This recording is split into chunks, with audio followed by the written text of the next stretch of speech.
fares out, 16 Kart strong. We are set to go racing. AJ Roderick starting on the front row along with Alan Elwood. Yeah, Matt Geist and Matt Theolida, who will be up there as well. Sean Kennedy and Chris Gorman in row number 3 with Adam Dargis and Derek Hastings row 4. Drew Galloway and Todd Davis are row 5. Michael Wells and Austin Winter row 6. Travis Benenzi and Renee Moore in row number 7. Row 8, Mike Doty and Ronald Swift. Just about ready to go back to racing. We get in position to roll for 8 minutes plus a lap for each of these runs. Once again, 206 Master about to hit the racetrack. Happy with us as we get ready in the tram lines to go racing for the first time here today.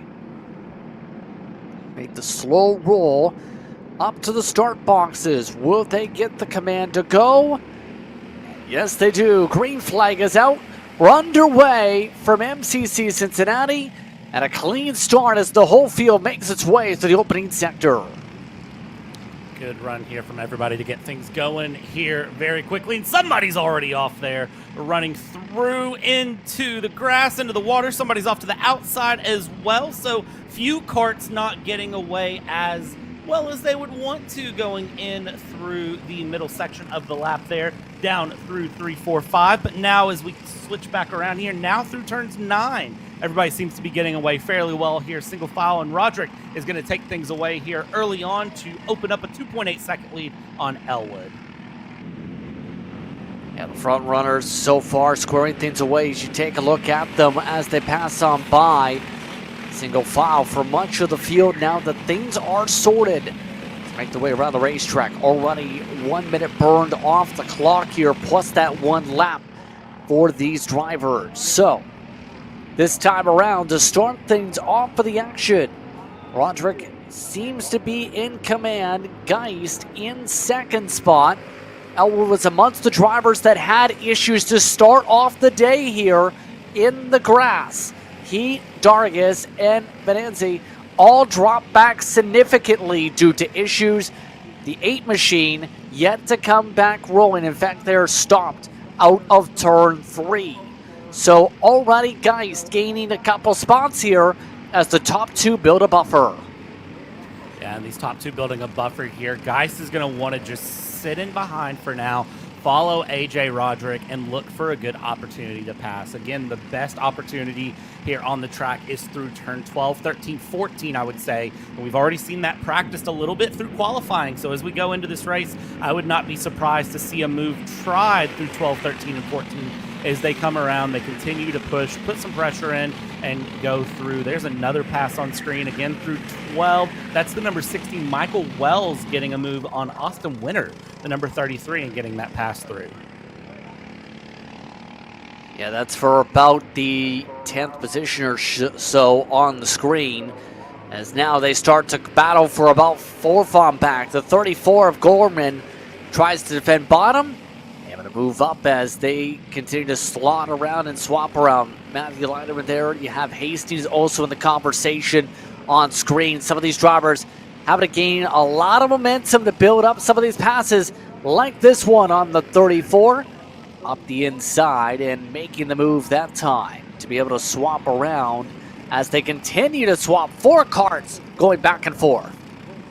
Yeah, this big 4-cart battle here right in the mix. Going to continue to just push, put some pressure, make things interesting. Drew Galloway in the mix here. Gorman, Lyda, Hastings, they're going to continue to really make things interesting. Up front, it is still Roderick and Geist that are separated by about half a second there as they go through and around, continuing to keep some pressure up front. Things spreading a little bit through turn 12, 13, 14, but I would say down the main stretch, they're going to close right back up.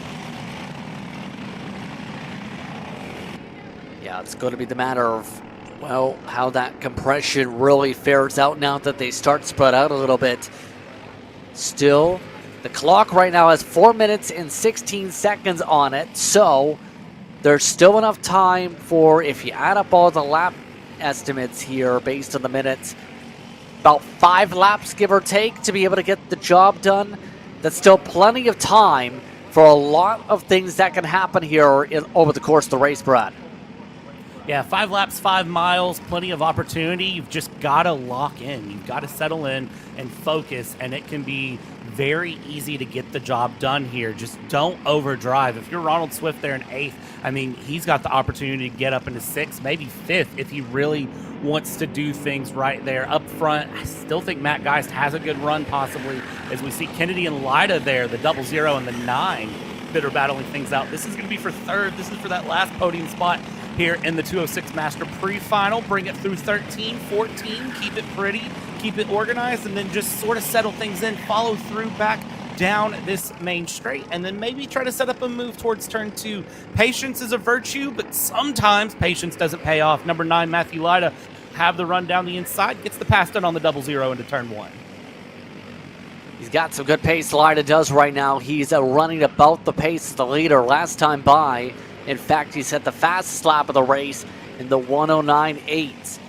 So there's a chance in the feature later on today. There'll be something to keep an eye on it during that final to see how far he can get now that he's got some track position overall in this field. So far, +1. Derek Hastings and Galloway up +3. You know who's moved up a fair bit too? The 00 of Swift. See that white number plate right there. Has moved up 8 spots to the 8th position after not taking part in qualifying. So a good charge ahead. amazing for him too, I would say, for Ronald Smith to get that kart up into 8th place. He'll be one to really watch out for later too. He's got tons of pace right now, just kind of, I think, starting in the back. He's separated out from the mix of the top 7 ahead. A little bit too much space possibly for him to find a position, but he will be comfortable where he's at. Roderick has a little bit more of a gap there on guys. 0.6 of a second as they cross the line is the gap behind for them going through lap 5. Only 1:50 left to go plus a lap. So I would argue, yeah, 2 more laps left to go, 3 maybe, and we'll see if Geist has anything left to give Roderick. 0.6 of a second, though. That's a pretty good little gap there if you're Roderick. I wouldn't be comfortable, but I would at least be a little bit confident here, Justin. Yeah, pretty calm racing to say the very least. Geist has the track position, but it's Roderick that seems to have the speed right now with how things are considered, getting faster and faster as laps turn. These karts in the 206s do take a few laps to build up momentum with their engine package. We're seeing these drivers taking their time, building their pace in these karts as a result here. Lida, by the way, has once again been able to close up a few tenths, but not close enough to really get close to be able to close up in the final stages here. Under a minute to go on the clock. Roderick again set another personal best. Lida did too in the pack. About, based on the time, we'll see about 2 laps to go. I think we'll have to wait and see what the command is once they come to the stripe. And as they come through, Lida and Sean Kennedy running through 3rd and 4th. I think that 00 of Sean Kennedy isn't going to be able to find 3rd place here. Matthew Lida very secure there. The top 5, I would say, all very comfortable in their positions where they're at. The one I'm really watching right now, if there is a battle to be found, is probably going to be Galloway and Swift. That'll be the final sort of big hoorah if anyone is to be found. Swift to Galloway trying to get up into 6th place because Ronald Swift was able to find 7th place. And again, Ronald Swift started all the way in the back after not taking part in qualifying. Huge run from him there. AJ Roderick coming out of the final couple of corners. What will be the decision here? Is it 1 more lap? Time is over, and we'll see what the call is. Keep an eye on the scoring pylon as they zip on by here. Last lap is confirmed. Final time around for Roderick as he maintains what is now a 1-second gap. Lida is closing with personal best laps. Lida, if he does this in the final, could be a threat for the race to win with what's happening. But for now, it's the 56 in command coming through Sector 2. Yeah, Roderick over a second in the lead right now. Beautiful run from him. Very, very good dominating flow from him. And honestly, seeing AJ Roderick just be nice and comfortable up front. No surprise when it's all considered there. He's been very fast so far through both sessions we've seen. So as he brings it around here in Masters to the final couple of corners, no surprise there to see him in the position he's in. AJ Roderick with a great start here to the season and great start run and should cross the line with no issue. Coming up to the checker flag, AJ Roderick closes out the first pre-final of the day with a victory. A drag race for second as Lida rips away P2 over Matt Geist. Kennedy finishes in 4th. Derek Hastings rounds out the top 5. So Lida charges up and makes some passes late to be able to get the second step of the proverbial podium for the pre-final. Was not expecting Lida to pull that one out of nowhere with a 109.255 for the final lap. The fastest lap of anyone on track. So Matthew Lida really wound that kart up on those final couple of laps to bring things through and just stole it at the line from Matt Geist. That'll be an interesting one to watch later this afternoon when we go into the finals and see how that one goes. Yes, it will be, to say the very least. 16 karts about all across the stripe as they will make their way to pit road here. So Roderick, the winning margin, by the way, was 1.5 seconds at the very end. here in 206 Master. Take a glance at how things looked for those drivers here as they come across. Roderick, Lida, Geist, Kennedy, Hastings was the top 5 in that group. Then you had Ronnie Swift, was able to get all the way to 6th position. Derek Galloway in 7th, Gorman, Elwood, and Dargis were the top 10. Moore, Wells, Doty, Davis, Winter, and Venanzi were also in the field amongst the 16 drivers in our first pre-final of the day. Our second pre-final, you already see on the scoring pylon, it's getting ready to populate. That's because the 206 Juniors are about to get the command to get on the track themselves here. 12 carts deep for class number 2, Brad. Yeah, and these 12 carts here, it's going to be a good battle again. We saw how qualifying went with William Richard beating out Adler Klein for the pole position by a quarter of a second there. And then Kyler Cheatham in 3rd. We saw how Tegan Schneider and Jacob Schabel worked together and ended up 4th and 5th. I think this is going to be an interesting one to see how they handle this 206 pre-final. So on the pole is Richard for this race. He'll start up front alongside Adler Klein in the white cart. Then it's Cheatham in the 3rd position. He'll start alongside Tegan Snyder. Row number 3 will be P number 5. Snobbo alongside Leighton Mole. Then it's Maxey and Cooper Mole in 8th position. Kaysen Bathon will start in 9th, and Ryder Nesbitt, who had some off tracks at the last moments in qualifying, will end things in the top 10. Ethan Langley starting at 11th, and then Szursky will round out the 12 in the field. Almost ready to go racing for our 206 Jr Pre-Final. Field getting the command to slow down the tempo as they get ready to roll here at MCC Cincinnati. Motorsports Country Club of Cincinnati ready to see some racing action as they go to the tram lines. Here we go, and we did not get the green. They didn't like what they seen. The yellow stayed out. We'll try this again, Brad. Yeah, something wasn't like there when they came through. Not sure what it was specifically, but something made them decide to say, hey, you only one more lap, pace it through, and go through. I saw a lot of the officials there around the track waving their hands down, kind of telling the field to whoa it up. So I got to wonder if they just didn't like where the pole sitter there had things set, didn't like them, you know, they weren't woed up enough or what it might have been, but something there making them decide, hey, we're not going to kick this 8 minutes off yet. Y'all need one more time around to settle it in. So we'll get things all re-squared away as they make their way back around the racetrack for an additional pace lap. Again, 8 minutes plus 1 lap regardless. This is not going to count, obviously, to that counter. I'm going to ask you real quickly here, who do you think is going to get the job done in this pre-final? Well, I feel like I would be wrong to go against Adler Klein. Adler Klein, of course, the defending 2024 206 Jr champion. But I really do like the look of William Richard through qualifying, and I like the look of Kyler Cheatham as well.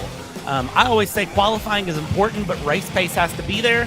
I don't know. I think anyone in the top 3 would be good, but I feel like I'd be wrong to bet against Adler Klein. But William Richard has looked good so far, so it's really about who gets it into turn 2, and there's the whoa-up command one more time for him. They're a little bit too fast last time around, it looked like. This time they've slowed it down a fair bit more. Again, Richard, one of the drivers moving up, ready to see how they move around here. Green light goes up, and we're underway from MCC with some contact. Klein pushed up the track. Here comes Cheatham up the inside. One driver gets spun off the racetrack as the rest of the field shuffles. It's Klein who holds on to second with the elbows out. Some aggressive battling as they make their way through to Sector 2. defending champion with great racecraft there into turn 1 to keep it together. Somebody else is already off there going in through into sector 2, and you can see William Richard there, the 587 in second place, took that bump, jumped through, and kind of had to watch what was happening there coming around as we continue through. Battles all over this field, and well, for 8 minutes of a race plus a lap, we're not even a minute in and there's already been action everywhere. So it might have been trouble for Richard on the corner because Klein already builds the run, makes the pass, and takes Snyder with him. Looking back for 12, 13, 14. Richard with the charge dives back on the inside. A crossover back for Snyder. That opens up the door now for more of the drivers. Snyder looks to be on the prowl if that number plate's correct in the blue machine. So far, so wild. Already one off track. It is Snubble who's trying to go for the third spot on Richard, all while Klein tries to run away up front. One of our drivers off track there, lap 1, was Cheesem, and then Ryder Nesbitt, I believe, was the driver off track in sector 2. Klein still trying to hold on there. Schneider, Richard, Schabel. This is the 3-kart battle that's really going to go through, because if you're Klein, you just need to put the head down. Don't look behind. Really just focus on hitting your marks and having a great race here. You're the defending champion. You have the point to prove, and that number 33 number-plated kart doing a very good job of continuing along there. But it's all downhill for William Richard, as William Richard really had the kart that I think needed to have a great start, and unfortunately just was not able to do so there early on. Yeah, got absolutely swarmed. Schabel in particular able to swarm past him, take away the podium positions, but now Klein is looking extremely comfortable up at the very front of this field. Has the pace, it looks like, to build a buffer. He is the fastest kart on track right now and keeping very aerodynamic to pull away. Last time by, though, it was Snyder, who was actually a touch quicker than...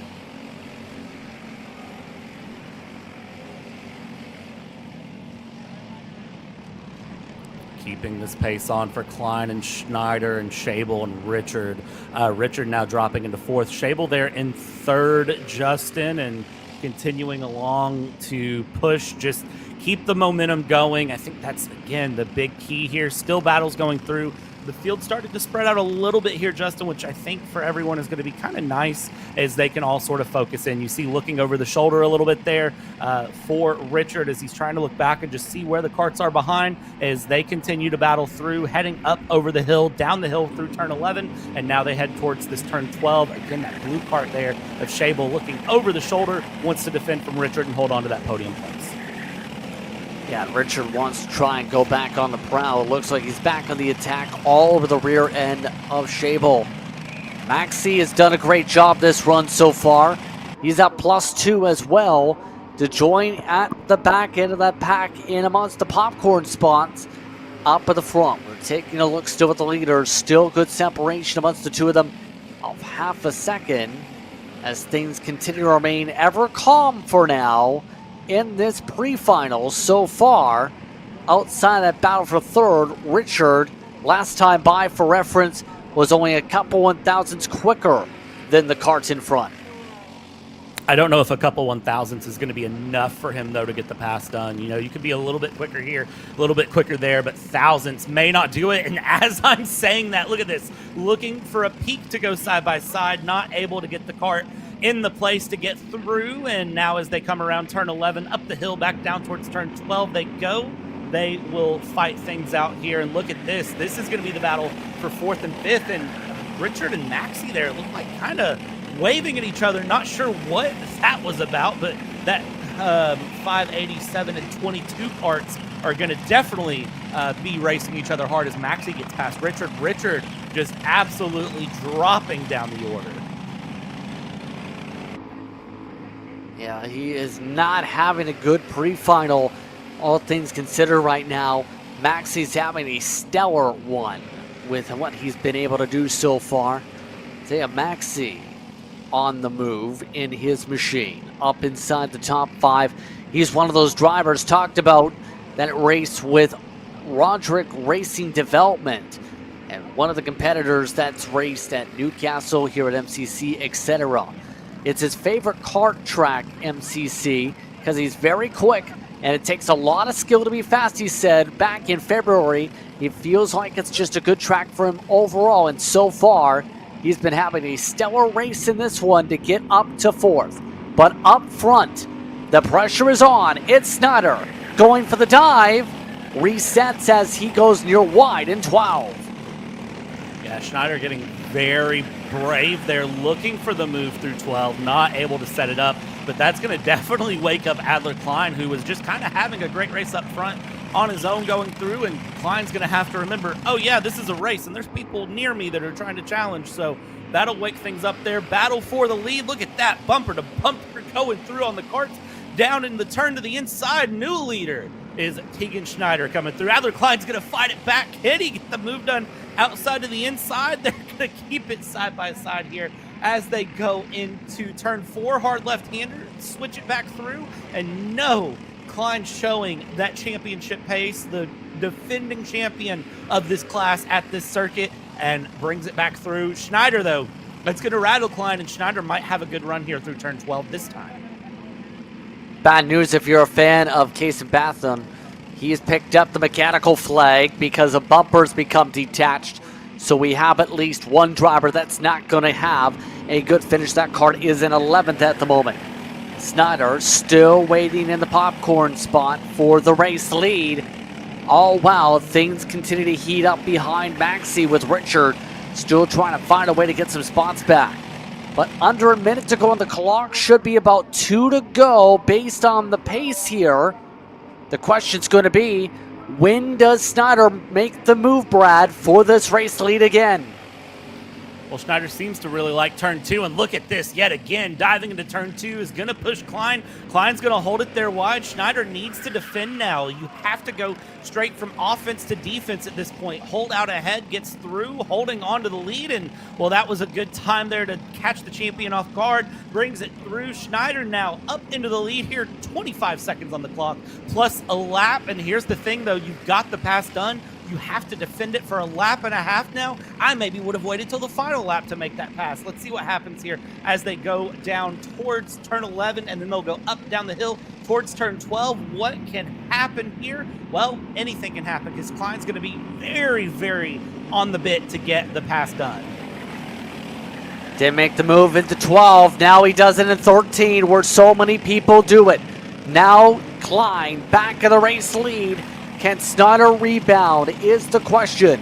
Coming around to the final time around should be coming up. They've reached zeros on the clock. Turned about 7 laps in this race. White flag is official. This is the final time. Snyder all over the back end of Klein does not make the move into turn 2. Doing exactly what I would do in this situation. Don't make the move into 2. Wait until turn 12, 13, 14. You just saw that if you make the move into 2, you get passed again. So I kind of would put that right on the mix and say, you know what? Yep, that is where we're at with it, and that is what I need to be aware of coming through. He's just got to stay close enough now. That's the big thing here through into turn 11 and around. He's got to stay close enough through 9, through 10, looking very clean, and we'll see when he comes down the hill here. This is where I want to see. How close is he? What can he do going into turn 12? Klein popping the neck there, and here it is. That's the race-winning move, I believe. Able to get the push and shove out. Snyder goes defensive. Can Klein get the crossover set up for the run? All over the back end of Snyder. Coming down to the final corner. Klein tries to take a peek to the left. It's a drag race to the line, side by side. Now back to single file as Snyder holds on to pick up the win over Klein in the pre-final. The top 6 all there in your picture within a second of each other. Absolutely running through. 1.4 seconds separating the top 6. Big challenges there. This is 206 Jr class. What a competition that was, and Schneider is going to be very happy. I think Klein getting that pass back through turn 12 on the penultimate lap is going to be what gave Schneider the idea where to pass to get the win. So Klein kind of played his hand a lap too early, I think. Wow. Wow, indeed. The difference, 0.059 seconds for the finish in that one over Klein. Schneider also able to get all the way up to the third spot in the very end. That's where he stabilized half a second back. William Richard did take a spot back from Maxey towards the very end of that race.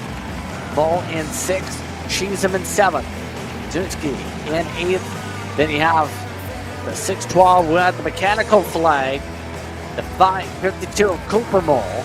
Then Ryder Nesbitt way far back with Ethan Langley to round out the running order for today in the 206 Jr Pre-Final.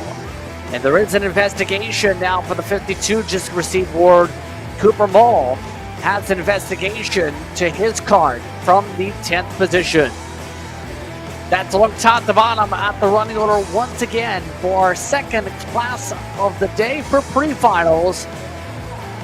Not bad of racing whatsoever on the move as we get set for our third grouping today. It's going to be one of our small classes. It's the Cadets coming up next, Brad. I love the Cadets. Just 3 cards together, and they're going to have some fun.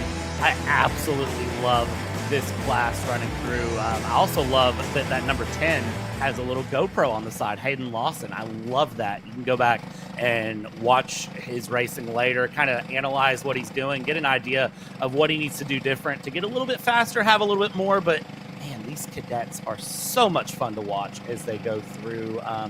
Again, these Cadet classes in these 206s, 7 to 12-year-olds, 265 pounds in total here. Green flag out, they'll get on track, and let's see how they do. Hayden Lawson will start on the pole for them. Drew Snyder in 2nd and Colton Hoops in 3rd position here. Remember, it was a half a second difference for the pole spot once these drivers in qualifying earlier on today. It's going to be a fun time, I think, to see what these karts can really showcase. It's going to be, in particular, going to be a test for someone like Snyder, I think, to see what he's going to have happen in this field. It should be fun. Yeah, I think Schneider is really going to be the one to watch here. I think Schneider is going to have some pace. I think there's going to be, again, as you said, lots of fun to be found between these karts as that 72 is back. And you can see race officials, again, waving to Lawson and Schneider saying, hey, slow it down a little bit, guys. You gotta remember there's a third kart that has to catch up here. Colton Hoops a bit further back there going through a round. I think they're just ready to race. I don't think they care about pacing or anything right now.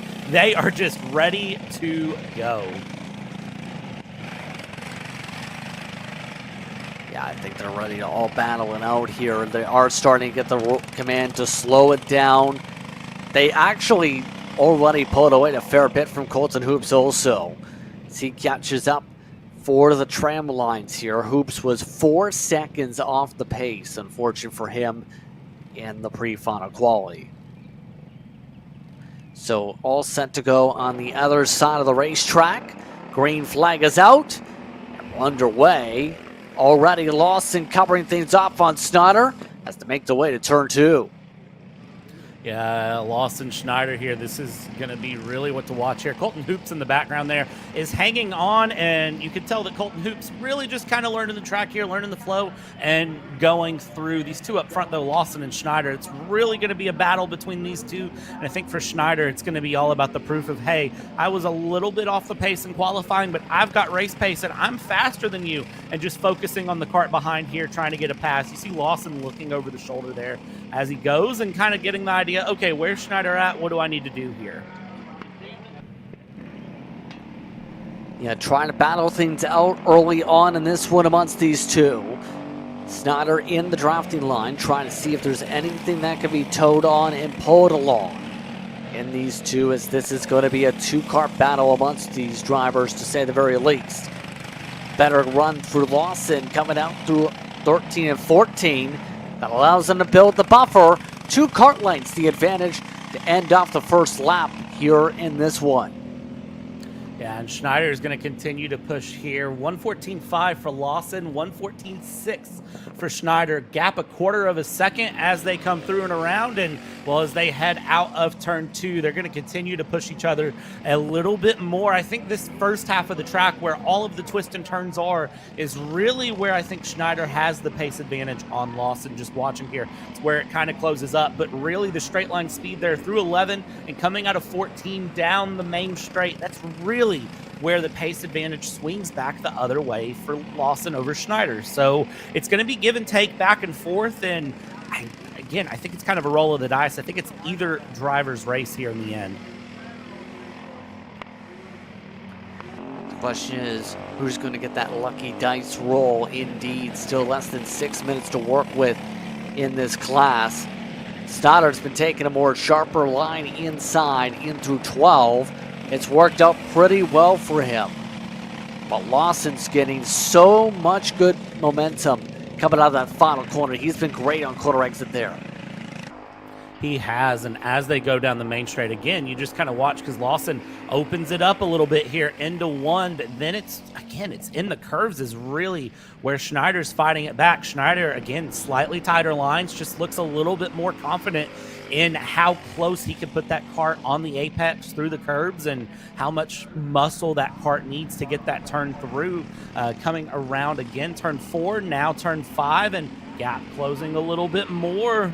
Coming through 6, 7, little bit more the gap closes, but just not getting close enough to really make a charge for a pass, but just enough that you still see Lawson looking over the shoulder and saying, I know he's there, I just don't know where he's at, and if I need to be defending or if I need to focus on my own race here. Turn 12 again, we'll see that line difference here, Justin. Yeah, right there, a little bit more sharper to the inside rumble strips. This time, Schneider didn't really gain all that much. The back end of Lawson. Lawson gets a good quarter exit. Pull off and away. Still, less than 4.5 minutes to work with on the clock. About 3/4 of a second the distance at the moment. And it's still less than 4/10, and they are still getting faster each lap as these motors heat up and these tires build up tire temps. Yeah, and that's the thing with the karts, is that those first couple laps are never going to be their fastest laps. They're going to continue to find time and push through. And the one thing I do want to also shout out, I want to shout out Colton Hoops right now. You know, down 12 seconds, but is starting to find time and run laps that aren't that far off of Hayden and Drew up in P1 and P2. Lawson and Schneider running 111s, 111.1, and Colton Hoops ran his best lap last lap at a 113.0. So not that far off the pace, even though the gap has opened up. Colton Hoops still getting comfortable there in the kart, getting confident in the kart, finding some time here as Hayden Lawson, Drew Schneider continuing to battle again through turn 12. That time Schneider ran it a little bit wider. Schneider, I think, trying to copy Lawson's line that time. Yeah, so far just trying to match line to line, and this time might have worked out a little bit better. It's not closing up the gap a little bit more this time around as he plays with some of the motor. That time he did set the faster lap by 2/10. He might actually get a chance here if he copies him one more time to make a move in these final stages here. So under 3 minutes left to go. He's looking really good. And again, this is the thing when you have a smaller class, you're not so absorbed in the battling around. You know, you don't have what we just saw with the last round where you have 6, 7 karts within about a second and a half of each other, as it was in the junior class, coming through in this class. You know, you're kind of looking and you have a little bit more breathing room. You have a little bit more time to look around and really sort of analyze in the moment what the kart in front of you is doing. You know, Schneider can sit and look at Lawson and say, what are you doing that's faster than me? How can I copy that? What can I do? And it gives a bit more sort of processing time. And again, you see closing up a bit more here through 12, 13, 14, and now coming around. This is going to continue to be close, and 2 minutes left to go plus a lap. We got a battle on our hands for the lead to the end. That I think we know, especially with what we're seeing right now. Time comparison at the moment has seen him fall back a little bit into the ones again. He fell back by half a second rather on that faster pace in comparison, say. So 2 minutes to work with in this race as they continue to zip around the racetrack here in this one. Drew Snyder, again, is in that combined role, trying to close things up. One of the drivers that's raced since 4 years old, has not stopped since, as he said, running in micros and in the 206 Cadets this season in his Briggs machine. Lots of speed showcased here. Also raced recently in that second place spot, should say, in the Cup Karts North America Spring Nationals with some performance there. So now one of the drivers with some national starts, looking to close up the gap here. The knowledge is there, the pace is there. It's just kind of seizing the moment, seizing the opportunity here.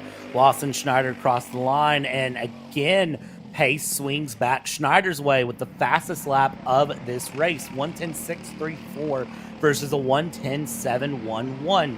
Just within about a tenth of a second. But sometimes tenths are all that matter here in karting. It's all about those tenths and those hundredths of a second that can make the difference. But the pace swinging back the other way for Schneider last lap. Where will it be this lap? 20 seconds left to go on the clock. Again, 8 minutes plus a lap here. Justin, it's still all to play for, I'd say. And I think really they may end up finishing 1-2 here, but I don't think that's guaranteed at all.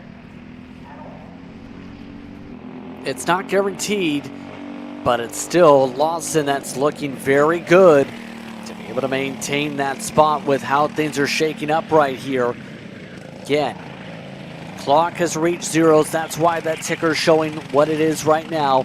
But a great run by Snyder. Best run he's got out of 14 all day. Will that be enough to go for a pass attempt? Yes, he's going for it. Coming up to the white flag, this time by Snyder, taking a peek to the inside. Makes the move and takes away the lead from Lawson. Lawson had that mistake for the first time all race, and Snyder capitalized. Schneider just doing exactly what needed to be done there, capitalize, and again, another final lap pass. It may not be a final corner pass, but a final lap pass for a new leader. Schneider ahead of Lawson this time as he comes across the line here for the 8th lap. He'll come around the backstretch.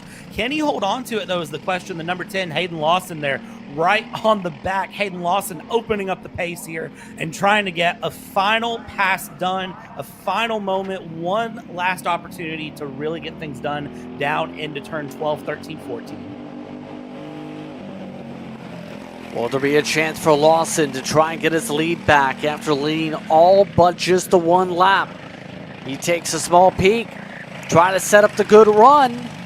Goes a bit wide. That's going to cost him. Coming out of the final corner, Drew Snyder able to make the pass, coming to the white flag, is able to capitalize on Lawson to be able to win in the Cadet Pre-Final. You could see it on Lawson's head coming out of 14. He kind of put his head back a little bit. He knew that that run out of 14 was not what he needed to get that pass done and get the win back. Schneider, again, showing that last lap passes sometimes are all you need through. Great fight between these three karts. Hoops, of course, again, continue to just get faster every single lap of this race. So Colton Hoops just continuing to find time and get comfortable in that number 72 kart. And you know, you never know. By the end of tomorrow, Colton Hoops could be up there fighting with Schneider and Lawson. It's all about learning. It's all about progress in the long run, right? Now we'll have to keep an eye, see where some of the improvement lies upon later. So Snyder, Lawson, and Hoops, and how they finish out in that running order. They'll make the way off the racetrack as you see the air drivers on the air side of the circuit get ready to go already. Once the last of these cadets move off, it'll be 206 Sr next on the order. Here's a look over to their pit lane. Just waiting for the all clear to go. They have 11 drivers. Bean Smith picked up a DSQ in the last qualifying session. That sees them fall down to last in the running order. But the rest of the field looks just about set to slice and dice around here at MCC Cincinnati. going to be such a good race. You see all the carts getting started up. Everyone's getting ready to go here, looking around, getting prepped for the run, the fight that will be coming out here. Senior qualifying, of course. We know a good race coming. Looks like some struggles there for the number 2 of Tanner Gorman to get started, finally getting going there. And then, of course, Dean Smith, as you said, Justin, with a DSQ. 11 carts taking this on. I don't know who to put my money on for this race and who to say is going to win. Yes, indeed. So Brandon Heber will start on the pole alongside A.J. Roderick in this one. Addison, will start in 3rd. Brandon Helton starts in 4th. Wyatt Deegan alongside Ben Lyda next. Then it's Mitchell Lowry and Garrett Hagerman. Relo Perkins starts 9th. Tanner Gorman in 10th position. And Smith rounds out the running order in this field of 11. Heber, last qualifying session for them, set the pole by near half a tenth. They get all squared away here. It should be interesting to see as these drivers working intensely hard to warm up these tires. Yeah, trying to get those tires warmed up early. Of course, it is only 51 degrees at the track right now. It should warm up a bit more by the end of the day, but right now showing 51-degree air temp. And it can be interesting to run a kart on cooler tires, 51-degree tires, as they come around the final corners. You see everyone getting the wave, being told to slow down, whoa it up, get this grid in line, looking around. Will this be the start here, Justin, or will we get a false start? We're going to find out here as they come up towards tram lines. Here we go as they are just about ready to go racing here. Slow roll down the front straightaway. Already seeing them hold the cone, the start launch cone in hand. Plop down, green flag is out. We're underway, and Heber got a poor launch. Outside, Roderick taking away the lead. Heber dropped to 3rd to start. Bad start there from Heber. Just not there on the run. And you saw Heber really fighting to warm up the tires, but just once the cone dropped, just did not have the throttle going. And of course, AJ Roderick here very quickly going to take off, get things going. Big battles there in the position for 3rd as everyone comes through. 1st place is going to try to run away. 2nd place not near as far away. I believe that is Brandon Helton in the 223 who has taken up 2nd place. And then, well, everything from there back, it's probably just going to be elbows out, hard fighting down through 11, up the hill, down the hill. And look at that, AJ Roderick in that 56-plated kart just taking off. Sizable margin already, up by 7-8 kart lengths. How things are looking so far. Heber still trying to regain some of that momentum in the blue machine. But what a start for the 56 machine. He runs away while Heber looks to regain 2nd, pulls along side by side with Brandon Helton. Still following along with the leader all well. Heber retakes the spot. He's up to P2 after the run, side by side, and now looks to get back going. The problem is 1.6 seconds is hard to close up in any class. 1.6 seconds, that is such a sizable margin. And really my big question is, how do you pull out 1.6 seconds in just a lap? I mean, that is an impressive feat to go, but it goes to show that sometimes the harder you battle, the more pace you lose. And we'll see here if anyone has anything to respond. But AJ Roderick, I tell you what, if I'm him right now, 0.6 of a second, I'm maybe not as comfortable. 1.6 looks like possibly over 2 seconds once they cross the line again, as somebody is off through turn 11. That's the number 91 card, or 991 of Lyda, the defending champion there, Ben Lyda. And yeah, not an ideal start for the defending champion. Battles all through, and well, Roderick, I think if you're AJ Roderick, you're feeling really good right now. I believe that was Hagerman, actually, based on the transponder information, but it's still the point on that's an area at the top of the hillside. It's so easy to go off track and lose time if you aren't careful coming out of those final corners here at this race facility. Meanwhile, the gap growing to 1.8, 1.9 seconds up at the point. See how the parade of karts tries to close together on the gap. But Roderick is setting purple lap times up front.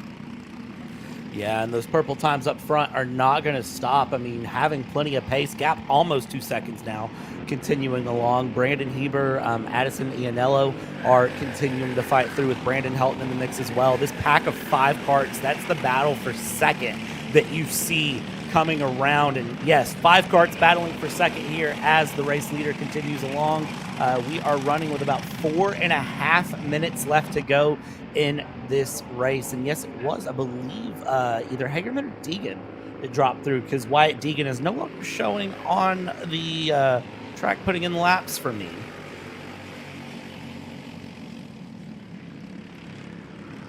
Yeah, do not see him turning any more laps on the racetrack in the 95. But all this is wow.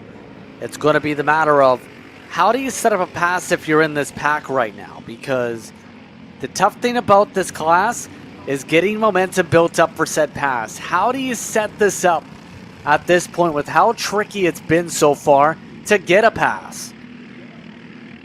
You've got to set it up pretty much, I would say, half a lap in advance. You've got to know where you want to make the pass, and you've got to know what you want to do to make the pass. Do you want to go inside? Do you want to switch back? Do you want to try to just find the room and make someone defensive? What is your plan? And then execute it. That is the hardest part, I would say, to make the pass stick at that point. Right there, though, the 223, Brandon Helton, I thought might have had an opportunity there against Addison Ianello to make the pass and just was not able to make it stick there going through. But Helton, you could see looking at a different line, looking for something different, maybe thinking about this lap setting that up. Still 3 minutes left to go plus a lap, so you still have 3 to 4 laps to try to make your move.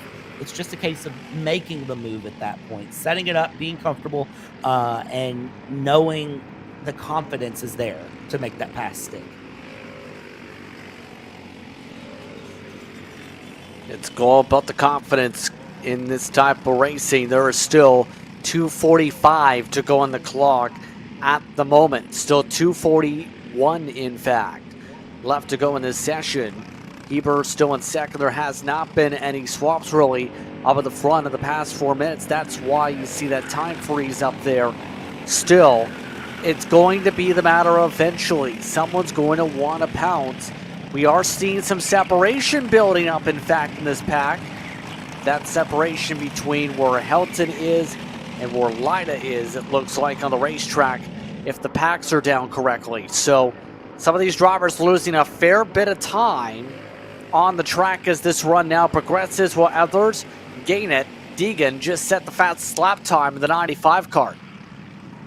Yeah, Deegan now just magically waking up, coming back through that 95 kart saying, you know what, I'm still here, guys. I'm still here. Don't worry, I'm still racing, and putting in a very fast time. But I do want to point out Brandon Heber was just 100th of a second off of that time set by Wyatt Deegan. Not very far separated in terms of pace, but still they're a tenth faster than AJ Roderick.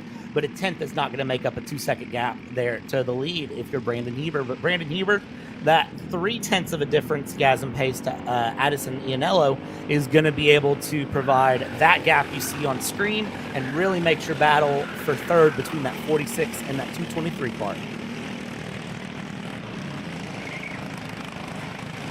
Indeed here. Will there be any slice and dicing now for the third spot? All of them starting to stay in the line, trying to build up momentum. Heber having a lot of skew down the straightaway. Helton lines up to the back end for third spot. Still no poke out, though, yet again. Down to 2 laps to work with in this race. No one able to get any leapfrogging done in these 206s. How difficult it's been to make a pass right now. Track position has been critical. Heber is knocking time down, but he's running out of time to close this up.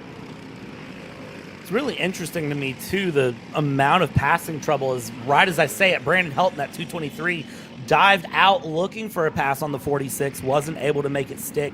It's really kind of shocking me with this class, though, specifically, how the passing just hasn't been there, whereas other classes, we've seen tons of passing opportunity, tons of battles. It goes to show just how evenly matched, I'd say, this field is of karts as they come around this senior class of the 206s coming through. I mean, they're very, very well matched on pace. As the time ends, we now have our +1 lap here, and Justin, it's anyone's guess how this ends, but I think you'd be safe to say AJ Roderick up in the front in the 56 is pretty comfortable, a second and a half ahead. Pretty comfortable indeed, but we're down to that final lap, final time around, 8 laps it looks like. That expectation for these 206s based on the pace now. But Roderick having a great race from the get-go, had the perfect start from his line, taken away from Heber. 8 machine, then got swarmed by the pack. By the time he got back going on pace and out of the pack, that 56 was gone. So, just a few more corners to go to close things on up in front.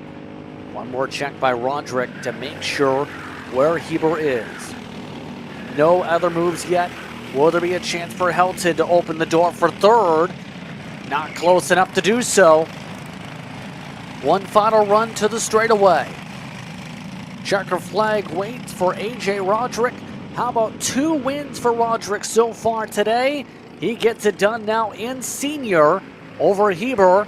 Third spot goes the way to Ionello, Helton, and Deegan. Your top 5 here, Brad. Great run all the way through from them, going through that top 5 battle again. Just once Roderick got in the lead there, took off and was not done. Heber there in second place was closing the end. The gap was 1.1. You could say that maybe Roderick lifted a little bit and was being relaxed, but I will tell you that Heber wants you to say that the pace was found in that number 8 car. Brandon Helton in 4th place, kind of the heartbreak on the day, and then Ben Lida, of course, the defending champion here in that 991 kart. Maybe not the best way to start the season there in 6th, but hey, 6th place is better than not finishing, and it's a long season to go through, so we'll see what that number 991 kart can do through the rest of the season. So once again, Roderick getting the win, Heber in 2nd, Lionel in 3rd, Helton in 4th, Deegan in the top 5. Ben Lida finished off in 6th, then Perkins, Smith, Hagerman, and Gorman. The way they ran on the racetrack. So, clean racing throughout once again, still the theme of the day so far. No major chippiness, no major issues, but now, with them finishing up once again in the 206 seniors, we get ready to switch up the engine package and see what they're going to do in the next pre-final. KA100 Master hits the track next. We switch over to that KA package that we know can put on a show. That it can. These KA100 karts can get wild coming through. And of course, Kutcher's up in the front. The question is it Andy or Chris that's going to dominate? Chris took warm-up. Andy took qualifying at 299, that 279. Will there be any family love shown, or will it be a fight, the equivalent of Thanksgiving dinner? Well, Justin, I tell you what, my bet is Thanksgiving dinner comes out to play. Now, if only they'd have some turkey and some mashed potatoes to go with it.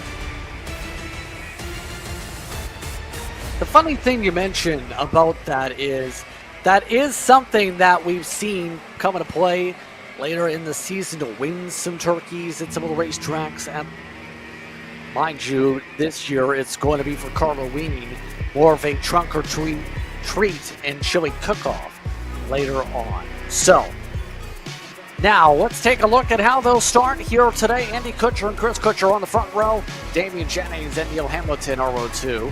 Paul Meese and Greg Leahy are row number 3 for this final. So that's top to bottom running order as the field gets all prepared to go racing once more. Ready for those tram lines. They get the command to slow things onto a crawl again.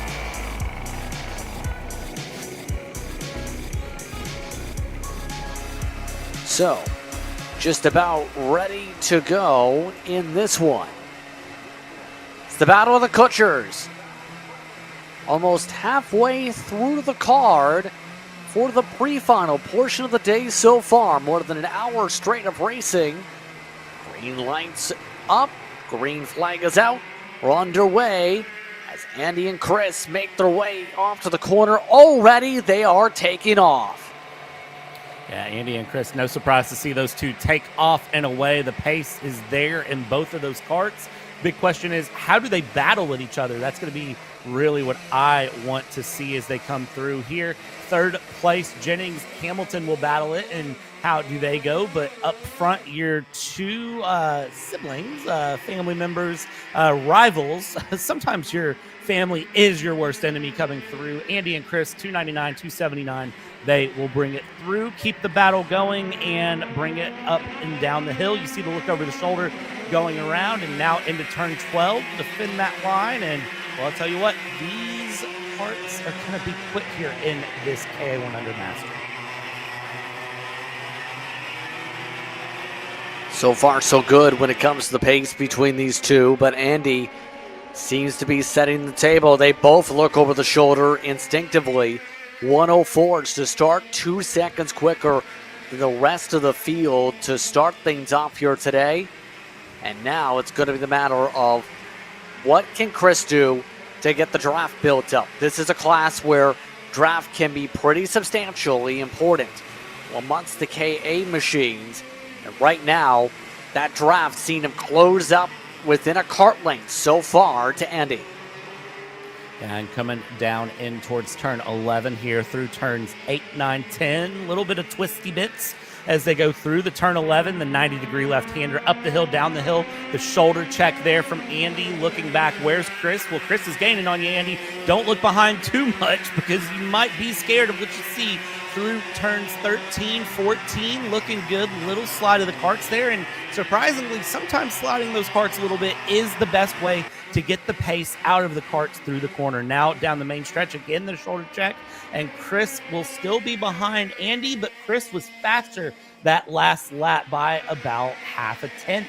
So Chris has some pace there. It's just a matter of getting past. And then Hamilton and Jennings in third, those two are continuing to battle out for that third position. You mentioned the sliding part to helping you gain some time here. How would you describe that feeling just to be able to get that extra sway, that extra drip, so to speak, to build up the speed? How does that help in the long run, in your opinion? It is the weirdest thing to explain how it goes because it's just, you're right on the edge of grip is the best way to explain it. You know, anytime you run in any other series, they kind of talk about you want to know where that edge of grip is because you don't want to break the edge of grip. Well, in karts, sometimes getting that little bit of a slide, that little bit of rotation of the kart to point it the straightest way possible, you have to hit the edge of grip. And it's such a weird counterintuitive thing to explain. It's really the feel as the driver that you get into. And this is something that, you know, even if you're not competitively racing karts, if you go get a rental kart and you run that rental kart, you can do this in rental karts too and kind of feel it. If you sort of push it and go a little over the edge of grip, you'll feel that little bit of slide come in and you go a little bit faster. It's so weird to explain, and somebody is off the track there. Yeah, somebody went off the racetrack, did not see the number plate on who's that, and they are smoking.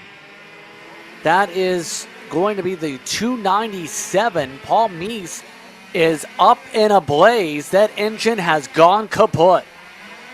That is not good for that 297. Trying to get the kart off of the track and pushed around. I doubt that kart will get back going here through. Hopefully we'll be able to get going for the final. Sits down in the kart, hand up.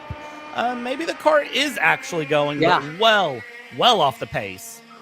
Might have been just the exhaust smoke coming out there with how much that was popped up there in the grass. He is not going as he gives the signal on the racetrack now as those two Kutcher machines zip on by, no issue. That was a tough spot to stop things there. And it looks like that Kart has finally gotten rolling. So it has rained a lot around here. You've seen with the wet puddles. There's a chance that the smoke might be water hitting the engine, is what we received word. That might be that situation there. Yeah, and that's not going to be the best thing for the engine to just dump water on it running through a puddle. You see the puddle there on the inside of 12, and that kind of sets the tone for how things have gone here. Of course, rain a lot the last few weeks, honestly, here in this central eastern U.S. area. It's been pretty interesting to see the rain here as Kutcher, Andy, and Chris coming through. Chris now maybe looking for a peek. Is this the pass finally? Through turn 2, comes around the 279. Chris finally able to get ahead of Andy after what's been laps and laps of trying. Finally able to get the pass through. Now, can he defend it is the million-dollar question. That's going to be the huge thing. Now, Chris is the leader over Andy. Andy staying very up on the wheel and close to him, though. Find some pressure. Still plenty of time to think about the move back. Not a great run up the hillside. Cost him a lot of time after a mistake on one of those apexes. As now Chris looks to see if he can keep a buffer here. 2 minutes to go. They have about 3, maybe 4 laps, give or take, to go here to be able to play things out here. Still plenty of time, I would say, for Andy to get past Chris. Chris looks over the left shoulder there, instinctively down the main straight, says, okay, where's Andy? Andy's not that close, and you see running his line here. He'll do a couple more shoulder checks through the lap as he goes, and these two, I mean, they are pulling out a gap that is noteworthy. 12 seconds almost the gap between them and Neil Hamilton as they go through. So these two just kind of in a league of their own, looking around, battling things through, but Hamilton still has Jennings for company there, 3rd and 4th, continuing to fight here, coming around, and again through this Twisty Bits section. I always try to find a Twisty Bits section at a kart track, and here at MCC it is turns 8, 9, 10 into 11, going through into 12 now, a little bit closer, but still Andy's not close enough for the pass, Justin. Can confirm this is going to probably be the 2 to go mark right here on the clock. 50 seconds to work with and down on the session. One more check back by Chris over the shoulder. Last time by, another 2 tenths quicker than Andy to build up the buffer. And that's not going to work right now for Andy. He is going the wrong way and the wrong way fast on pace. Yeah, I think Andy at this point maybe just doesn't have it in the tank, or is trying to just sort of breathe for a lap and then maybe try to make a final 2-lap charge. It's really hard to tell what is happening here. Of course, Chris had the pace in warm-up. Andy had the pace in qualifying, but in qualifying, Chris was behind Andy. So you got to wonder if these two have an agreement that they kind of flip-flop depending on who's where in that warm-up qualifying session. I would almost not be surprised if that's the case, that they say, hey, whoever's faster in warm-up goes behind the other in qualifying. I mean, it is possible that they do that, or maybe it's just a case of, you know, they just kind of fight it out and rock, paper, scissors. Anything's to say, I'd love to ask them and know the answer. Coming through, this is final lap starting here, and Chris over the shoulder looking at Andy. Andy's got one more lap to try to do it, and Chris runs wide through one. Off the track, he runs wide and spins it. Chris upset as he gets the kart back going. He has a big enough buffer to hold on to second, but Andy Kutcher takes the lead after Chris runs wide into the grass coming out of turn 1. Unbelievable as Andy now runs away for the win.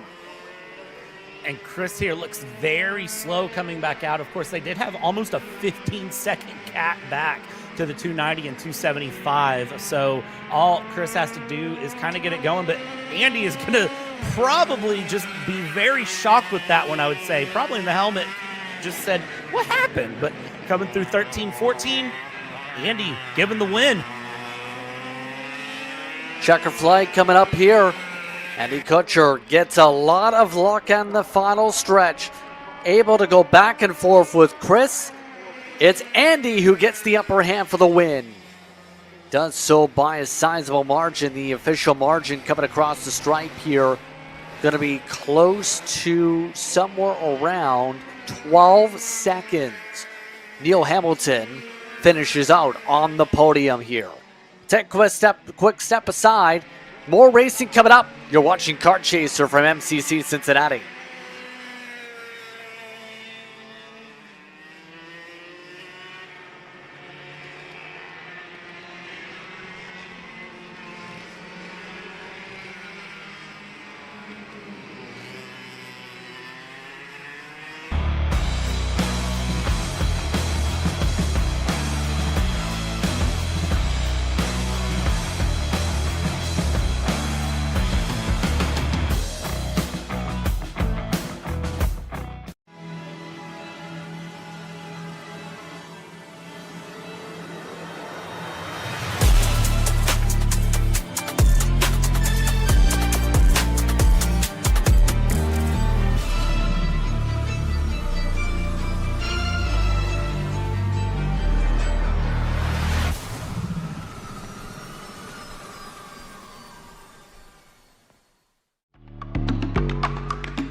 Let's go race. Come on, man.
KA100 Jr. That's Pre-Final. Now on to the circuit. Homer Heeman starts on the pole over Robert Lash, Adler Klein, and Jacob Snabel will round out the top four. Nico Katowski starts in fifth, Alex Kutcher in sixth, Lyle Beck in seventh, with Galliano in eighth. Drivers who did not set times to qualify included Kyler Chisholm, Simon Phillips, and William Richard in this pack. So just about ready to go once again for the racing again, Brad. Your thoughts heading into this one as we're past the halfway point for the pre-finals? This one is going to be wild. This is the one that I'm really interested to see how things go through. There's a lot of fast drivers here going through. Everyone's got tons of pace. It was a very, very close qualifying here for the KA100 Juniors. And you know these KA100 Juniors, they mean business here on the track. So the next 8 minutes plus a lap, hold your breath. Maybe not the whole time, but this is going to be wild. Yeah, holding your breath for 8 minutes straight is not for the best of health in the long run. But just about ready to go racing here as the cone gets held up. Looks like one driver is pulling off with an issue as the green flag waves. We're underway. Heeman and Klein battle and already some trouble. A slide off the track for your pole sitter. And not the greatest of starts to the season for Heeman. That'll see him in the grass in last. And that is not how you want to start the season when you are indeed the defending champion here in the Pro-Am KA100 Jr class. That is not at all how you want to go, but up front, look at the slides, look at the battle going through. I see another kart sitting off to the side in the background, so more than one kart has had an issue here in our 8-kart class going through and around. 8 karts currently on track with plenty of battles happening all the way through. And again, you see these KA100 Juniors, they really like to slide the karts. They are pushing the tempo to start things off. A great start for Nico Kotelski, coming off just some racing recently in Charlotte area. That, of course, in the Stars competition, the Queen City Gambit. Klein and Kotelski 1 and 2. Quicker, though, was Kotelski than much of the rest of the field. Phillips also went 7 spots up. Remember, the 897 had crashed in qualifying. Yeah, 897 Josiah Phillips. That is exactly how you need to bounce back from a qualifying session. Not ideal. Capitalize on lap 1, keep lap 1 clean, and just find your positions here. The 897 there in a great place. Who is that off to the side? That is the 811 Lila Beck. What has happened there for the 811? Not ideal. You see officials helping get the kart back onto the track, but 811 not having a great time at all. Now, one of the TKG drivers getting themselves some assistance here to be able to get back going as they talk with Sean Bailiff. Looks like to be out there on the racetrack. Again, the owner of the track, but also one of the main figures, TKG competition.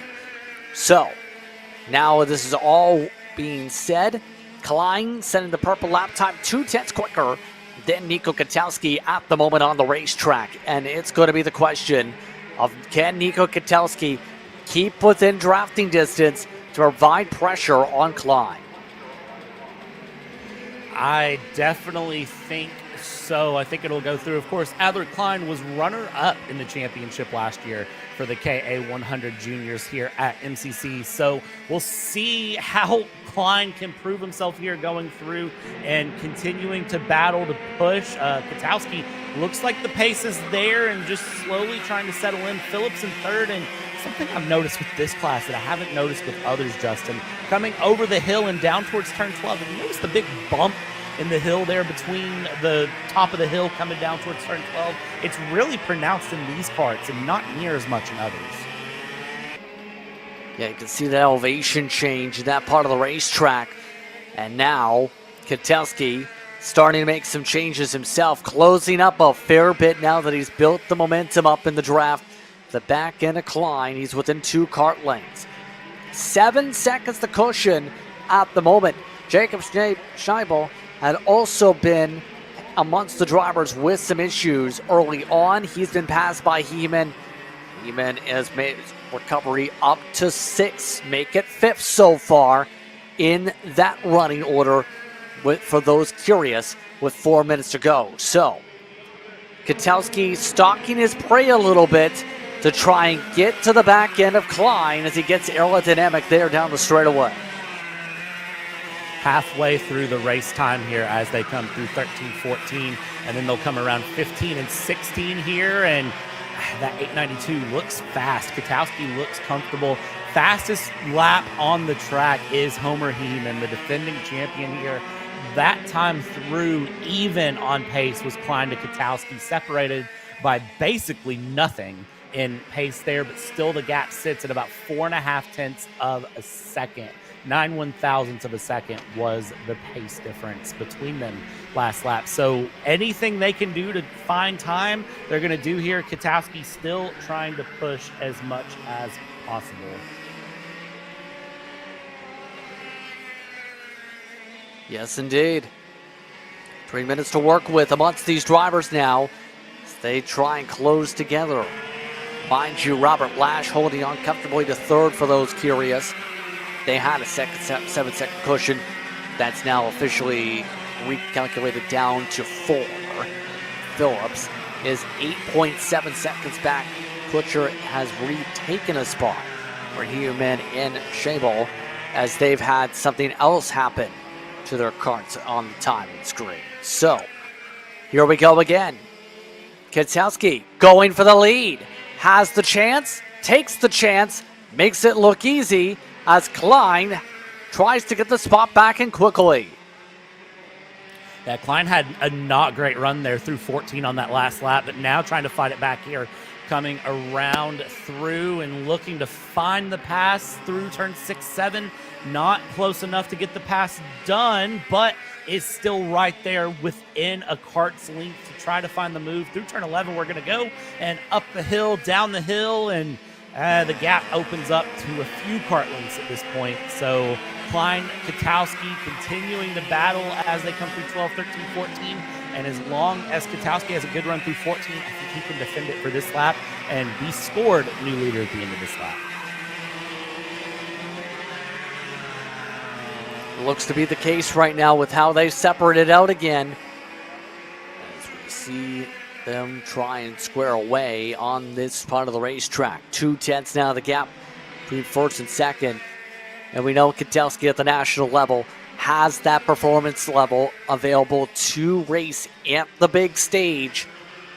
So far looking really solid here in this one. And now it's the matter of can Klein reel him back in. Klein all over the rear end of Keselowski, expecting it to be 2 to go at the stripe. As they come through 8, 9, 10, hard left-hander of 11 here, and now up the hill, down the hill to approach turn 12. Klein getting a little bit closer. You see Keselowski definitely focused in. You see him looking left towards that apex, but that is going to be Klein wanting to dive in on the exit of 12, that long 180-degree left-hander, and not able to make the pass through. Klein taking a peek to the right here, and now coming out, Keselowski able to open it up out of 15 and 16, get more into the lead here. Down into turn 1 we go, and Klein probably going to try and move again into 2, but not close enough to make it stick here. They stick first, second, yet again here, just in 2 laps to go, and I tell you what, Klein looks like he might be able to get the pass done. He's trying as hard as he might. Gets a good corner exit. Not able to get the poke, though, as he tries to get an edge now to the outside for a split second. Now cuts to the inside. Keselowski covers it off once again. Coming up to the white flag. When they come up to the stripe, Klein trying to stay in the tire tracks for a setup for 12, 13, and 14. All over the bumper of the back end of Keselowski. Keselowski leaves the door open, slams it back shut. No move from Klein on the dive as they come up to the white flag this time by. Coming up to start off lap number 8 here in this pre-final. Final time around. Can Keselowski hold on?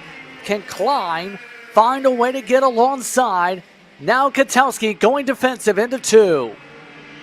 Very defensive there, and Klein trying to just find the line, get the run. Keselowski, I don't know how wide these karts actually are in measurements, but Keselowski is making the width of this kart match the width of the pavement, which is exactly what you have to do in this situation. There's Klein taking a peek to the outside, coming through, is going to make a switch back. Can he make it stick here? Going around towards turn 8? Well, he certainly can. He's ahead. They're side by side. Little bit of contact possibly through 9 and 10, and Klein able to get ahead here. Can he hold on to it, though? Because Keselowski is going to want that pass back. He's going for it once again. Keselowski over the rear end. Klein going defensive. Keselowski trying to set up an up and under. Trying to go side by side. Klein's got the boost though. Klein looks back one more time over the shoulder. Checker flag coming up. It's going to be Adler Klein who gets the edge in the junior pre-final over Nico Keselowski. Amazing battle there between those two on that final lap, side by side, trying to go in through turns 8, 9, 10 towards 11, and 2 into 1 just never going to work out that way. So it was just side by side bumping tires, and in the end Keselowski had to back out of it there, and Klein getting ahead in the end to get that pass done, get the win, and now they bring it back into pits here. What a great run here from the junior pre-final. Some brilliant racing in that one, absolutely. A +5 from Josiah Phillips in the race as well. Amongst the notables in that one. as the field will now check its way down pit road as the last of the drivers just come across the stripe. There were some big separations at the back of the field because some of the incidents with drivers like Beck and company, but the front runners now come on in as the back of the field has completed their runs here at this 0.84 mile national layout. So once again, Adler Klein is the one who picks up the victory. Nico Kitowski, Robert Lash comes away in the third spot in the running order amongst your drivers in KA100 Jr. Alex Kusher also had a good run in fourth, with Phillips in the fifth position as the rest of the drivers make the way down pit road. Your thoughts on that one, Brad, as we get ready to regroup in this field? That was such a good run. It was such hard racing up at the front of the field. Everyone coming through. Again, drivers still trying to finish things through. The field really spread out. That lap one, turn one. Again, you don't win races turn one, lap one, but you certainly got to try it. And of course, things mixed up a bit. The defending champion, Homer Heumann, dropping back a bit, but in the end, it was showing such good pace with a 1:01.4, the fastest lap from anyone there, running over a second and a half faster than the leaders, 1.8 seconds faster than some, was working the way back up. But of course, when you have just an 8-minute plus 1 lap race, so 9 laps, call it, you don't have enough time to really work your way ahead from a moment there like that. So great run. And now we get ready to group things up and get through the mini and micro Swifts. So those drivers will get the command in the next few moments or so. They're all getting in position and ready to go. So once again, remember, 6 karts on track. The minis will start up front and the micros will start in their respective path before they get to racing. Jackson Frank, Drew Snyder are in the minis. The micros are Jack Kotowski, Wyatt Huntsbarger, Griff Heumann, and Bethany Richards. See how they're sorted out amongst their classes. The 100 number plates in the minis, the 2-digit numbers are in the micros amongst this field.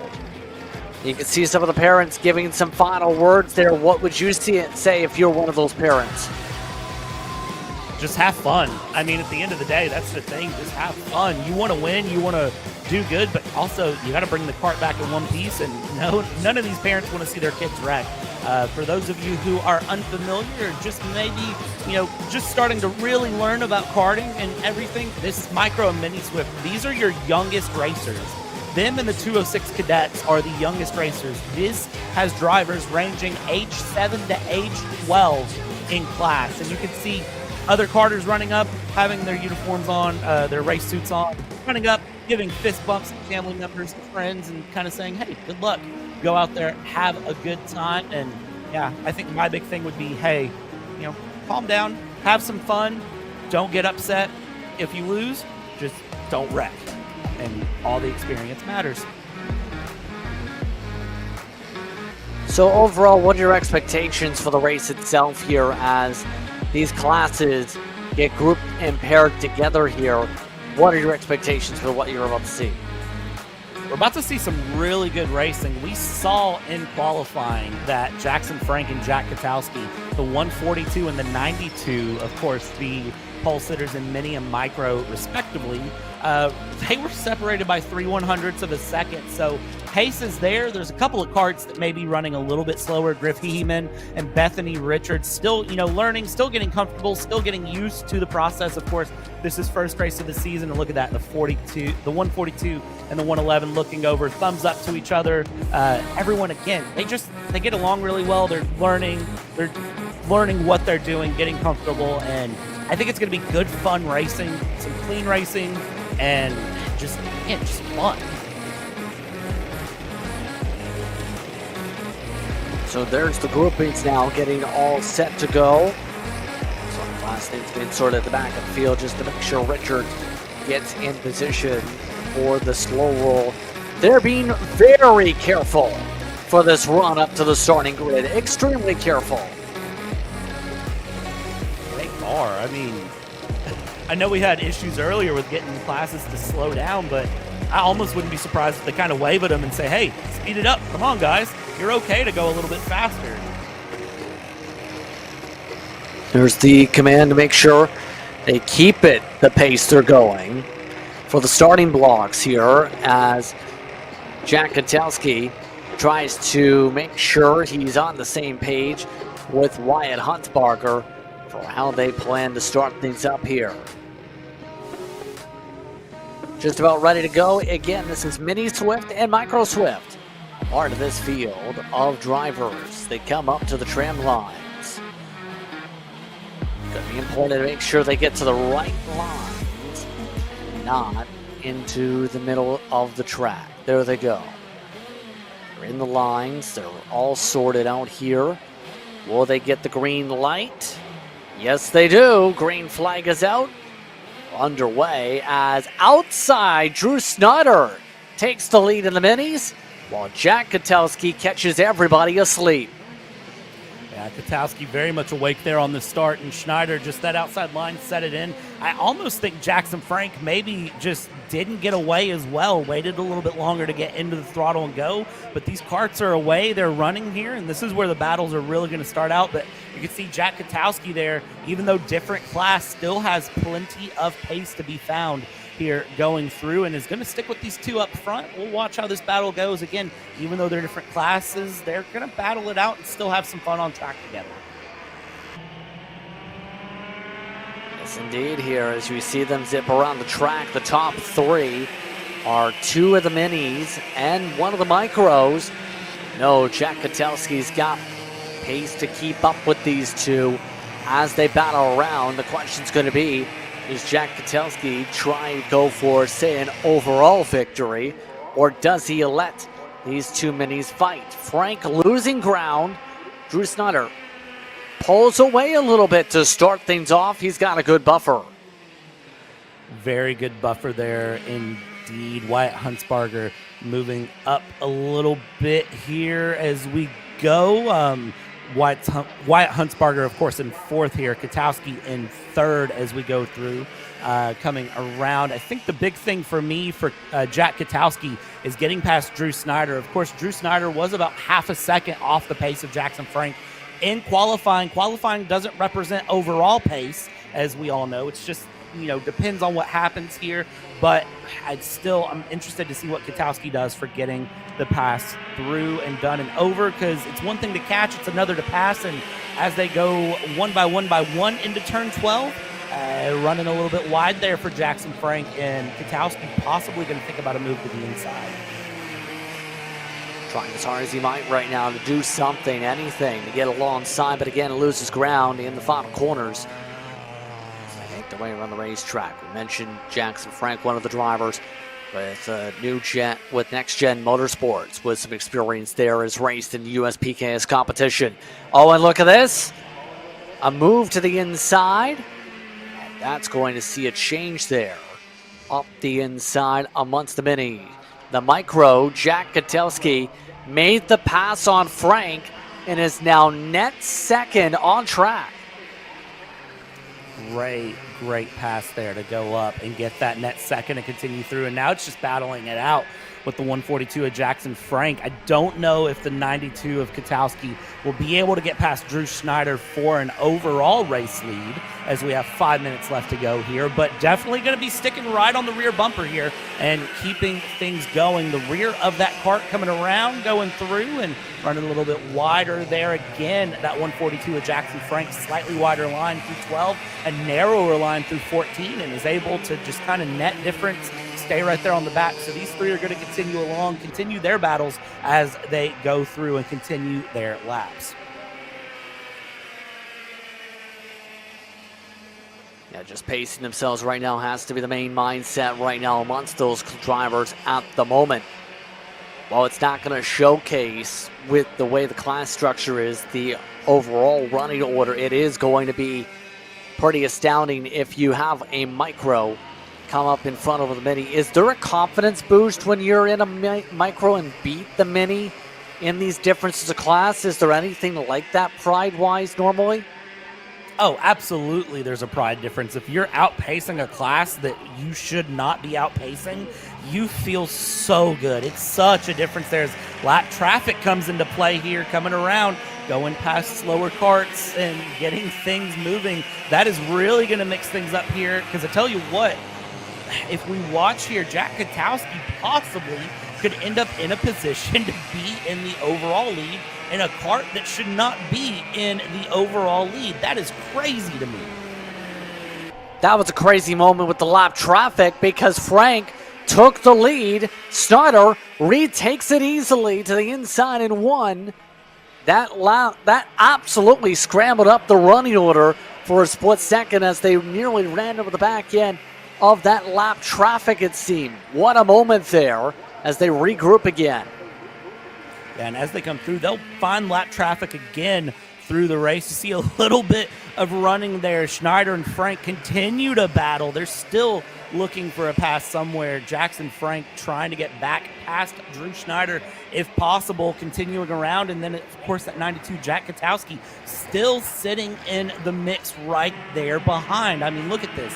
There's their next bout of lap traffic coming up. That is going to be the number 5 of Griff Heeman.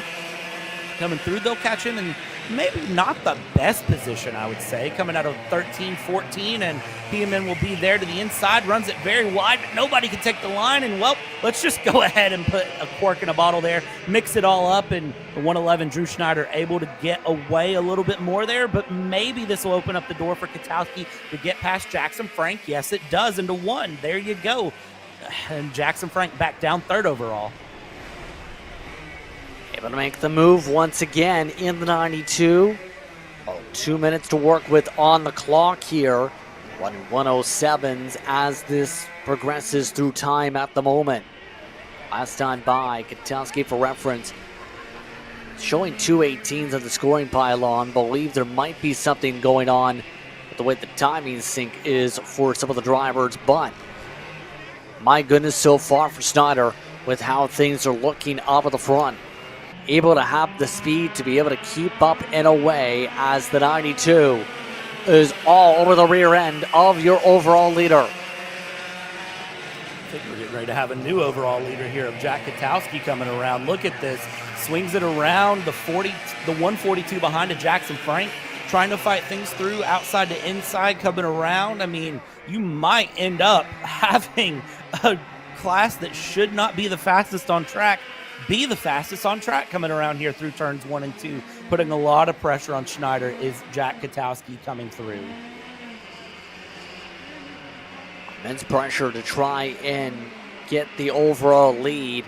Again, his transponder currently is putting him technically in last with how things are sorted out, but that's not correct, as you can obviously see on the track. He is still able to provide good pressure. He was the fastest kart on the racetrack, Jack Katowski was, by about 1/10 of a second. He's now looking to set up the poke. Getting a decent run, coming up towards what may be 2, maybe 1 to go. It depends on what they do. A big bobble inside for the lead. This is for the overall lead. Katowski taking the spot away. And a stunner so far for the 92. What will the lap count look like here? 7, 6, 5, 4, side by side. Going to be 1 to go next time by, as now they try and get around traffic. Around traffic they go, but the micro Swift there of Jack Katowski now ahead of the mini Swifts of Jackson Frank and Drew Schneider, both able to get through and ahead as they go through and continue around. This is amazing stuff to see coming around as they continue. And oh no, there's 2 karts off there. And it includes Snyder, it looks like. Yes, Snyder having some contact and some big trouble involving Frank also. My goodness, the front runners now for the mini, both going off. And that leaves Jack Katowski on his own on the racetrack. coming up to the white flag. A stunning moment for both the minis having problems. I did not see what caused that because I just happened to look over at timing for a second. So I did not see directly how that contact occurred. But here we go. White flag, 1 lap to go. And Jack Katowski, I mean, might as well just have a pace lap at this point with such a run ahead. Nobody in front, nobody behind. Amazing to see Jack Katowski with such a dominating run here through this micro mini pre-final. Yeah, now it's going to be interesting how they score things for the drivers in the minis. Pierre Schneider was the one who was able to get going based on the scoring pylon at the moment, and Frank is not moving on the pylon, but Jack Katowski, the last man standing up at the front of the field. He'll come across the stripe in what will be a bit of a wacky way to end things off for the main pack, but it'll be a proud time for Jack, one of the drivers who raced a fair bit at the national level, able to outpower the drivers in mini. It's a micro that takes the overall win. It's Jack Katowski who takes the checker flag in the mini, in the micros. Not at all how I expected that race to go. I knew Jack Katowski was fast. I knew Jack Katowski was good. I just did not expect anything to happen the way it happened there. Drew Schneider coming through, being scored in second place, going through, and Wyatt Huntsberger in the micro being showed in third. Drew Schneider will take the mini win, second place overall, but yeah, I was not expecting a micro to win this one. All things said and done, that's amazing to see. Amazing sequence as the rest of the drivers cross the stripe. Frank able to get going, but lost a lot of time in the long swing of things. Top minute scoring is all jumbled up with how things went down there. So, Jack Katowski once again survives for an overall win. How things went in that one. Drew Schneider was the one picked up the win in the minis. So, as they get all squared away and resorted here, why don't we take a very quick breather here as we get set for shifters coming up next. 2 more classes to go for your pre-finals here at MCC Cincinnati.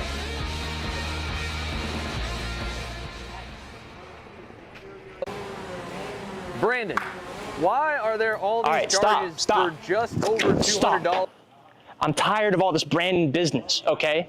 Brandon this, Brandon that. Why are there all these expenses on AKR over $200? We know, okay? Take a walk with me. At Shop AKR, they have everything you need to start racing at a very cheap and affordable price. They have MXC rims, they got chains, electrical stands, tilt seats, they got MXCs. And if you didn't know, on top of that, any purchase in the continental US over $200, that's free shipping. Hey, aren't you supposed to be in the AKR Anonymous meeting over there? Dude, I'm doing a commercial. Dude, we have no time. It's about to start. Stop. We all love Shop AKR. Me? More than others.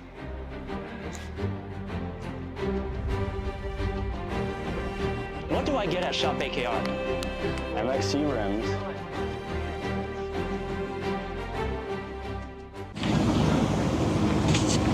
Kyle, what are you doing? It's got my new Greyhound seat. You don't even have a cart. Doesn't matter. I have a Greyhound.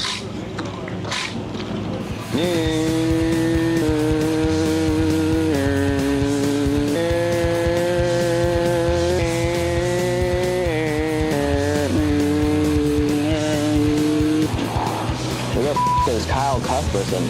Doesn't even have a go-kart. Doesn't matter.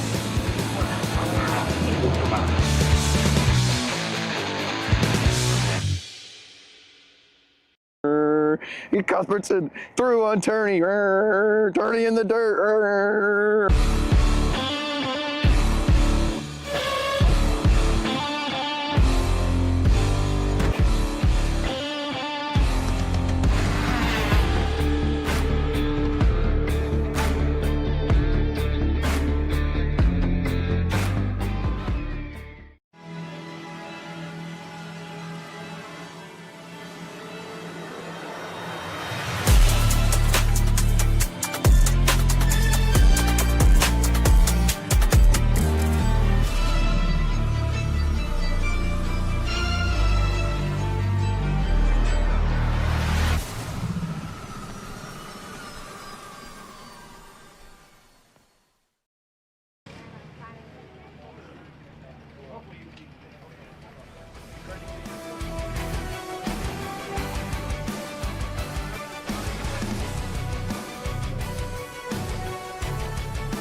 Still working on the timing situation. Things currently in the midst of a short pause. We'll take that short pause once again. As they get sorted back out here. More racing coming up here on Kart Chaser.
Welcome back, everyone, to today's coverage. We had a bit of a timing issue involving some things, so time is getting sorted out. Pro Shifter set to go.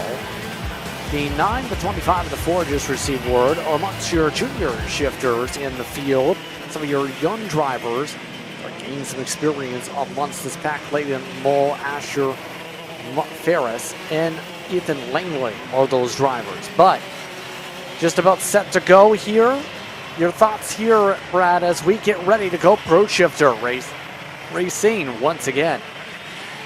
I think this is going to be a good race here as everything comes through, and you can see, I believe this is already getting the signal. They're doing another lap around here, so not getting our start going just yet as they send everyone through. One thing to note that we were also given on the back end is Jeff Lyda is a mechanic for Meyer Shank Racing. And if you recognize Meyer Shank Racing, well, you know they're at the Indy 500 Open test. And yes, that means he was there 2 days ago. And yes, his brother Ben Lyda is running in KA. So thanks for taking the time to come from Indy to Cincy to the superior city, I'll say, for some fun here in the karting, Jeff. Appreciate you stopping by there in that number 10 kart. And I'm excited to see what you do here today. Yeah, so far we've seen some good things from some of these drivers. Well, we're about to see some great things from these competitors here. Charlie Steins is going to be someone to watch for, to say off of the front. It's going to be wild. It's going to be eventful. Charlie Steins going to be controlling things out of the front of the field as he gets things warmed up on the tires, starting things off on the front row alongside Nikolai Dukov. Then it's going to be Haddock the third, Lowry and Robertson the top 5, Jeff Lyda in 6, Duff, Mole, Ferris, Richard, Carroll, and then Ocasio is going to be someone to watch for run starts the National Tour in the 12th spot. Ethan Langley did not set a time at the qualifying session. They all get sorted out here to get ready to go shifter racing. Our second to last pre-final of the afternoon, where we immediately flip the book over to the finals. It's waiting for one more driver to reach the field. The fun of shifter racing is the standing start. I have to say it, Justin. The standing start, things get wild, and look at that. Wow, some of these drivers weren't ready for the lights. A couple drivers were signaling they couldn't go like Jeff Lyda. And underway, Thomas Dean's off to a good start. Up at the front of the field. Dean's now trying to keep things at bay for Mitchell Lowry's good hole shot. Haddock the third in the third spot for the time being. So the pressure is on. Up at the front, Dukov and Ocasio already shooting his way up inside the top 5 with that launch. Amazing launch there early on as we get the battles going very, very quickly. Gaps opening up, battles going. Shifters, we talked about it earlier. We saw it in qualifying going through. Shifters, some of the craziest racing, but some of the biggest heartbreaks at the same time can come through from this class as we get everything going here. Around first lap underway here, and as they cross the line, we'll get the good idea of who is where. Steins, Lowry, Haydick the third, Ocasio there in the 214 up into fourth, and Dukov in fifth there. Doug Duff, Leighton Mole. So continuing to see karts come through. Jeff Lyda up into 8th place, Langley down into 9th in the number 9.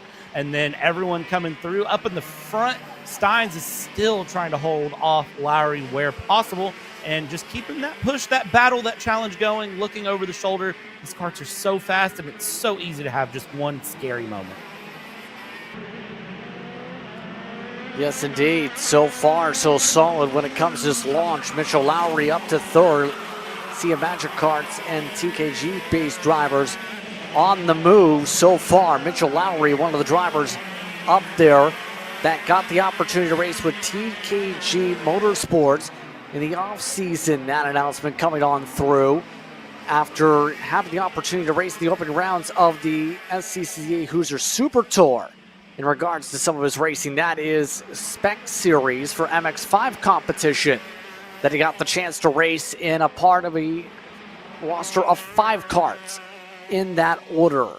Has also been a driver that's been a recipient of the Rock Island Grand Prix Scholarship Program that earned him an opportunity 7 months ago to be able to race at SCUSA competition as well. Some of these drivers having some phenomenal national repertoires, getting some training done because there is some national competitions coming up here in the next few weeks. Yeah, absolutely. And anything you can do to kind of bolster that resume, get the confidence behind the wheel of whatever you're driving. It doesn't necessarily have to be karts, but anything that you're confident in driving here, it makes a big difference, Justin, because the more confidence behind the wheel, the more it shows, and the more you can look like Charlie Steins, who's pulled out a 2.5-second gap on Lowry and Ocasio going through in the lead, just absolutely taking off and not looking back. Well, except for the occasional shoulder check. There's somebody off the track there. I believe that's out of turn 11, just in the background. Not sure which kart that was, but somebody has not had the best time in their shifter kart. Yes, indeed. So it looks like Fred Robertson might be the driver that's gone to pit road already as well in this one. Some shuffling in the order. There goes the 214. Ocasio doing a stellar job on this drive. Remember, led the way in final practice before a crash into that brand new runoff area in turn 1. Let's quickly talk about that if we can for a second, because turn 1 has a lot more runoff area compared to past years. You see at the bottom of your frame, that is an extra 15 feet of runoff area, and that part of the racetrack extended to make it much safer. Yeah, more runoff area gives more opportunity to shed speed if the karts run off in turn 1. And turn 1, as we've seen, we saw it through Pro Shifter qualifying, is somewhere that accidents can happen, moments can go through, and if you can get that extra speed to slow down, it makes it a lot safer for everyone. because the kart won't take near as much damage. You personally, as a driver, won't take near as much damage, and the track won't take near as much damage. And that is just good for everyone all the way through. We always love the improvements in the name of safety that are done. It helps make a big difference on things in the long run. So seeing that extra runoff, definitely a nice sight there for every driver running through around this track. 3 minutes left to go here in this race, Justin, and I don't see anyone catching Steins, even though Ocasio 2 seconds faster than Steins last lap. Or sorry, no, a second faster last lap. The gap is 2 seconds. So trying to find some time there. There is one driver that might close up, Ocasio. He closed up 1 second last time by. He does that every lap for the next couple. He can be right there in the draft range to be able to take over the front spot after charging through this field. They are dealing with some lap traffic, mind you, but the question's going to be, is Ocasio still on the clip to do so? They are under 1 minute lap times, mind you, on raw pace when you add up the counter. More traffic coming up. That's going to hold things back for the lead a little bit, and it was the wrong way around with the traffic. Ocasio lost 2/10 compared to your race leader. Yeah, and I do also want to remind everyone, Ocasio is one of the drivers we saw have that big turn one off going through qualifying. So Ocasio, one of the drivers benefiting from that runoff, but Ocasio also benefiting from the race start here up into second place, continuing to push. It would be amazing to see Ocasio come back and get a win after that qualifying kerfuffle, I'll call it, going through. So Ocasio doing a very, very good job here from starting P12, and will be bringing it up. Run second place. If he can continue to try to gain time, again, could be on pace for the lead, but just it's one thing to catch, it's another to pass. We'll see what happens here. We're 1 minute 30 left to go, so 3 laps to go is going to be my guesstimate for laps left in this shifter category. Should be fairly safe in terms of that estimation. Now, it's going to be where things all finalize and settle on down. By the way, Lowry has settled in comfortably into third. Dukoff has settled into fourth. Haddock, the third, has maintained a top 5 position. Some of the drivers that had some issues off the launch, like Jeff Lyda, have settled back in 7th, by the way, as things have shaken out. The highest running out of the junior shifters, so to speak, in the field is Layden Mull. That's up in 8th position as they run at the moment. If you sort things out amongst those drivers. So, 2 laps to go. Charlie continues to maintain a 1.6 second lead.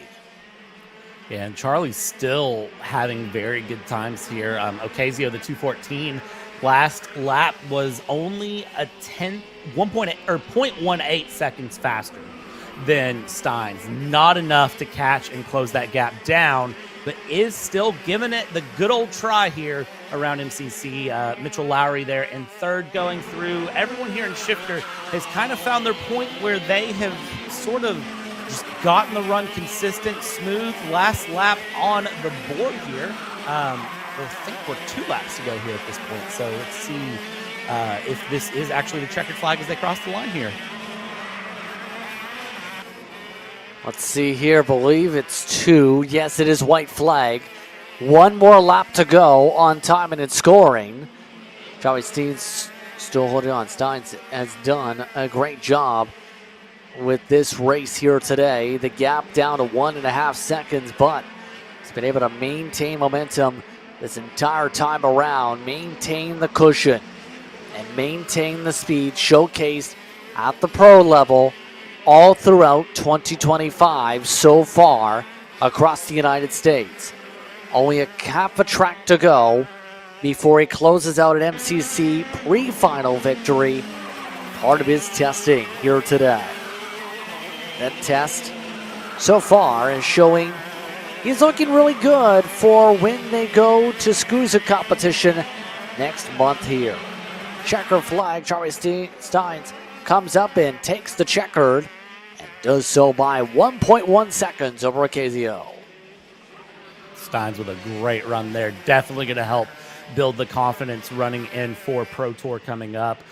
Mitchell Lowry also runs Pro Shifter nationally, so Mitchell Lowry being in third place is going to be good for him as he goes through. He's definitely going to be feeling good. Ocasio is a national runner for Stars, so Ocasio also confidence boost here for second place. Maybe thinks there's more in the tank to find as he goes through, but you got to give a shout out to really all of these drivers for what was a wild pre-final here in Shifter. Yes, indeed, some wild moments as the rest of the field comes across the stripe here. Once again, it's Johnny Steins who comes across with the win. 1.1 seconds the gap over Ocasio, Lowry, Dukov, Haddock the third. Muncher top 5, Duffy in 6th, Lighty in 7th, Mullen 8th, Ferris in 9th, Carroll in 10th position. Ethan Langley and Fred Robertson for the rest of the drivers as they were sorted. So looking like we may have a little bit of cleanup here before we get going. A couple carts were stopped across the racetrack. Take a quick moment while they clean up the circuit. One more class to go in your pre-finals. As we get set to go racing as they get that one last cart back going off the track. Take a moment to let them resort. DPK Americas is bridging the gap between the U.S. and the two-time world champion DPK Alonso Kart factory team in Europe. In partnership with Team Binnick, they offer drivers a complete career path from the Americas to Europe that allows them to continue their driver development on both sides of the world, all underneath the DPK umbrella.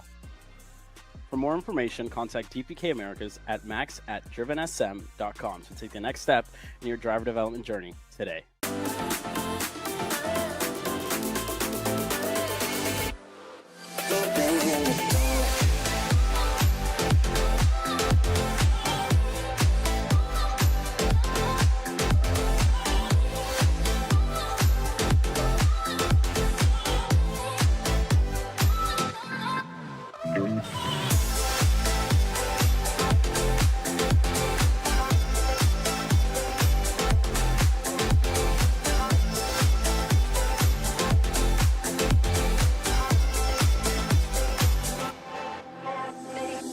Are you ready to get behind the wheel?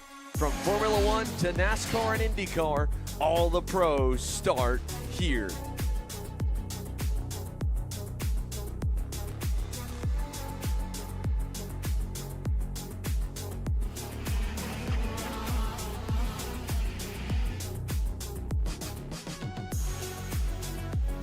For more information, check us out online at mcckarting.com or call us and go racing today.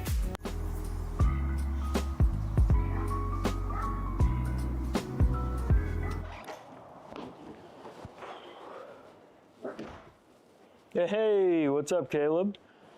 What's up, Brandon? You sound defeated. A long day at the office? Yeah, got stuck at a cat food marketing meeting for like 3 hours. I don't know a thing about cat food, and I don't even work in marketing. And then I got sent on a coffee run like I was some sort of intern. Then at the end of the day, when I want to go get gas, I just realized everything is so darn expensive nowadays, man. Yeah, you got that right. Like, do you have any idea how much we're spending on Netflix? That's like 20 bucks a month. Do you know how much we're spending on cable? That's like 50 bucks a month. But you know what isn't expensive? Tell me. Kart Chaser Premium. For only $9.99 a month, you can watch all the American karting action live from coast to coast. Subscribe and become a member today.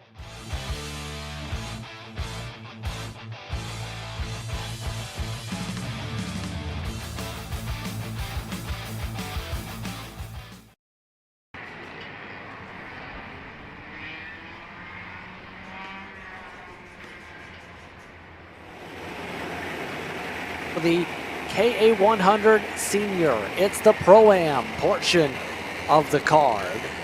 For our KA100s, Will Steele, Braden Heber on the front row, Carter Thompson and Ben Lida in row 2, Ryan Miller and Jacob Petticord in row 3, Addison Ianello and Tower Presto in row 4, Rush Gary and Isaac Gardner round up the top 10. Hambrecht, Batsoon, Lucas, Geist, and Maker are the other drivers that are in this field. They're getting all set to go for the start line. Steele in command from the inside of the racetrack. Remember, Heber finished second in his race earlier today. He starts things off, getting a better launch from the outside. He hits the grass. Heber slides, holds onto it across the curbing, drops to the back as that allows Steele to retake the lead. Heading now to the other part of the track. One more driver off the track.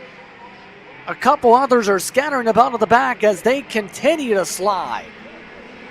Tons of carnage there through the first couple of corners. I see a Kart sitting stationary there off of the exit of turn 2. Up in the front, it is the 960. That is going to be Carter Thompson who has found the lead when it's all said and done. Of course, Braden Heber didn't even make it to turn 2 in the lead there. I don't even think made it to turn 1 in the lead and had to drop back. So Carter Thompson has found the lead. Tons of carnage then through the mid-pack there, in, out of turn 2, down towards turn 3. And what has happened here coming around? Well, we bring it through 13 and 14, and this 15-car grid here for the KA100 Pro-Ams will bring it through for the pre-final. Everyone tucking, everyone going fast. It's Thompson, Steele, Miller, Iannello, Petticord, Heber, Prestel, Gary, Hambrick, and Gardner, your top 10.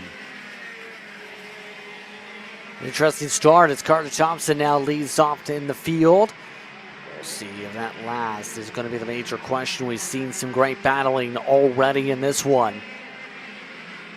Already a minute burned off the clock. The top 3 are red and white machines, much the TKCs in the field, the KGs should say, in this pack 1 and 2 so far in this one.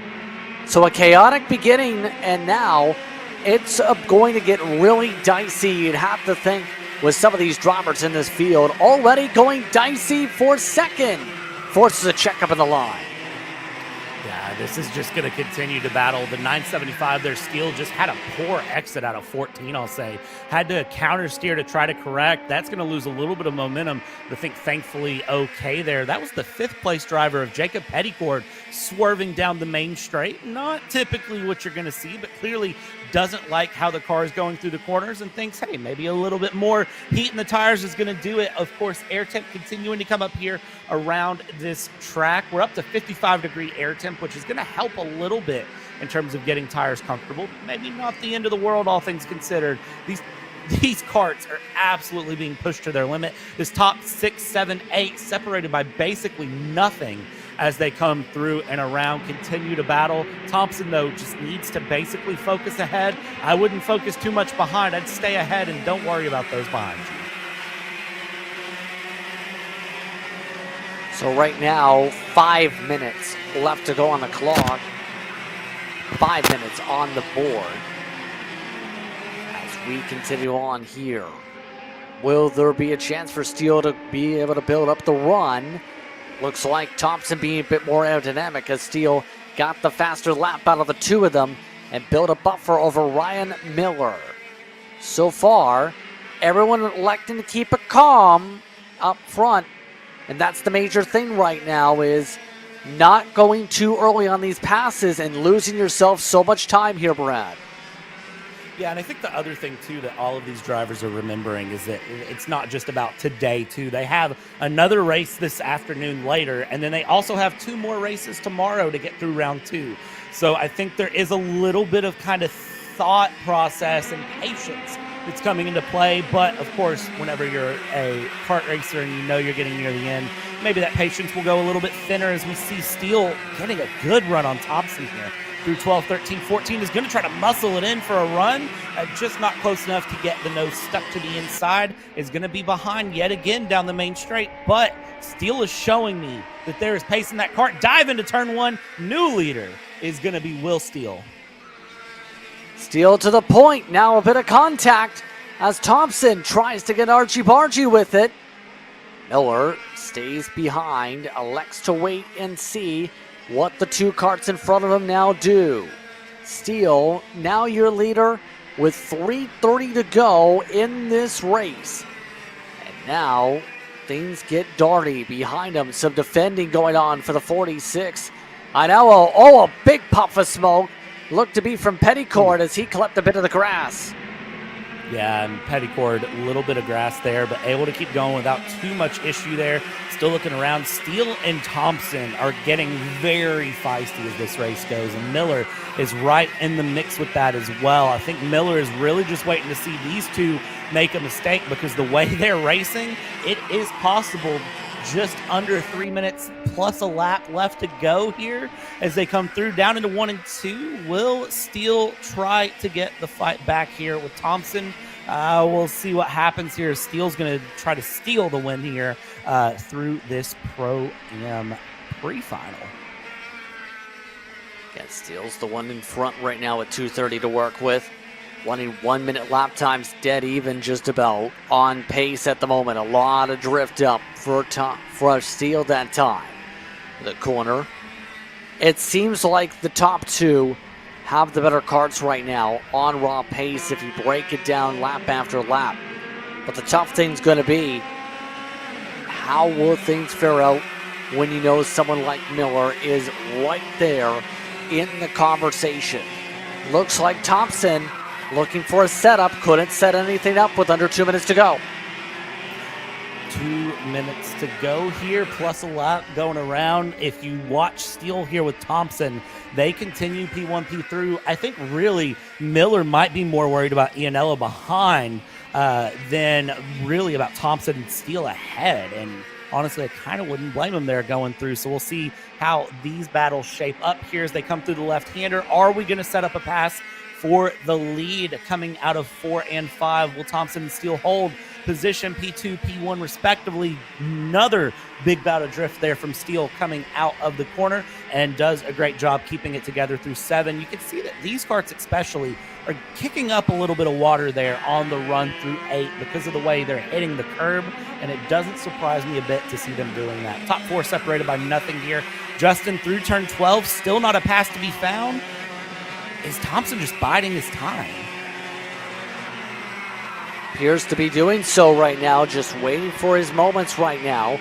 Brendan Heber has pulled off the track. You've seen him stop the side of the circuit right there. Just sitting there watching the karts down the hillside at this point. So 40 seconds to work with. Should be white flag coming up when they get to the stripe here. What will the sense of urgency be like now from Thompson? Is he waiting for the last lap? It looks like he's on the setup at least. They've limited the variables down to just the 2 of them, with a 6/10 difference between first and second. Well, first and third. And not a lot of time to be found here between any of them as they go through. But again, it's just about nailing that pass here. They'll come across, they'll take the white flag this time by, because time has just ticked off of the chart. So we will have 1 lap to go as they cross the line. Let's see here. Another big bit of slide there from Will Steele as he is trying to get his way around for the win. White flag out here. They'll come down through 1 and 2. Is there a pass to be found? Carter Thompson tucking in, trying to get that little bit of extra aerodynamics that can be found here through 1, now down into 2, and the top 4 separated by nothing. Anything can be given between any of them, but right now, Will Steele looks like the one who is to beat. Will there be any mistakes? Will there be any opportunities to open up for a pass? Thompson, so far, waits behind by a kart length. Miller is in the popcorn seat. Iannello is in the same conversation as him for the popcorn bucket. Now, one more opportunity coming up for Thompson. It's going to require a good crossover. Steele maintains in front. Lifts a little early. Thompson closes up a fair bit. Not enough, though. Coming out of the final corner, Will Steele come up to the checker flag and get the victory in KA100 Pro-Am. Thompson's not happy. I don't know if you caught that there across the line, shaking his head. Very clearly, Thompson thinks he had the superior kart, he had the superior pace, but just outdone in the end by Will Steele getting the pass done just cleanly, right in the most opportune moment, and Thompson not able to give anything back. Miller there in third, and Addison Iannello in 4th. I have to give shout outs to them because they were just right on the mix there. And then Petticord finishing it out in 5th place there in that number 88 car, doing a great job. So the field coming across the stripe to round things up in this race. Steele, Thompson, Miller, Iannello, Petticord, the top 5 once again. And KA100 Sr. Tower Presto, of a decent run. Finished up in 6th, up +2. +3 for Isaac Garner and Shane Hambrick. In 7th and 8th, respectively, James Geist went up a +5 in 9th. Then it was Marcus Batsoon rounded up the top 10 in the field. Lucas Lida, Maker, Gary Heber. The way the rest of the field gets sorted out here. So, the field now making its way down pit road will take a bit of a break because it's now time for the drivers to reset and regroup. We're a few moments away from your national anthem and from your finals here from MCC Cincinnati.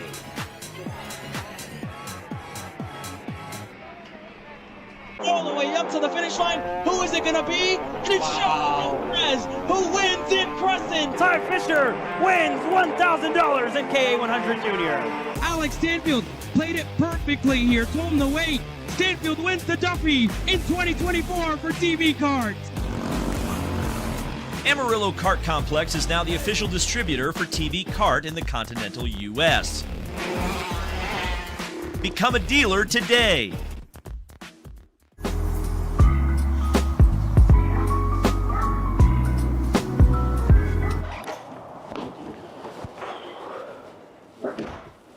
Hey, what's up, Caleb? What's up, Brandon? You sound defeated. A long day at the office? Yeah, got stuck at a cat food marketing meeting for like 3 hours. I don't know a thing about cat food, and I don't even work in marketing. And then I got sent on a coffee run like I was some sort of intern. Then at the end of the day, when I want to go get gas, I just realized everything is so darn expensive nowadays, man. Yeah, you got that right. Like, do you have any idea how much we're spending on Netflix? That's like $20 a month. Do you know how much we're spending on cable? That's like $50 a month. And you know what isn't expensive? Tell me. Kart Chaser Premium. For only $9.99 a month, you can watch all of the American karting action live from coast to coast. Subscribe and become a member today.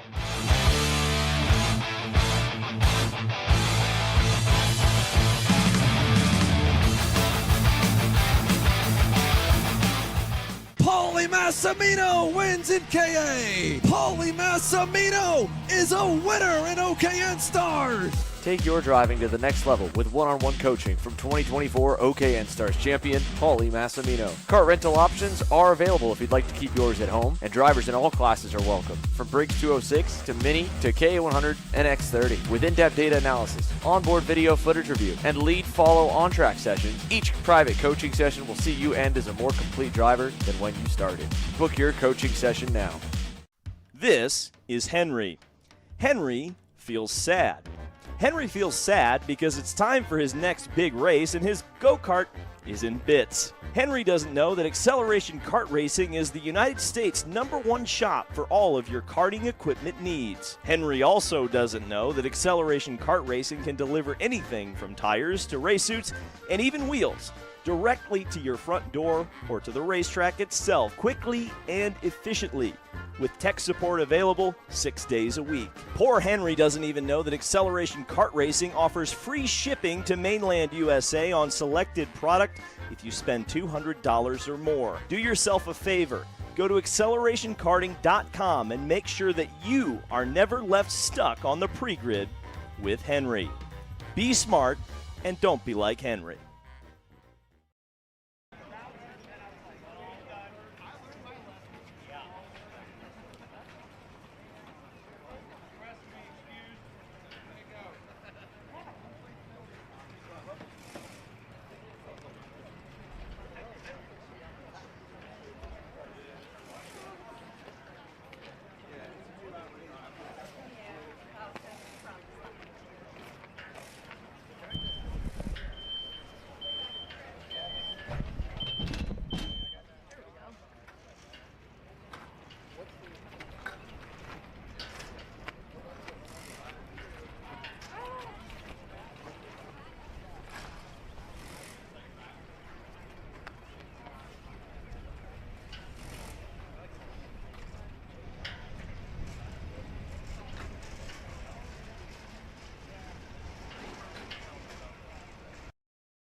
Welcome back, everyone, to today's coverage of the MCC Pro-Am Championship Series as we continue on with the festivities for what's been a great battalion to Kart so far to start a brand new season. Just about ready to rumble here in the next moments or so for our first run through the running order. It's 206 Master due up to start things off, Brad. It's going to be fun to see how these drivers fare out now that we go 10 minutes plus 2 laps on the board. Yeah, a little bit different than what we did before. A couple more laps, a couple more minutes. So we'll be looking like 4 to 5 laps of additional racing depending on class. It's going to make things real interesting here. Of course, the pre-finals, lots of good action happened all the way around. And I would say with the finals, everybody's going to be looking to have a good end to their Saturday before they go enjoy the Saturday night fiesta here at MCC. So we'll see how they do all the way around. Everybody's getting the kart started up, getting suited up, and getting ready for this final shootout here for Saturday night before they go eat and then get ready for Sunday. It's going to be a fun rest of the day here. Remember, these drivers actually later on tonight have a Saturday night fiesta for those at the facility. It's going to be a fun time for those staying part of this doubleheader weekend. So now it's time for the karts to hit the racetrack. Here is how they will sort out for this one. AJ Roderick starts on the pole after picking up 2 pre-final victories. Matthew Lyda starts in second. Matt Geist will start in third with Sean Kennedy in fourth. Derek Hastings in fifth with Ronald Swift in the 6th spot. Drew Galloway starts alongside Chris Gorman. Alan Elwood recovered his spins earlier on in the day to 9th. Adam Dargis will start in 10th. Buddy Moore in the 11th spot. Michael Wells in 12th. Mike Doherty, Todd Davis, and your last driver in the field be Travis Venanzi in the field. Going to be interesting to see what happens. Your pick. Again, I feel like I'd be wrong to go against AJ Roderick. All things considered, we'll see as they get this field gridded up for 12. I feel like I'd be wrong to go against AJ Roderick. Won the pre-final by a second and a half. But Matthew Lyda, the number 9, is also quick. So I kind of feel like either one is a good option, but really AJ Roderick is probably going to be my choice for the night. One kart already having some issues at the back of the grid. They get scored off the racing surface as the rest of the field heads to the tram lines to where that blue cone is for the start box. Where will they go? How will they launch? Happy with us here at Kart Chaser. It's time for 206 Master action. Green flag waves. We're underway for 206 Master. A good start for Roderick. He covers off Lyda. It's 2x2 for third on back. And as they come out of turn number 2 here, 2x2 as they go. Looky there, third place is Matt Geist, trying to get past Sean Kennedy there as they go. And everybody's still pretty well holding on and coming through. And there it is, 1, 2, 3. They'll try to sort out single file. And now everyone from 4th back keeping 2x2 as we continue to battle it out. That 531 of Matt Geist able to get past the 00 of Sean Kennedy and get up into 3rd. Good start for the field as they make their way up the hillside. Get 9 minutes plus 2 laps left to go on the board in LO206 Master here. And Lyda was really good long run. Once that kart came to him earlier on today, that's going to be one thing to watch for. Can he wind up the momentum for that long run like he did last time? It's going to be a major thing. Geist keeping up in 3rd for now. Remember, Geist fell into the clutches of some of the pack as the race went on. Kennedy fell all the way to 5th off that start, by the way. Elwood, also one to watch for, is already up to 6th. Watch everybody as they come here down the back end of the track out of turn 3, down through the left-hander of turn 4 they go. Roderick, Lyda continue it through, Geist going around. Sean Kennedy, that 00, still trying to fight it out back in the back, going through for 5th place, bringing it through. Alan Elwood, of course, in 6th as well. Top 3 here, keeping things going. And Justin, you said it best. Matthew Lyda had that long run pace going through in the pre-final, and I think it's going to be no different here in the final. Still 8 minutes left to go in this race, so really it would have been just now was when the pre-final was starting, so that extra time I think is going to make the difference. I think AJ Roderick is probably going to have a challenge here when it's all said and done. I think so too. It's just a matter of getting to that point here on this track as the rhythm maintains itself for the time being. So far so solid. Elwood has not gained any spots, mind you, in the draft pack either. Some of these drivers just pacing themselves. That's going to be the top thing too. Top of everything is making sure you don't overburn up these tires or cook your machines trying to keep up with some of your competitors here. Yeah, you've got to save the Kart through the whole race. Now, granted, this isn't a 45-minute series like what we'll be seeing MCC do here in a few weeks that I'm actually probably going to make the trip to race in because it's a rental kart class. You don't have to own your own kart, but nevertheless, you're going 10 minutes plus 2 laps, so call it 12 minutes flat out. And going through, you have to make sure that you have the kart to make it to the end here. And I worry that AJ Roderick maybe won't have enough of a kart to make it to the end here. Because look at this, Matthew Lyda already closing it up through 14, now into 15 and 16. We'll see where the gap is when he crosses the line. Gap 0.4 of a second, but man, it looked a lot closer through 12, 13, 14. Comes across the line, and the gap is going to score as 3.5 now. So continuing to find that time and close things up. Just needs to be consistent. Still has 6 minutes to go plus 2 laps, so doesn't need to rush to make any decisions here. But Justin, he's looking like possibly the pick of the race. Yeah, he is right over the back end of AJ Roderick now. Just within a kart length is the distance between the two of them as they go, and they've pulled away by 2 seconds over the rest of the field. By the way, Elwood, you see him in the blue, the bottom of your frame. He's gotten up to 4th spot. So Elwood has passed by both Swift and Hastings. So he might be someone to keep an eye on too. They spend too much time battling in this field. Still, Lyda looking on the setup. Is he going to be taking his time to repair things here, or is he going to be trying to go now? That's going to be the top thing right now to see.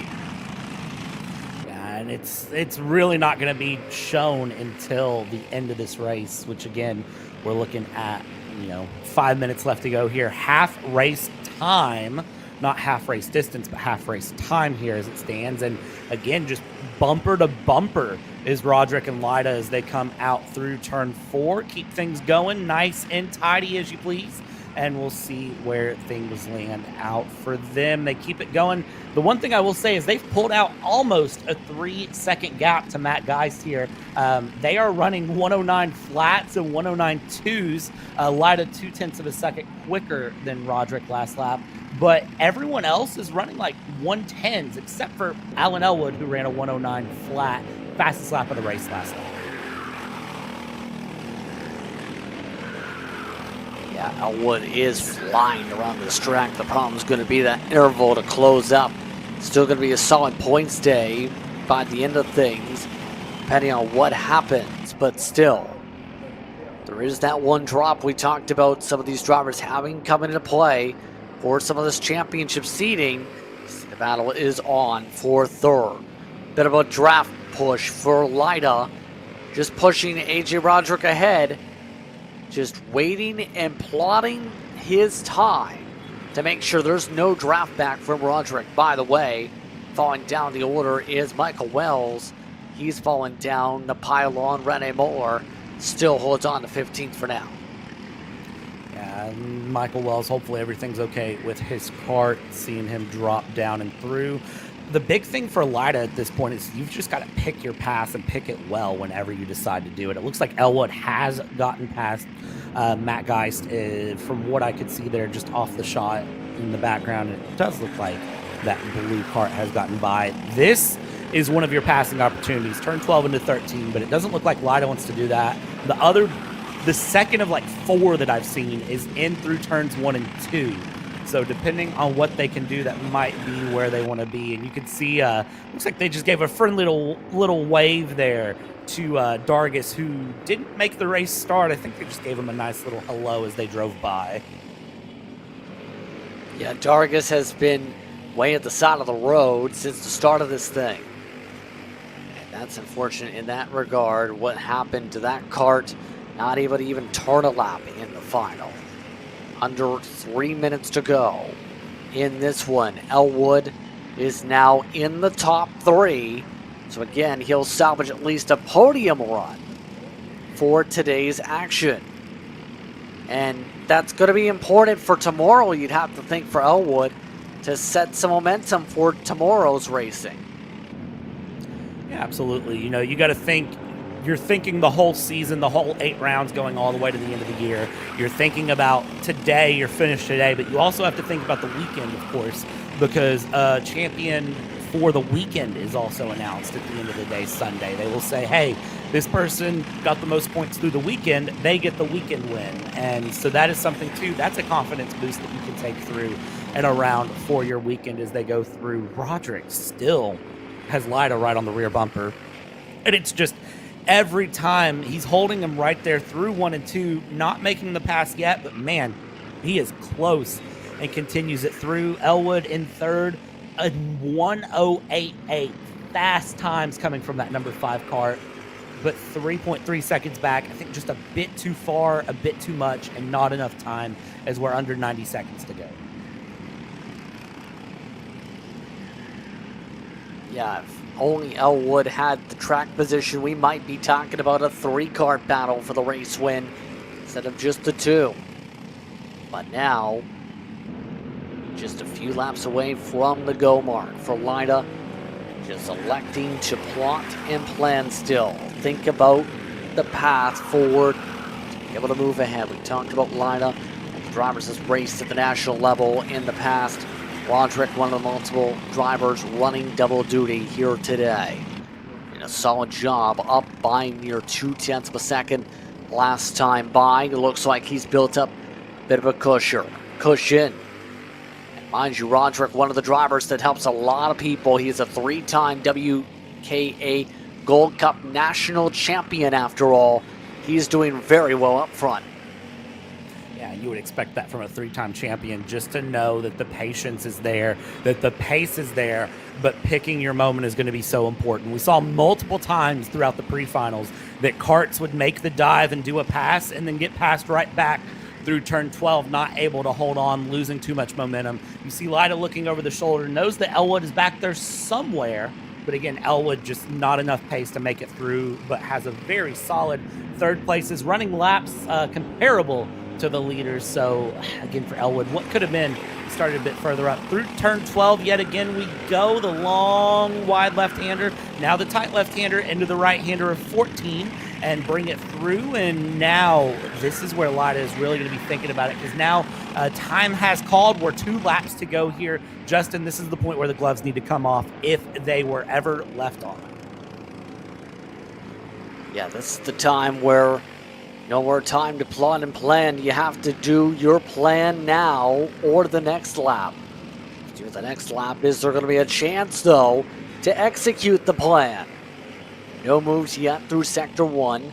Now off to Sector 2. No moves quite yet now from Lida. Just waiting in the seat.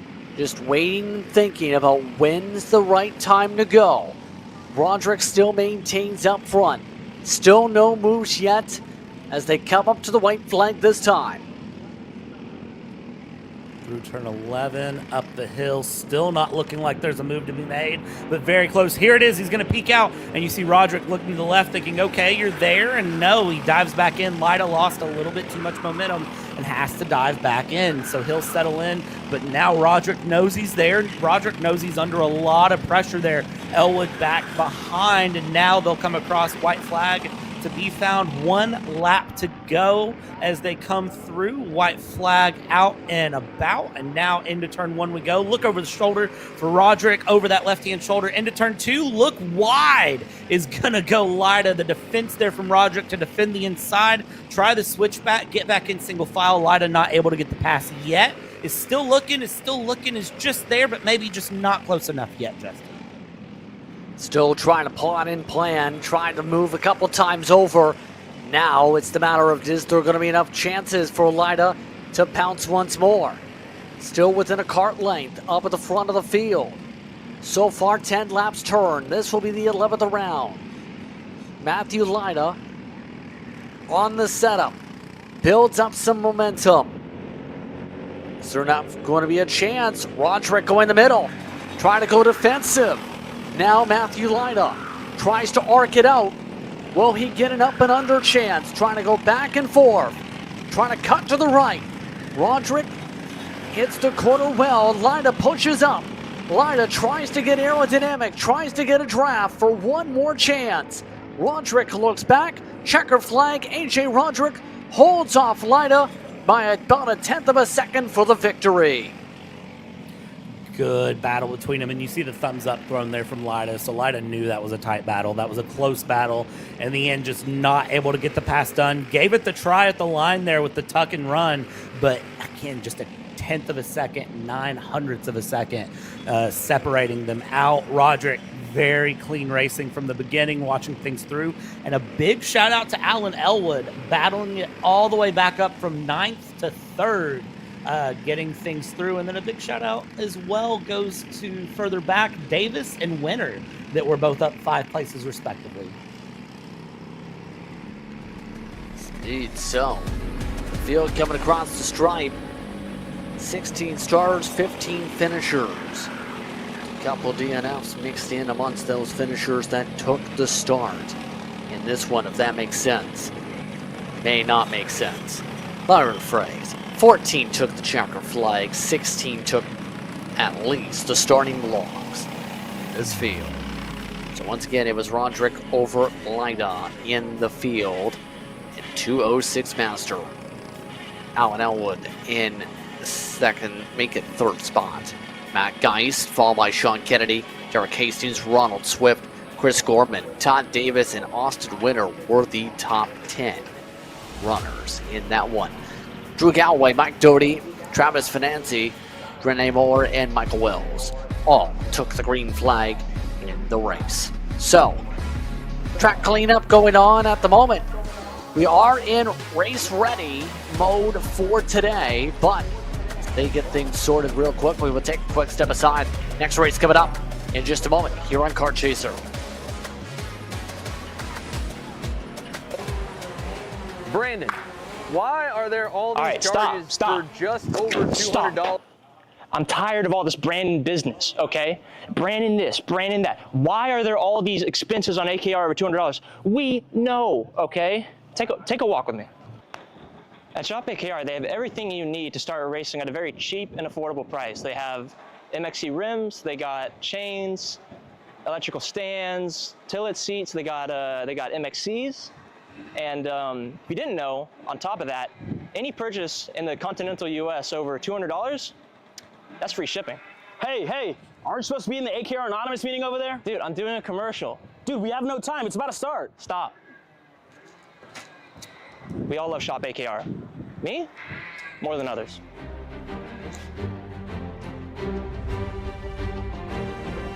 What do I get at Shop AKR? MXC rims.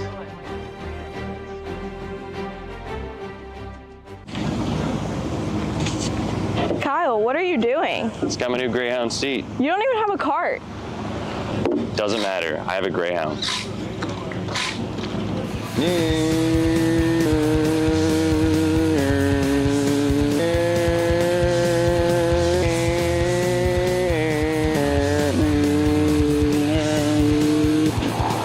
Who the f is Kyle Cuthbertson? Doesn't even have a go-kart. Doesn't matter. per mile.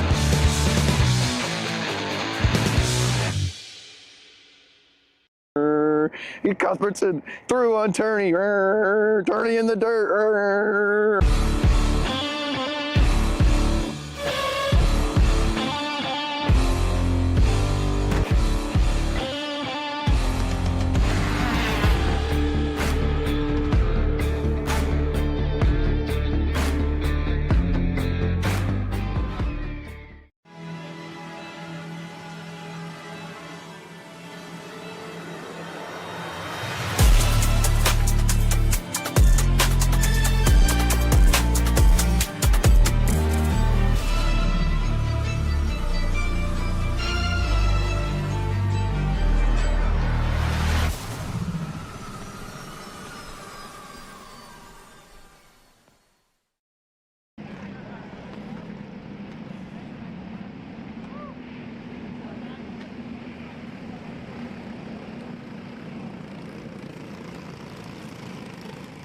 This field over Jacob Snibel onside William Richard. Sam Maxey alongside Leighton Mole, then Kyle Cheatham, Vince Krajewski. Starting at 8th, Cooper Mole at 9th. Ryder Nesbitt, Ethan Langley, and Kason Batham will round out the running order in this field. Our second final ready to go, Brad, in just a moment.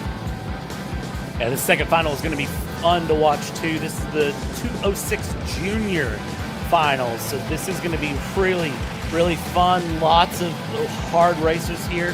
Batham, of course, taking a penalty there. Got the meatball flag there in the pre-final for a detached rear bumper. Sits to the rear of the field, will have to battle his way back up. But we'll see Klein Schneider. We saw what happened with them final corners, and we'll see if this run will replicate. See, indeed, as they get lined up for the tram lines. A very slow run to the tram line. Snyder, remember, took away the race win in the final laps against Klein after some back and forth battling for that position. Who will get some great back and forth battling in this one. Bit of an early jump forward, but the green flag waves were underway. Side by side for the lead. Klein able to keep it wheel to wheel with Snyder. Trying to keep alongside Snyder. Gets the pole. Klein gets the edge. Klein gets the run he needs for the lead. Snyder goes back for it. Snyder up the left side. Takes the lead right on back. And jumps on through as getting shuffled back is Klein. No surprise to see this being the battle going on there. The 82 there, or 821, sorry, of Shable trying to battle it out there for third place, now second place as they run through. They continue to fight hard through turn 11, up the hill, down the hill towards turn 12. Let's see how they handle this. Looking back in the background, I believe it's Schneider in the lead, if I am not mistaken. So they go through. Looks like it is Schneider, Shable, and Klein in 1, 2, 3 order. From what I'm seeing, we'll verify that as they cross the line. It's getting very spicy, very quick here on the run as they go through. First lap down, and 8 minutes, 45 seconds left to go in this race. It is Snyder in first. It is Snabel in second. It's Leighton Mole that gained 3 spots so far, up in third. Nowhere Klein fell, -6 on the lap. He is back in the 7th spot. A poor run through the Sector 2 area for him has really cost him. Shable still keeping the pressure high on Snyder. They try and limit the variables to try and make it a 2-kart race, but Mole is doing a good job closing the gap. These top 5 karts here looking very feisty as they come through turns 9, 10, 11, again up the hill down towards turn 12. This is one of your potential passing points that we've seen used, looking over the shoulder both ways, first and second. Looking over the shoulder to figure out where third is of Mole. As Mole in that 25 looks good. There's a big dive from the 587 of Richard. Let's turn that into a 3-kart battle, mix things up. The number 21 of Cheatham is now trying to cheese his way forward. Can he get a pass going through? This is going to let the top two run away as third, fourth, and fifth just get the elbows out, get the fists out almost, and start fighting hard. What an elbow out there for the 21 to be able to move up to the fourth spot after the initial send by Richard. Still less than 7.5 minutes to work with on the clock. Top two now pulling away by 3 kart lengths there down the straightaway. But Schneibel still trying to set things up to try and be able to position himself right. And the thing is, every time in this middle sector, they lose a lot of ground to Mole. It's about how Sector 3 fares out for that 25 is the tough thing.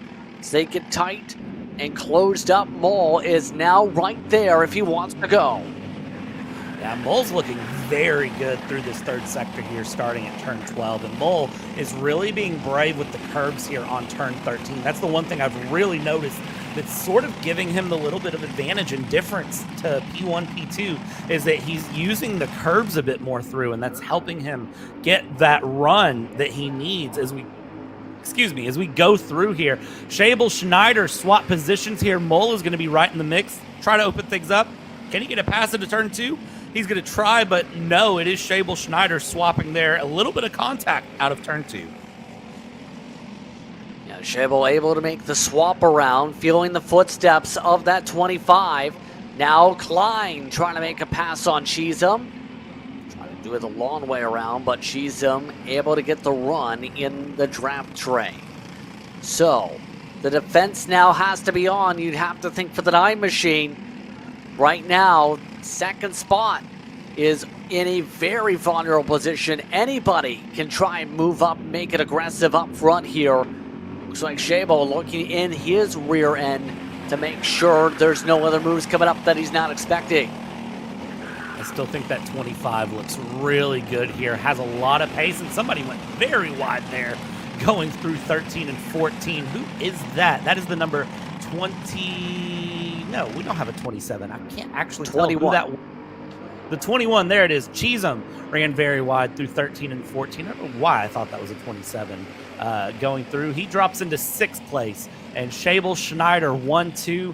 I still think Leighton Mole is a big challenge for these two. But as it stands right now, we're half-time distance. He's being held off in 3rd.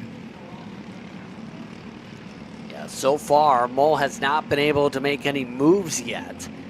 But will that last? He's got a small air buffer between him and Snyder. Nearly hit the back end of Snyder this time. Here comes Klein, who we know is willing to push the envelope. That checks them up in the battle for 3rd. Klein really wants that podium spot back as the top two try and bump draft away.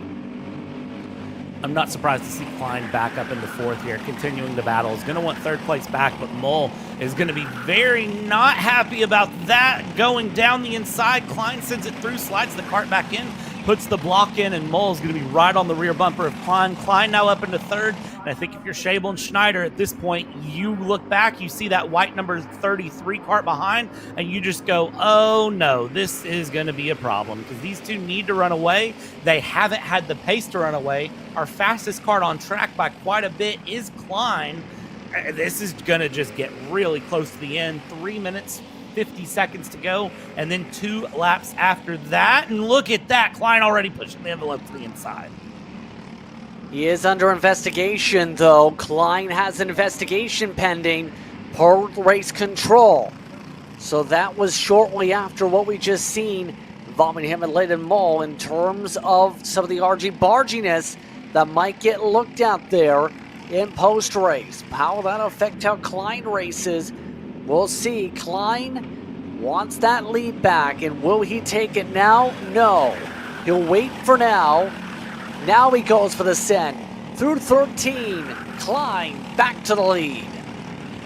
Klein all the way back up front already. The 25 still trying to battle, and you can see some of the hand motions there, some of the waves. I think some of the drivers are not happy about the situation they found themselves in. Everybody shoulder checking now, everybody going through. Klein up to 1st, then it's Schabel, Schneider, Mole, and Richard.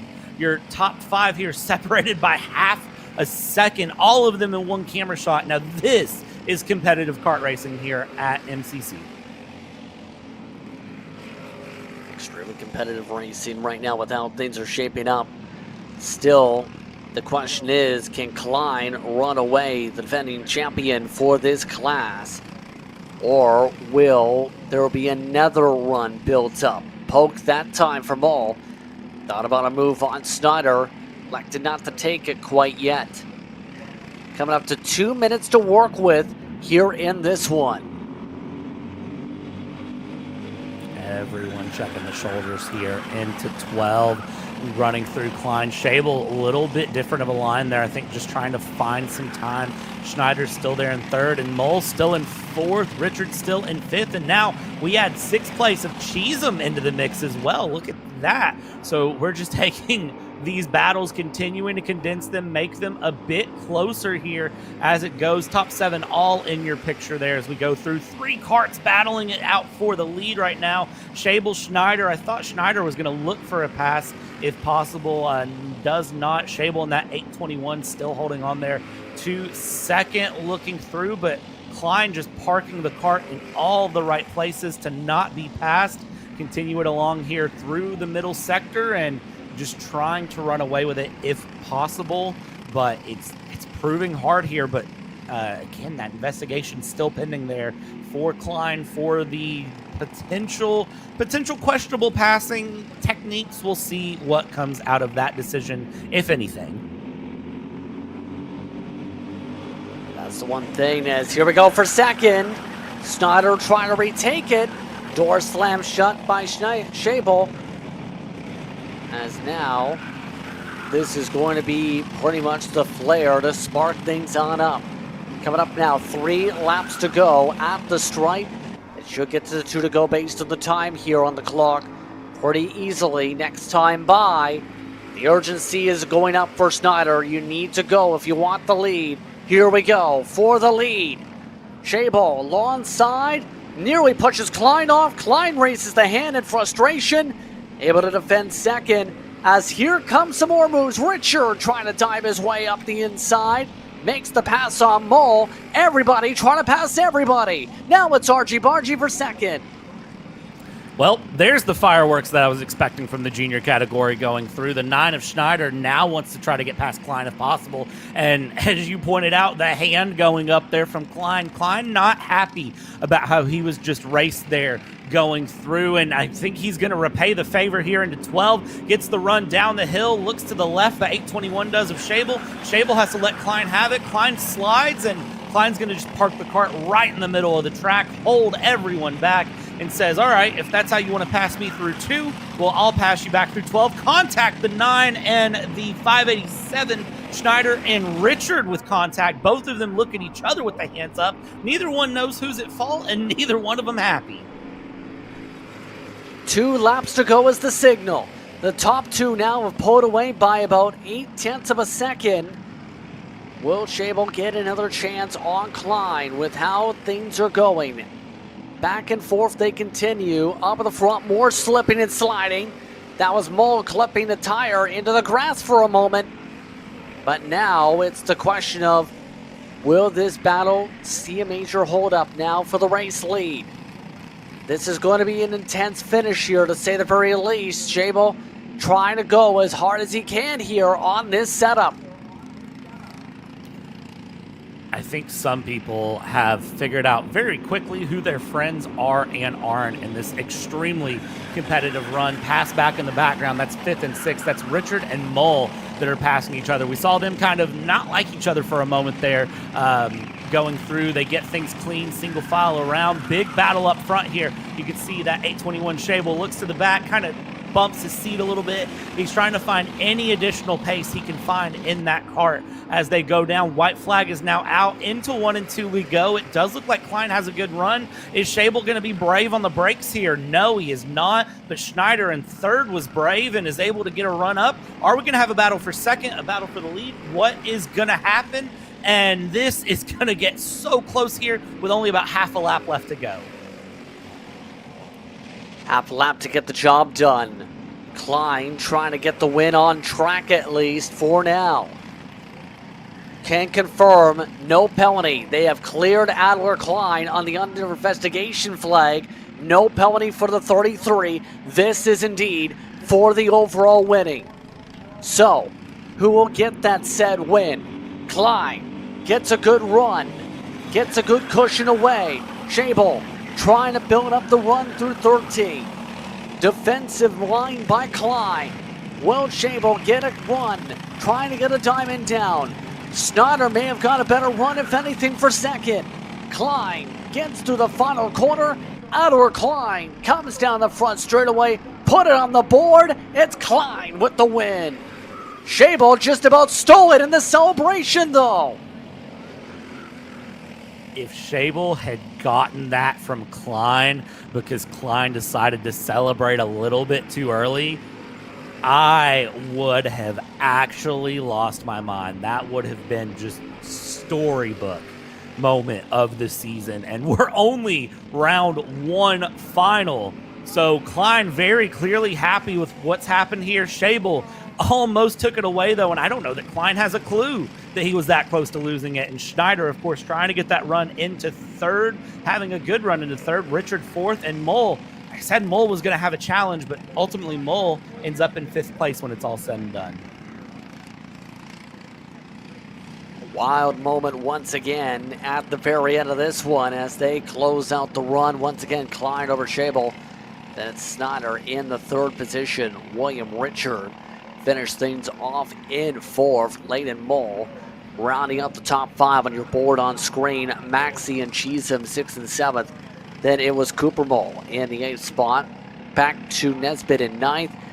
Bathon finished off in 10th. Langley and Krzyzewski or how the rest of the running order finished up on the left side of your screen in this one. And already, our next class of drivers are just about ready to go here, Brad. Our next group is showing up on the pylon. Just 3 karts in our next class. Yeah, next class here coming through is, of course, the 206 Cadets. And this is a class that, again, we talk about there's classes where there's experience and fun trying to be found, and this is exactly what this class is. The 206 Cadets, of course, being just 7 to 12 years of age with a 265-pound weight. So we'll see what happens here when you get all of these drivers out. Of course, some of them are learning, some of them have a bit more experience, but in the end, it's all about the fun in these tiny but powerful karts here around MCC. Yes, indeed. So here's how they will sort out in this one. Get your guitars out for Drew Snyder. He'll set things up in front over Hayden Lawson. Those two had some great battling earlier on today. Colton Hoops will round out the field in terms of the running order in the 72 kart. So, Snyder or Lawson, who's your pick? I gotta say, if I'm gonna pick someone, it's gonna have to be Schneider based on what happened last race. The gap, though, only 0.2 of a second, but Schneider had some good battles through with Lawson, so it is one of those anything could happen. I do think that it's gonna be a pretty close battle, but I think it'll be a fun battle here as they come around the final corner and we get ready to go green. They're getting the motion to slow down, get in order. 72 is there, and 72 saying, come on, let's go, let's race. Getting the lanes right, the 72 is here as they come around for the tram lines here in LO206 Cadet. Just about ready to go. Green flag is out, and it looks like Hoops does not like the line he started in, already swapping it as the rest of the field makes their way through turn 2 up to 3, and so far the top 2 staying single file. Snyder and Lawson making the way to the course. Hoops, do want to remind everyone in that pre-final did finish about 19 or 20 seconds back, if I am recalling correctly. So the fact that Hoops is there a little bit closer this time, has a little bit more oomph to it, definitely feeling more confident in the kart is Colton Hoops. So maybe Colton Hoops will have a little bit more to answer here for the race as we go along here. Schneider, Lawson keeping it 1 and 2 single file with each other down through 10, and now around down the low point of the course at 11, up the hill of 12, or up the hill and back down towards 12. I got to wonder if Lawson is going to have anything he's learned from that pre-final that he can bring into the final to try to go for a pass here. Through 12, 13, 14, of course, watching the other classes may be able to go, and I thought that was going to be the moment there for the pass as Schneider had a bit of a wide run through 13 and 14, but no, we'll tuck it back in single file down the straightaway, and first lap is done.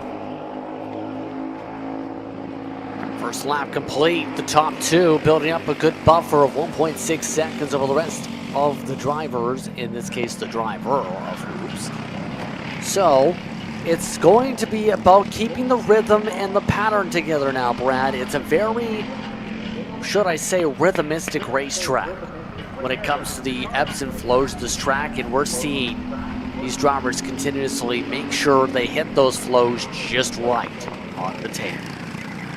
Yeah, it's all about that conservation of momentum. Of course, karts are not going to have a ton of acceleration.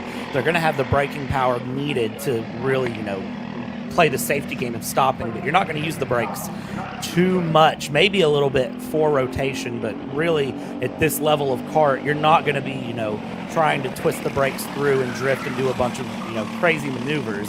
You're mainly on throttle or off throttle going through, and you just have to sort of watch what you're doing and find that racing line, hold that racing line the fastest way around the track, and then conserve your momentum. Make sure that you don't slow down too much through a corner. Make sure that you're not giving up too much, releasing the gas too early going into a corner, and just keep it all together here. Schneider and Lawson across the line, and Colton Hoops actually on that last lap took the fastest lap overall with a 1:10.9. So even though Colton is 1.4 seconds back, very clearly Colton Hoops has found some confidence in that kart there in third place, is not losing touch with the top two. I think Colton Hoops possibly still going to be in the mix of this battle in the long run.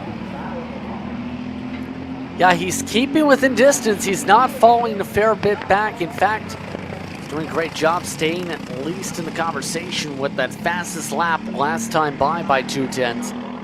If he can do so consistently, now he might have a chance to join this battle, and that might be a huge confidence boost. Will there be any leapfrog amongst these top two? No. Schneider and Lawson maintain rhythm for the time being as they stay single file.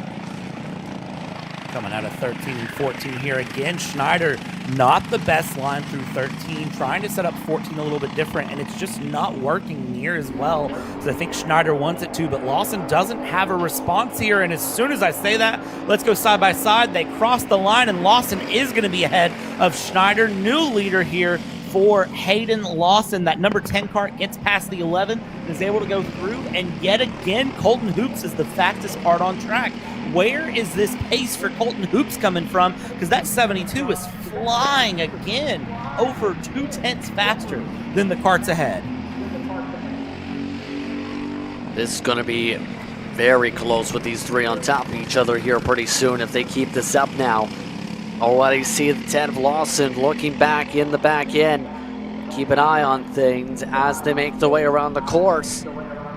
Schneider, we've seen him be able to get a send-along in the late stages earlier on. Now Lawson showing that speed that began the way of the pre-final, it looks like for now. 5.5 minutes to go as they still have plenty of time to plot and plan. Lawson's trying to get a hurry up and go. Lawson looking very strong now that he's back in command up front. Yeah, Lawson looking over his shoulder there at Schneider. Schneider's now going to dive out, come across the line, and they will be scored still 1 and 2 where they're at, and shuts the door into turn 1. Lawson does. Schneider now still back in second. Hoops in third there, still going through, trying to battle, and still continuing to slowly catch back up to these front two and maintain pace. Lawson, though, that was a door slam of all door slams into turn 1. You saw Schneider, I don't think was expecting it. I think thought there was going to be a little bit more room, and now this gap's opened up for several kart loops. Yeah, he's taken off. Now new fast lap for Lawson, and Hoops is drifting back now that things have stabilized back out. He lost near a second last time by. So continue on with the prowess of this track. Mind you, to talk about things, these drivers are going to have plenty of time to walk around the MCC over the year. Motorsports Country Club of Cincinnati, as they call it. This facility, of course, 5,000 square feet clubhouse. You also have 30 years experience when it comes to Sean Banwood, who runs this racetrack to help elevate the skills of these competitors. A lot of training, you have to think, goes around this track over the year at one of the premier tracks in the entire country, mind you. Yeah, there's a lot of training, a lot of racing, a lot of opportunity to learn the track, get comfortable with the track, get comfortable with your kart, and a lot of opportunities to come here is, hey, the sunshine has decided to make an appearance here in MCC. So Cincinnati has decided to say, here's the sun, let's warm things up a little bit and heat things up. Everyone's going to be happy to see the sun out and about. Of course, though, if you look just past the trees, maybe a little bit more clouds. But here at the track at the moment, the sunshine is out. It's a nice, bright day. What a perfect day for kart racing to have here. The track, of course, was founded in 2006 whenever people that, just enjoyed cars and enjoyed karts wanted somewhere a bit more local to that southern Ohio, central Kentucky area to have a bit of racing. And so they built the complex and then they expanded it in 2019. And now it is what we know today that's producing some great racing here with this Cadets.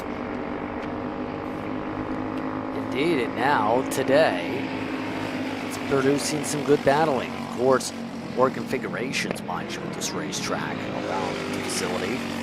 Right now working their way through turn 3. Once again, the gap almost 1 second at the moment. So,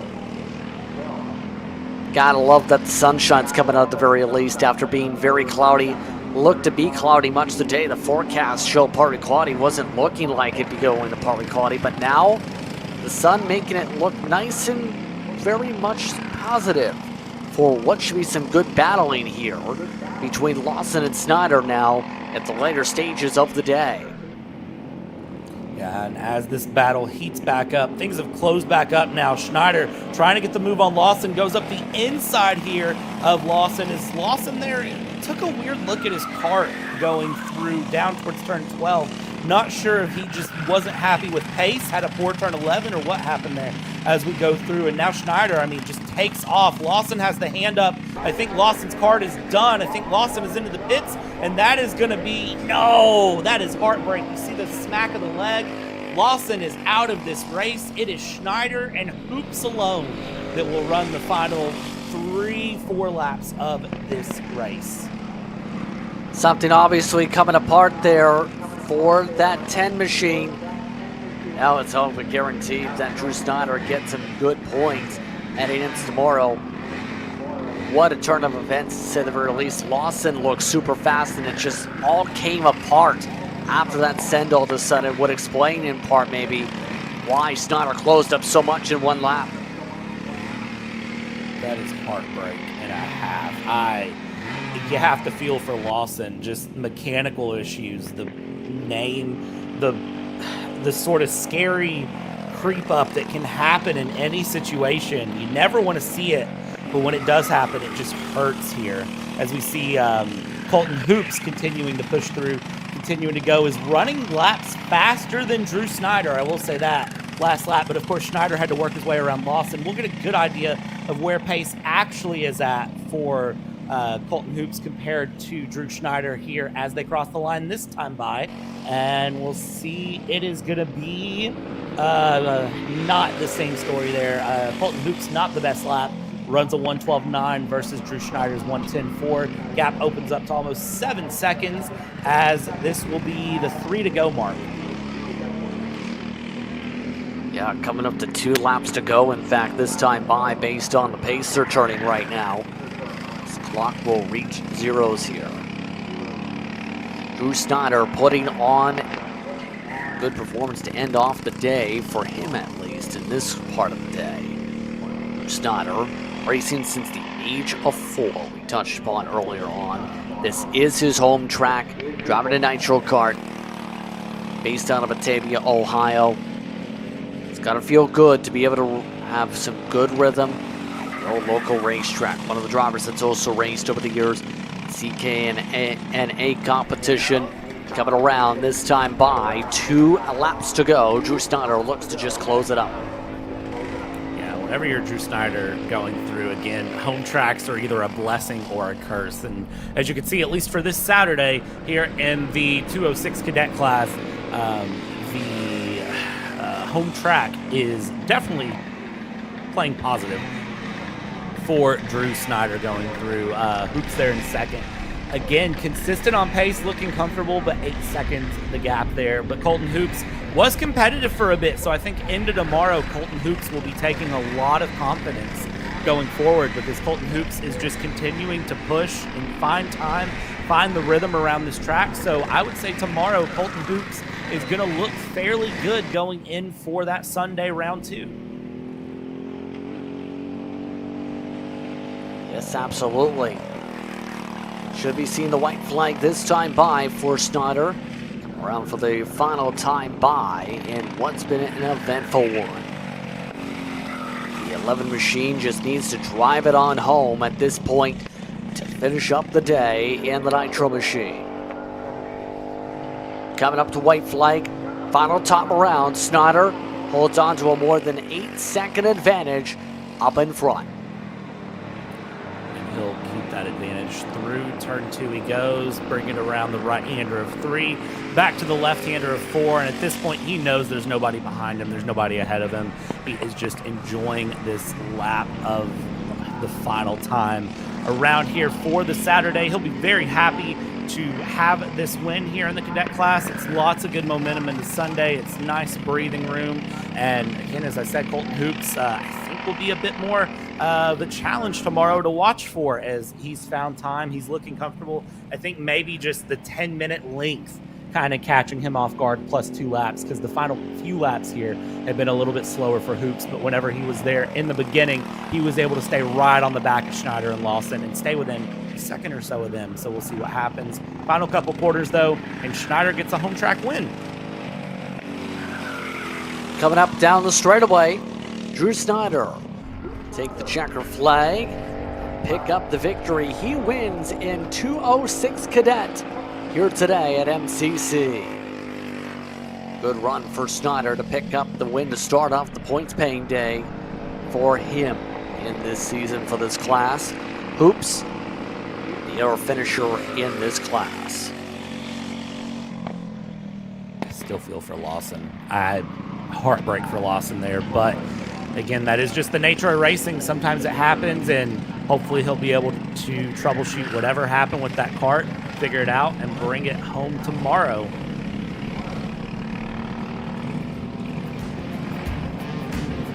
Let's see. Absolutely. So once again, 3 carts. Snyder, Hoops, Lawson, how they run in terms of the order in this class. So again, Ready Racing is the status for the rest of the day in these classes for these competitors. So as soon as they are ready, they will be able to go racing. Our next class of drivers today will be the 206 Seniors, the next moments or so, here at MCC Cincinnati, where we'll see if AJ Roderick can pull off a double victory, Brad. We've seen him earlier today pick up one. Now it's the matter of can he get another as he comes on the racetrack. AJ Roderick is going to be challenging. Braden Heber, though, I think is one to watch out for going through, because the thing is, I don't know. This is going to be a very hard one to watch and kind of get an idea on. Here is your starting grid as it stands. Roderick, Heber, Iannello, and Brandon Helton, your top 4. Those will throw Deegan up there, followed by Ben Lida. Perkins, Smith, Hagerman, and Gorman, the lineup in this one.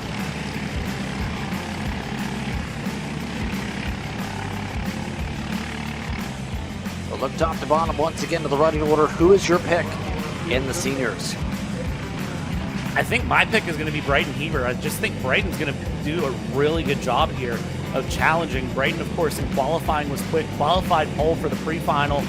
Dropped to second here with a last lap pass again on for the final. I think as they come through the final couple of corners here, they'll be trying to get a good run on the start in that number 8 Kart there in the blue to the outside.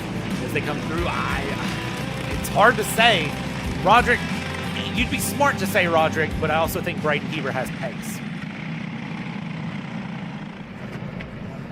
So they get all prepared to go at the start zone for this one. Roderick sets things up in command for the field from the right side of your screen. His left. Braden Heber on side as they take a very slow roll through the tram lines. They keep it slow. They get the green. We're underway. And we're underway with a good start for Roderick. Already clear side by side. Ainello to the inside of Heber. Trying to keep it alongside into turn 3. Heber gets the edge. Clears on by for second as they continue to squabble behind. Yeah, Heber with a good run there into second. Ainello there in third, going through, holding on, and somebody is off in the background. Can't tell who that is. It's a white Kart. I can tell that much. Coming through, AJ Roderick wanting to try to find some pace, and did somebody else just go off there, off of turn 7? I believe somebody may have on that circumstance. We'll see who it is in terms of running. Oh, some off track for the lead. Here comes Heber. Heber takes advantage. Roderick scatters about trying to figure out where the other karts are as Heber takes his blue machine to the point. The signature number 8 leads things off after a minute as a result of Roderick's mistake, and another kart is off. It's Gorman who's off the racetrack in the Coyote. I think Tanner Gorman did the same thing earlier today and ran off the track in the same spot. Unfortunate to see there going through, but Heber, such a beautiful job getting that pass done, going through, and Roderick just panicking at that point. You saw the head look left, look right, look left, look right, trying to figure out where anyone is at to make sure he could hold on to second there. Thankfully for him, Brandon Helton was not able to take advantage and get through, but as we run down again, for the second lap here going, Brandon Heber looking very quick, but AJ Roderick very quickly able to get right back on pace and continue to challenge. Yeah, right now, everyone trying to regather up their strengths and be able to get back up to the 8 we mentioned. Heber, a driver who's also raced at K1 Circuit Whiteland, who's been a winner there several times over, and their Indy Karting Challenge today, looking to challenge here in Cincinnati and looking to be up to that task past the 2-minute mark in this class. Roderick, though, has almost fully closed up that gap by about half of what it was the previous time by. Yes, indeed, it's down to 2/10 with a purple lap by a 1/10 of a second. Roderick so quick here coming through turn 2, and it does not surprise me, but the big thing is, what is the defense like from Heber? Even though Roderick is very quick, what's the defense and what's the attack from Helton? Does Helton have anything to challenge here? Because Helton is right in the mix as well right now. That middle sector is really where the pace difference is apparent to me. It's where things close up and open up, because that line difference right there is really where things spell out. Heber going a bit wider there through turn 7 than Roderick is, as they now go through 8, 9, 10, now down to the bottom point of the track, turn 11, around up the hill. Now the gap opens back up. Look at that. Heber is so quick coming out of turn 11 through, but then Roderick just closing it back up yet again. Helton right there on the rear as well. Yes, indeed. So now it's going to be interesting where this all fares out as they start to lose cars in the choo-choo train. 6.5 minutes to work with here in this one. Right now, the top 3 separated by half a second. Ainello is a 2.5 back. Perkins is 2.7 back as things progress in this one. And now it's the matter of, how are you going to set this up if you're Roderick? Because you know if you spend this time too early, you're going to lose the gap. We know 12, 13, and 14 has been a very prime spot. But we've seen some great passes in turn 2, especially today also.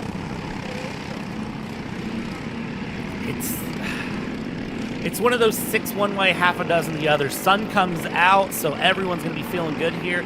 I think my big question at the point is, if you're Heber, what are you more concerned about defending?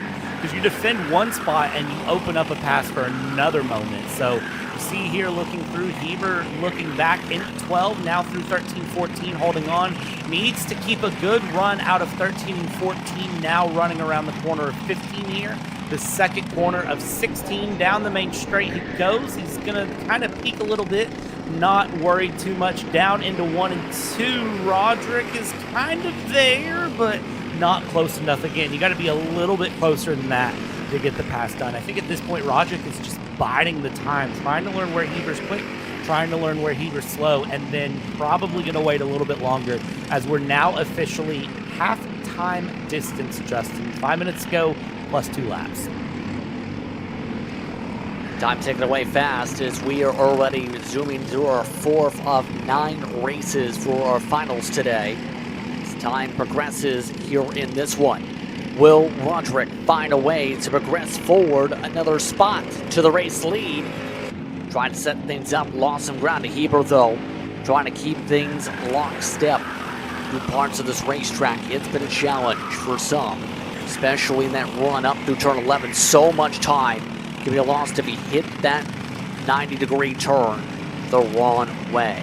4 minutes coming up to go here in this one. Roderick did not handle the final sector well at all. Not at all, and you see he's losing time there. Gap closing down a bit to Helton. Helton possibly going to think about a move here into 2, an opportune passing spot, but doesn't. The gap actually reopens out of 2, so Helton corner exit seems to be a little bit weaker than Roderick's corner exit is here, and Heber just seems to be trying to keep the corner entries there, trying to keep everything there. Roderick has pace. What's funny is Brandon Helton actually had the fastest lap of the race last lap. His best lap, his last lap, his fastest lap of the race with a 108.3, and Roderick had a 108.7, so it goes to show you have one small corner exit and you can lose half a second quickly here and close things up down through and out of turn 11, and they stay as they were. Staying as they can, lockstep amongst this top 3. Helton's been the fastest of the 3 for the past couple laps. Just keep them in the popcorn seat, waiting for a chance to be able to pop on ahead here. 1 minute, 8-second lap time still being turned. They are going to reach lap traffic in Gorman pretty soon. That could play a factor here. And lap traffic, for the most part, has been a huge factor as the day's gone on. Lap traffic has been huge, and it's caused some big moments, of course, throughout pre-finals, and I have a feeling that it's going to cause some crazy moments here as well as we come through. They'll probably catch them here going into turn 11, which is, I hate to say it, the literal worst place they could probably catch that traffic.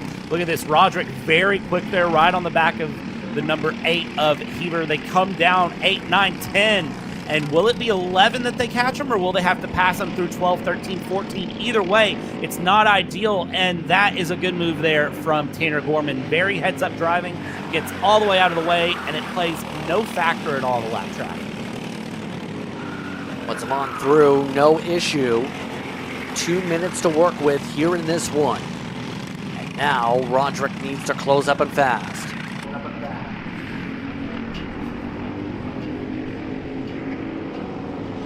Giving it a try here across the line. See what he can do as he comes around here into 2. Heber, Roderick, Helton, as they were continuing along, continuing to fight. And will there be a pass opportunity here? I'm not for sure as they come around. They continue to battle here, and Justin, it's so close. It's anyone's guess how this happens, but Roderick has been so quick here through turn 7. Yeah, he's been good there, but he's not been good in turn 11 so far in this pack. We've seen him with the off-track already that cost him the lead in the first place. He's not been great on that corner exit to be able to keep up with Heber doing a good job on that exit each and every time. That time through 12, 13, and 14. Keeping it smooth. Coming up to a minute to go. Here's a side-by-side. Roderick's going for it. Crosses him up. Side-by-side as Heber goes to the left. Roderick keeps it to the right. Takes the lead. Heber plays some defense. Heber trying to go back to the inside for turn 1. cuts across the curb. Roderick tries to cross him up, takes Heber back off his preferred line. To the race lead goes Roderick as Heber drops all the way to third with Helton slipping through. Heber had a very bad turn 13 there, and one of his rear wheels actually kind of came off the ground a little bit. He kind of tilted the kart a little bit, and that just caused a whole heap of issues now. But now Helton has the chance to really challenge with Roderick. Helton's been very patiently sitting in third there in that 223 kart, and now is up into second. Can he challenge Roderick into first through 12, 13, 14? We know 11 is not Roderick's best corner. He goes through, he looks over the shoulder. There's pace here coming down the corner. Is there a move into 12? There's not, but man, he could certainly be painting it. Time is officially down. We're 2 laps to go here. Down to a couple laps to go. The question is, will we see any other moves? Helton providing a lot of pressure to the back end of Roderick. Signal is, work with me. That's the look from the back end of Roderick. Now the question is, will Helton indeed stay with him? The answer is for now is yes, but Heber hoping they don't. Right now, Helton following the marching orders to stay behind Roderick and wait for the right moment to go. When is the right moment is the question. One of the opportunity moments, especially here in this class that we've seen, is coming up right here through turn 7 on the exit of 7. Doesn't go for a pass there. Is playing the game. I think is playing the long game. Of course, they'll have one lap after this one as they go down into turn 11 coming through. I mean, there's a run. There's a run to be found, and you can see Roderick saying, no, no, no, don't pass me yet. Let's keep fighting here. But now Heber is going to force the issue. And if you're Helton, you need to make this move. You can't afford to sit behind and wait, because the more you sit behind, you're going to end up battling with the kart behind and not the kart ahead. They'll come across the line, white flag here. This is going to be where you need to decide, who do you want to fight with more? Do you want to fight for second, or do you want to fight for the win? Going into 1, if I am Helton, I'm going for the move. Here we go, through 1, down into 2. Justin, it looks like no move to be made yet. Maybe waiting for turn 7. Maybe waiting for that opportunity to peel to the inside. Not taking that chance yet. Now, Roderick, he's trying to control things. Looks over the shoulder to the right. Now, working the way to 7. No dive for Helton. This may come down to the final stretch between Roderick, Helton, and Heber. Which one of these 3 in the combination will get the edge? This is the best opportunity coming up. Coming up to turn 12, 13, and 14. A big cut to the right. Helton can't block it off. Here comes the move. Roderick going back and forth. Helton cuts back to the inside. Roderick tries to get the diamond back. Heber pokes to the inside. All this is with Roderick still holding on in front. A drag race coming up to the line. Helton gets the pole lap. Side by side. Near even coming to the line. It is Helton by 19 one-thousandths of a second. That was a mega final sector all the way around for everyone. I thought for a second Heber was going to be in the mix as well. You see Heber leaned back a little bit, just kind of what could have been. Those two giving each other the thumbs up. Very happy with the race, how it went. They know that was hard, fair, good racing. A little bit of just the hard running all the way through, and in the end, Helton by nothing was able to get the best of Roderick, get the pass done, and get the win there with Heber just sticking close the whole time. Wow. What a drag race for the race lead up in front. An impressive one, to say the least, for Helton. Just look at the results, 19 one-thousandths of a second over Roderick. Heber, Lyda, Iannello, Perkins, Hagerman, Egan, and Corman, the rest of the running order. An impressive one to say the very least, and already our next class is going to get themselves ready to go to school for some schooling lessons. On the battling coming up, our next class coming up on the racetrack is KA100 Master. And who will be the master? We've seen the Kutchers put on a show last time, Andy and Chris ready to do so the same again. Remember, Chris had the lead coming to the final lap and spun it in the grass in the runoff area. Chris is looking for redemption this time here, Justin. He's really going to be looking for something here to be found because, I mean, those two alone were able to pull out so much pace and so much of a gap, and then they started fighting, and then, of course, Chris having his one moment dropping back. So I think Chris is going to be looking to do something here. Again, I think Chris is the faster Kart, but I think Chris and Andy are playing the game of work together, build out a gap before they start to battle. And of course, they'll have 10 minutes plus 2 laps to battle this out here in these amazing KA100 karts. So the green light is up. So they get the chance to open the gates. Andy Kutcher took the win earlier. Chris Kutcher in second. Neil Hamilton and Damian Jennings, the way they sorted out third and fourth earlier. Greg Leahy finished in fifth. And then Paul Meese, he finished up having to get some help to get out of the grass as he had a lot of smoke kick up with the water on the engine earlier on today. So we see who will find their way with the drive to victory playing in this field. Said who you thought in terms of your thoughts on how you see these two sort themselves out up front. Question is, how are we going to get there? It's going to be fun to see how we get there, Brad. Yeah, this should be about an 11 or 12 lap race, so plenty of action, plenty of opportunity. I think if I'm Neil Hamilton, Damian Jennings, those two cross the line with just a tenth separating them. I think their goal needs to be to stay near Andy and Chris this time through. And as you can see, fairly late to form up the grid. We've seen different classes do different things for when to form up the grid. And, well, this KA100 Master waits till turn 15 to get set up, but they are ready to go here. Ready to go here for more racing. 10 minutes plus 2 laps. Again is the total for these competitors. Kutcher's wave, hello. It's time to wave hello to a green flag. Just about ready for it. Told slow down, and now wave to the green flag. Back underway, and it's going to be on the outside. Chris with the better start as Andy falls to second.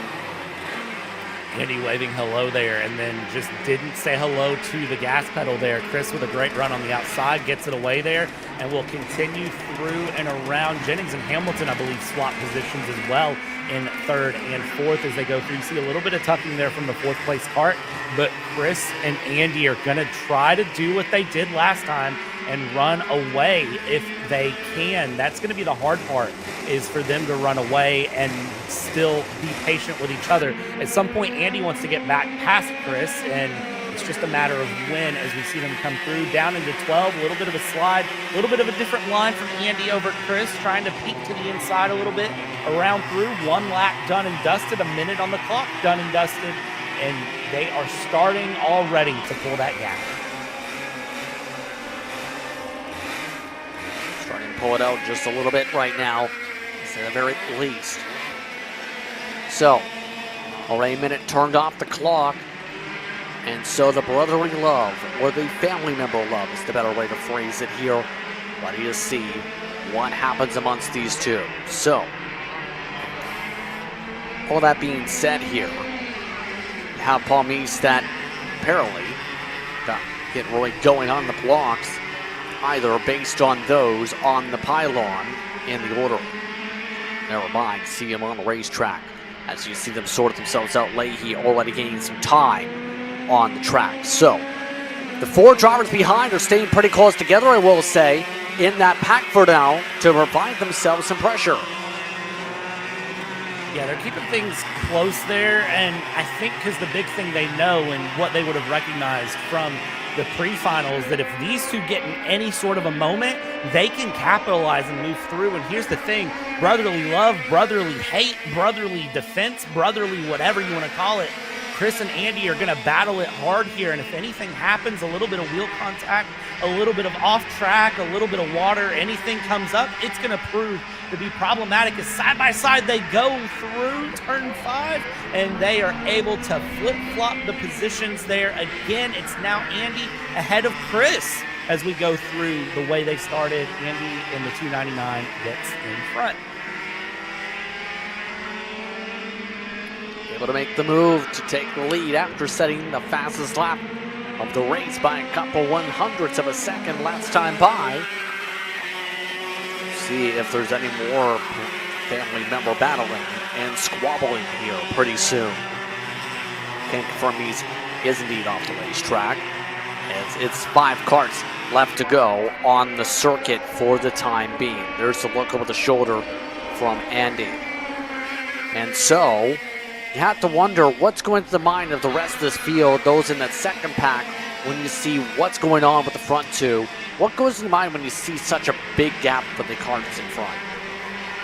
My first question is always, why am I not that fast? That's the first thing I want to know. And when you look at the pace difference, I mean, a 101.3 from Andy on the last lap, but then you had Damian Jennings running a 102.4. I mean, the first question I'd have if I'm Damian Jennings is, where am I missing the pace? Where is this from? Why is the pace so far off? Because that's going to be your first problem to figure out, is why things are so different in the pace setup. Because if you can figure that out, well, then everything else will fix itself naturally. So they just have to continue along. They have to battle and go through, and then just I'd focus on regrouping and being ready for tomorrow.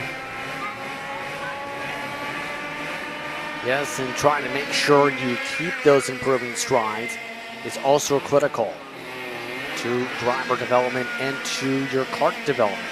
And the main thing, too, to keep in mind is these drivers, in many of these cases, they're doing this for the fun of it, to be able to have the opportunity to race on a track and zoom around the track in motorsports. And that's not an opportunity drivers will take for granted.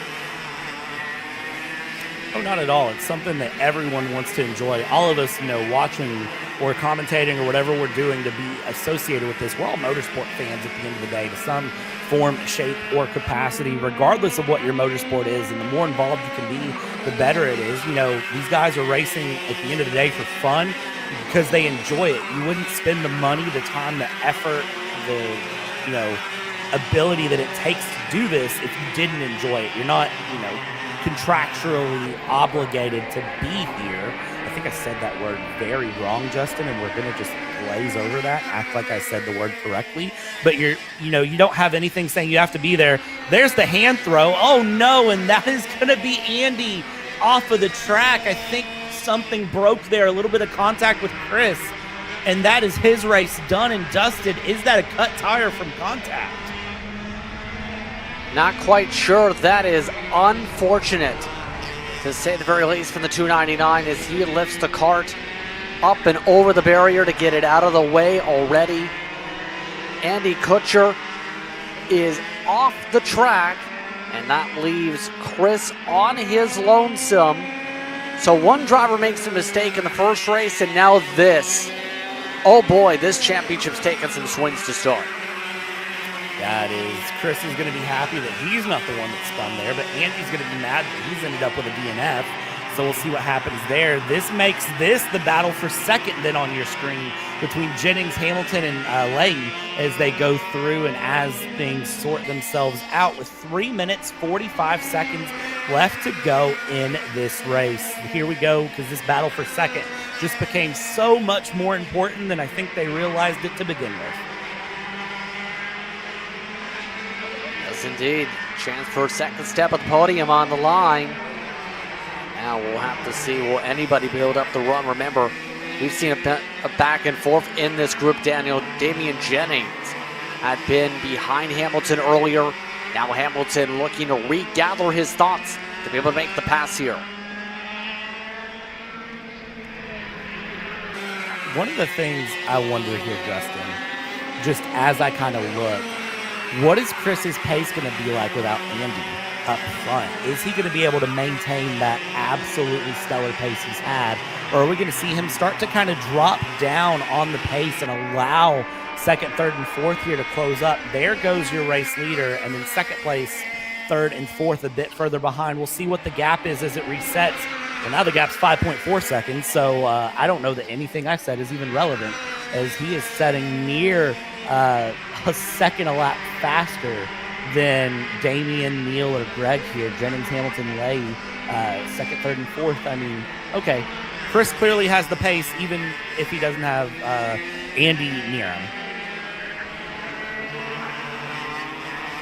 Yeah, definitely has the rocket of a cart with how things have gone right now. So it's going to be interesting how this all fares out with less than 2 minutes to go coming up here. Will anybody be able to have a chance for some moves? Leahy looking around and trying to get the boost for the spot. That's going to be the big thing too, is will Leahy get a chance to take advantage? He tries to sharp a corner, works to close up a little bit on apex, but not on exit, obviously, with the wider berth from the 290 machine. Less than 2 minutes to go. Less than 2 minutes to go as they cross the line here. Gap now resetting. 5.8 seconds. It stays here as they come through. Hamilton trying to find a way past Jennings. Hamilton trying to defend from Leahy if possible. These three really fighting it out here as Jennings really just wants to try to open up a bit more of a gap, have a bit more comfort behind, and not have to worry about losing second place here as they go. I think that as we watch them go around, I think Leahy does look fast there in that Kart, just trying to tell where things might stand in terms of who's going to be able to pass who for what. As you see the 290, I can't tell if that was an adjustment or what that was of the helmet coming across up the hill, down the hill into turn 12.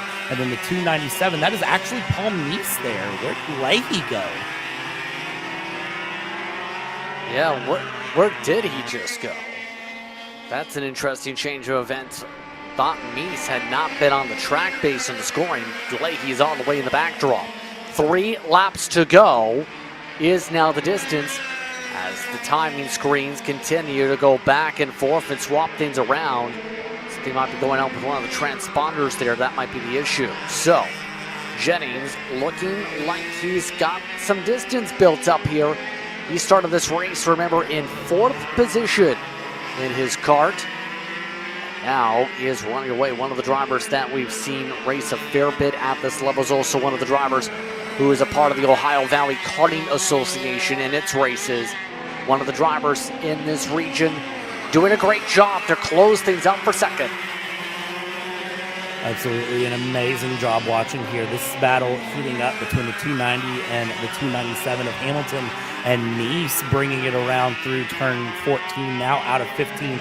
And I think Meese might have the run on Hamilton here down the main straight going into 1 and 2. Is this going to be a pass that he goes for? Or are we going to see it? Well, no, they're going to stay in position for now. Jennings also holding a beautiful second place, still continuing to increase the gap to the kart behind, doing a great job with that. And Chris, we haven't talked about that number 279 up front since Andy retired out, but Chris is absolutely just running away with it here, consistently running about 0.8 of a second faster, and there is your race leader, the 279, just absolutely a league of his own. Chris Kutcher at this point just on his lonesome with how things have gone with everything going on with Andy. Now Chris ready to fully secure things up here with the way things shape up. White flag is out. Final time around for Chris Kutcher. Just needs to make sure there's no issues for himself here to close up the victory. Should be an easy run for him around as he comes through the final few corners here, out of turn 4, down through turn 5. And Chris, he took the heartbreak in the pre-final of getting in off track there near the end and lost out to Andy. This time, him and Andy a little bit of contact. Unclear what the damage was to the kart specifically, but it knocks Andy out of the race entirely, and it's going to put Chris up the hill, down into turn 12. And Justin, I think Chris will have some good momentum going into Sunday. The opportunity's there, absolutely, for the momentum for Chris Kutcher. He comes out of the final corner. Chris Kutcher starts off 2025 the right way. The 279 gets the win. in the Masters. Second spot going the way of Jennings by a sizable gap. Neil Hamilton rounds out the top 3 here, Brad. And as we wait for the rest of the carts to cross the line, the one thing I do have to say, going through into tomorrow, we'll see round 2, of course, kicking off tomorrow, and I'm sure that Chris and Andy will do more of the same battling. I'm sure they'll work that little moment out after the race. They'll have a conversation, I'm sure. Maybe Chris is going to owe Andy dinner with all things considered, or maybe they'll say bygones be bygones. What happens on the track stays on the track. I'm never one to say for sure, but we'll find out. Good running here from the KA100 Masters, and next round is going to be just as wild. Yes, indeed. Some wild racing we've seen for parts of today. We're past the halfway point in the final totals so far today. Chris Kutcher, Damian Jennings, Neil Hamilton, the top 3. Leahy, Meese, and Andy Kutcher away. The rest of the field sorts itself out for this one.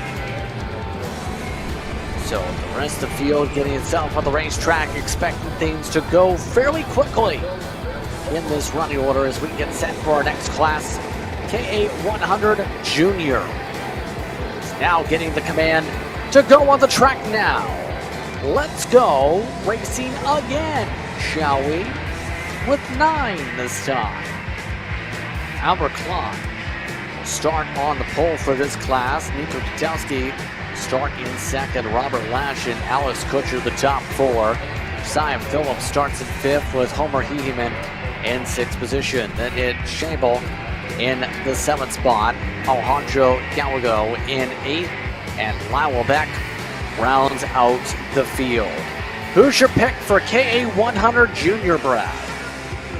I would like to see Homer Heeman, the defending champion, run it back up and have a great run. Of course, started on pole, had an unfortunate turn 1, lap 1 incident, dropped down the board there and dropped very quickly. He was able to recover a little bit. I think that would be the driver I'd like to see, but if I have to really guess who it's going to be, it's going to have to be between P1 and P2, Adler Klein and Nico Kwiatkowski. They're both very quick. Either one of them are a good option.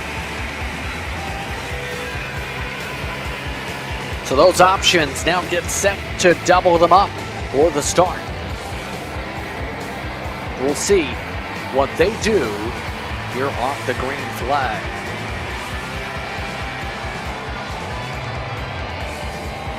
All set and ready to go, racing once more here on Kart Chaser. Again, 10 minutes rather, plus 2 laps up on the board officially. Getting the command to slow as they take the green. And already a hardy cut by Nico Kwiatkowski. Try to cut hard to the inside, taking away the line from Klein. Klein can't keep the lead. It's going to be Nico Kwiatkowski up front, but Klein still tries something from the outside. Now tries to wrap it around as Kwiatkowski clears. Yeah, Kwiatkowski and Klein coming through, and I have to imagine that Klein is going to try to fight it back here, going through a little bit of a switchback through 7. Can he make this pass stick? He's certainly going to try. Go through. Is this side-by-side through 8, 9, and 10? You can't make side-by-side work through there without losing a lot of time, and Klein is going to get the pass back there. You see Kwiatkowski looking over the shoulder. Junior is very aggressive right off the beginning there, wasting no time to get that battle going and going through almost before they even cross the start-finish line.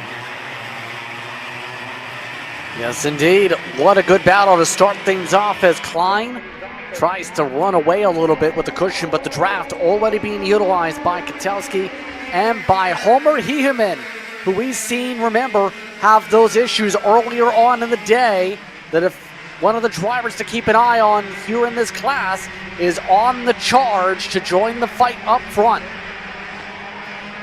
Homer is going to be a big competitor in this final for the KA100 Juniors here as we go through, down through turn 7 again. Klein, Kwiatkowski and Homer going through. Heeman trying to get a pass. He's really looking good there. I think turn 12 might be where he tries his first pass here to try to get up into second. He's going to take the dive there. You see Katowski looking to the side, and before they even get to the corner, that 834 up into second place, and now it's send after Klein as fast as you can. DKG driver moving up to second spot on the pass. Still less than 8 minutes to work with as Klein tries to get digging. Last time by a 1:01.9, quickest driver on the racetrack. Much of the field was either side by side or was in the back grouping, so to speak, in the field. So it looks like Klein has the speed to at least keep it there. The question's going to be, now that Homer's got a true test here, will Homer Heeman go for it immediately with what's already been a phenomenal 4/10 gain this lap, or will he just wait until the right moment for a few laps and feel things out? I think it depends on how he feels on pace. I mean, look at this as he's going down into turn 12. He's right on the back of Klein, almost putting a bumper to him there as they go through. He's got the faster kart, I feel. I think the question is, does he want to be ahead and try to open things up and be the one that's challenged, or does he want to be in second? Does he want to wait a little bit longer? I do think that Heeman is the faster kart on track, though. I think it's just about, can he get the pass done without holding himself up and causing any issues? That's going to be the true thing to keep an eye on here. Still less than 7 minutes to work with now on the clock. Klein tries to play a little bit of a defensive line. Last time by, Ketelski was quicker than everybody, but it's only by a couple hundredths over the 834 machine. Robert Lash, by the way, has dropped all the way down to 4th spot. Jacob Scheibel has jumped his way up to 5th in this class. Things have circulated. Looks like Heeman very comfortable with going, Tee-hee, I'm going to work on your bumper here. They built a bit of a buffer that time by over Ketelski, and it seems to be working to make it just a 2-kart race at least. For now, never mind. It's time to go, Hee-hee, I want the lead. Up to the lead goes Heeman. Crossover now by Klein. That didn't work from that send in turn 1. Gave it the good old try through turn 1, but Klein saw that coming from a mile away and said, all right, you can go that way and I'll just send it back this way. And now look at this, them battling has just reignited the 3-kart battle. Katowski now in the mix as well. And for Katowski, if there is any sort of a chance to get a pass done into second or into first, Katowski's going to take it. Katowski knows it's about getting the pass done. Maybe it doesn't feel like Katowski has the ultimate pace. Really the pace, if you look at lap time, is Homer Heeman, who is going to try to go through and around, down through turn 12, try something into 13, nothing into 13 here. All the carts sliding left, sliding right, and now send it right, hold on to it flat, and let's keep this 3-car draft train going here. Homer Heeman in the 834, a little bit of a tuck, looked like he was going to dive out into turn 1 there. Justin, he thinks better of it. Is he going for something into 2? No, and this 3-kart battle continues how we left it. All of them trying to plot and plan the right movements. They still have a lot more minutes on the board to consider things at the very least. But it's going to be the matter of getting it done right. There's the door opening up. Klein slid the tires, but Heeman did not jump through it. That was a prime opportunity that just opened up for a split second in turn 7. Have to take advantage of those when they come up. And here we go into turn 12 now, and you can see that Heeman trying to find a move, still trying to find that pass, that gap that he had before. And there's a slide from Heeman on the tires in 834, and now trying to chase down that 833 Klein. Down the front stretch we go. Is there any sort of a pass to be found this time through 1 and 2? The answer is no again, but still close enough. And Katowski again just staying there, because if anything happens between those two, you want to be in the position to take advantage. 3.5 minutes left to go here, Justin. Anything could happen. Anything could and will happen. Remember, Nico Kotelski, one of those TKG drivers, right? One of those currently karting drivers that's had experience with different camps. The Junior Burrell are drivers, while the Polish American in joining TKG in recent months to join that program for the full 2025 national circuit. Is now just keeping at least in distance to this, side by side for the lead. Heeman sends it. A send on back from way deep. Kotelski into the barrier. Kotelski slips and hits the wall.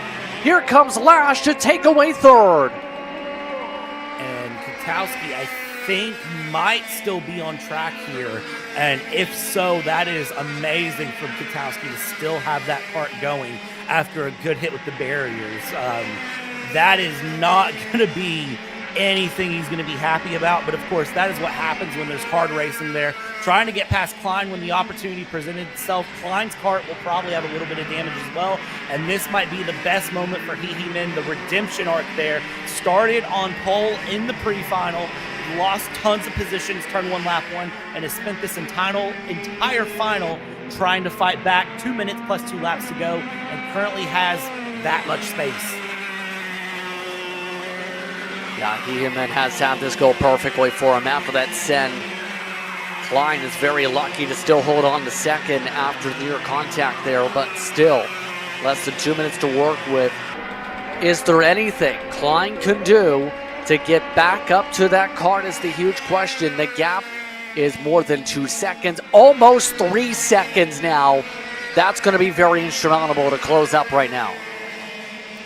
Looking at times, Klein is currently one of the slowest karts on track, so Klein actually might be in trouble from Robert Lash, as we still have 2 laps plus possibly 2 more based on the time left. So 4 more laps and one of the slowest karts currently sitting on track. I don't know how I feel about it for Albert Klein. Maybe second place isn't even saved at this point.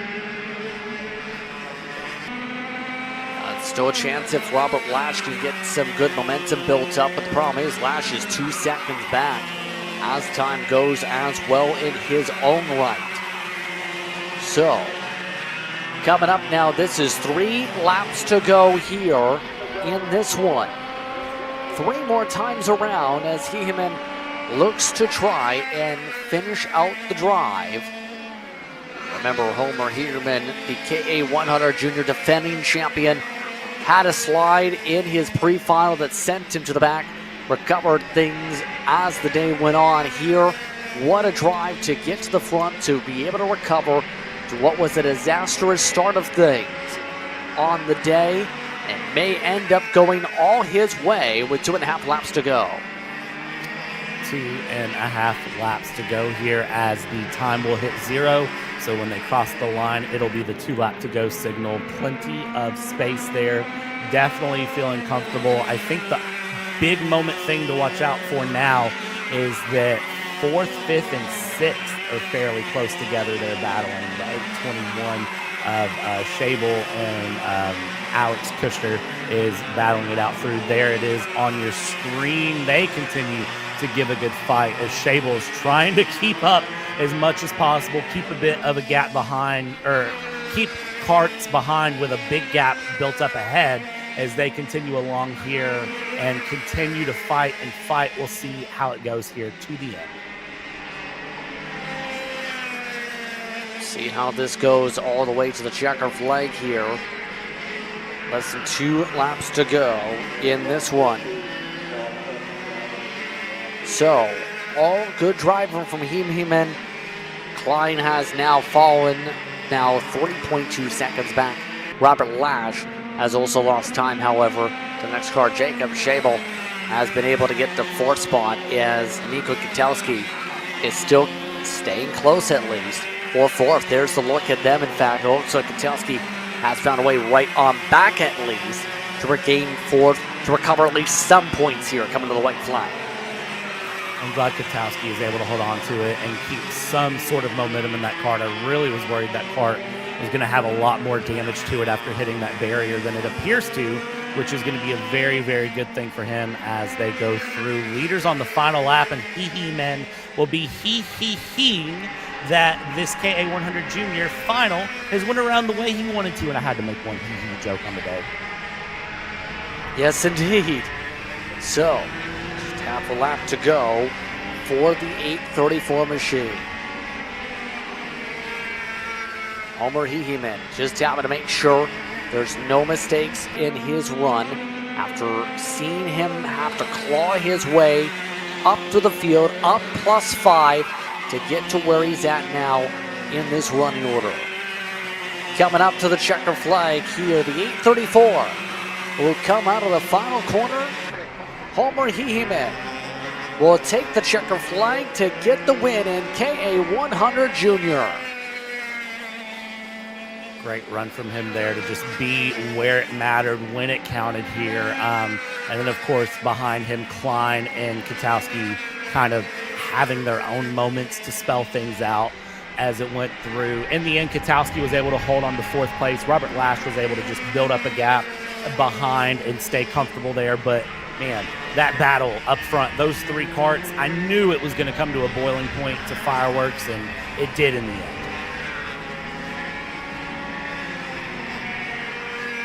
Indeed, and the boiling of those fireworks does not mix when it comes to racing.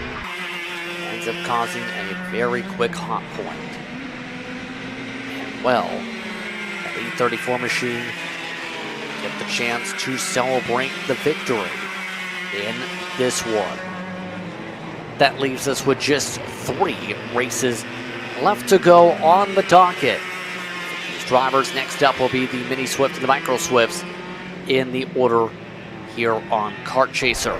As we get set for those drivers, we'll see if there's going to be a quick roll. It's the field, maybe a moment. We'll see. Those competitors here group up. Here in just a moment. Your thoughts, Brad, real quickly, though, before the next race. I think this is going to be such a good next race. Looking back, thinking about how that pre-final went, the fact that a micro was able to beat both of the minis, this is going to be a wild one to watch, because the question is, what challenge can be given here between the micros and the minis? And for those of you, again, look at that, the number 5 driver there going through. That is Griff Heeman going through, and yes, that is another Heeman here racing at MCC Cincinnati. The big thing to remember with these drivers in micro and mini, their ages 7 to 12 going through. So we'll see what can happen here in the micro and mini Swift. Who's going to win? Who's going to come out where? This is going to be a good run here for these drivers to the end.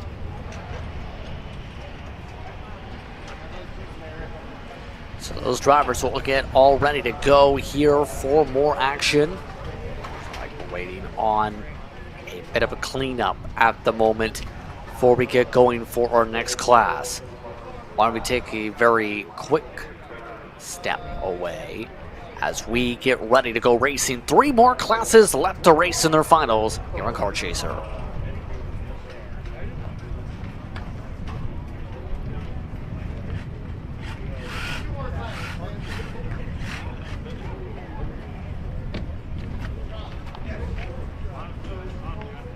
Oh, can you hear me too?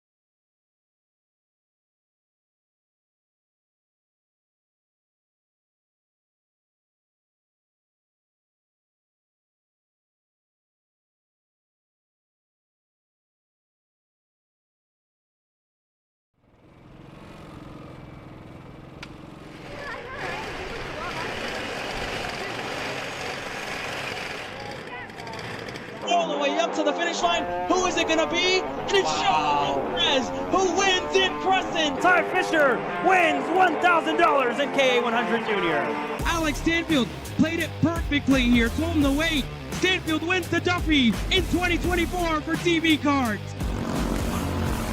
Amarillo Kart Complex is now the official distributor for TV Kart in the continental U.S. Become a dealer today.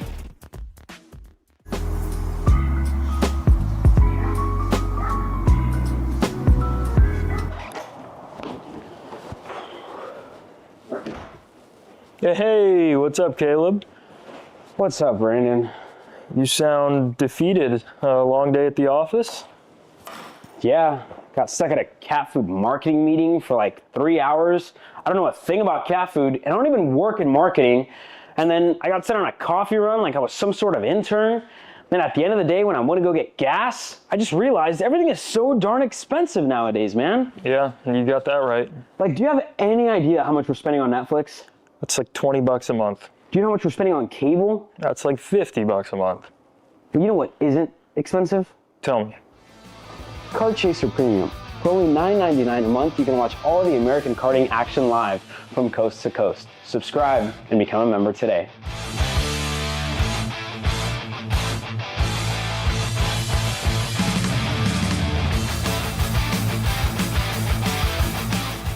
Paulie Massimino wins in KA. Paulie Massimino is a winner in OKN Stars. Take your driving to the next level with one-on-one coaching from 2024 OKN Stars champion Paulie Massimino. Kart rental options are available if you'd like to keep yours at home, and drivers in all classes are welcome, from Briggs 206 to Mini to KA100 and X30. With in-depth data analysis, onboard video footage review, and lead follow on-track sessions, each private coaching session will see you end as a more complete driver than when you started.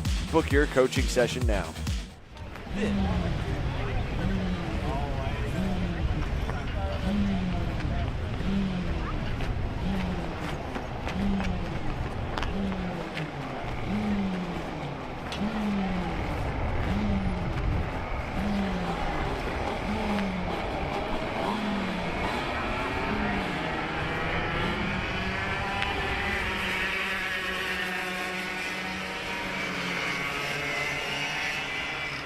Away, a interesting start here, an interesting sequence of events popping up here as Huntsbarger takes the lead, but for how long with Jack Kotowski down to the inside takes the point.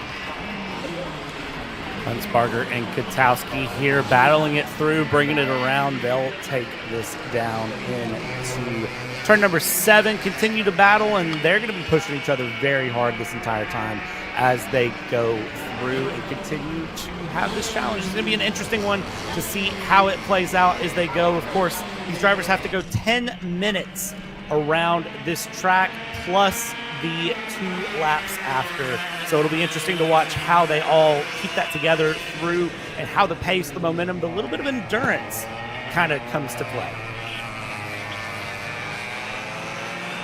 Yeah, this is going to get interesting here with just one class now on the racetrack rather than the 2. Whatever's gone on with the minis, trying to get some information on what happened there as Kotowski leads by more than a second. So all spaced out here. The Kotowskis have been very quick throughout the day. That 92 number plate coming very signature with the Kotowski brand name and the family. Yeah, and Kotowski we know has a lot of pace, so it's no surprise to see Kotowski up there in the front continuing to push and just move that kart forward. We'll continue to find time. I'm sure that gap is going to get pretty crazy by the time it's all said and done. Continue to watch the battle go forward for that. Enjoying seeing Kotowski with just absolutely amazing pace here. Huntsbarger is in second there, not too far off as it stands, but as you can see, that gap is going to continue to just open lap after lap with almost a 1 second pace difference between first and second. And then, of course, Bethany Richards and Griff Heaton in there. Third and fourth, they're keeping each other fairly close, and we'll see how that battle for third and fourth goes.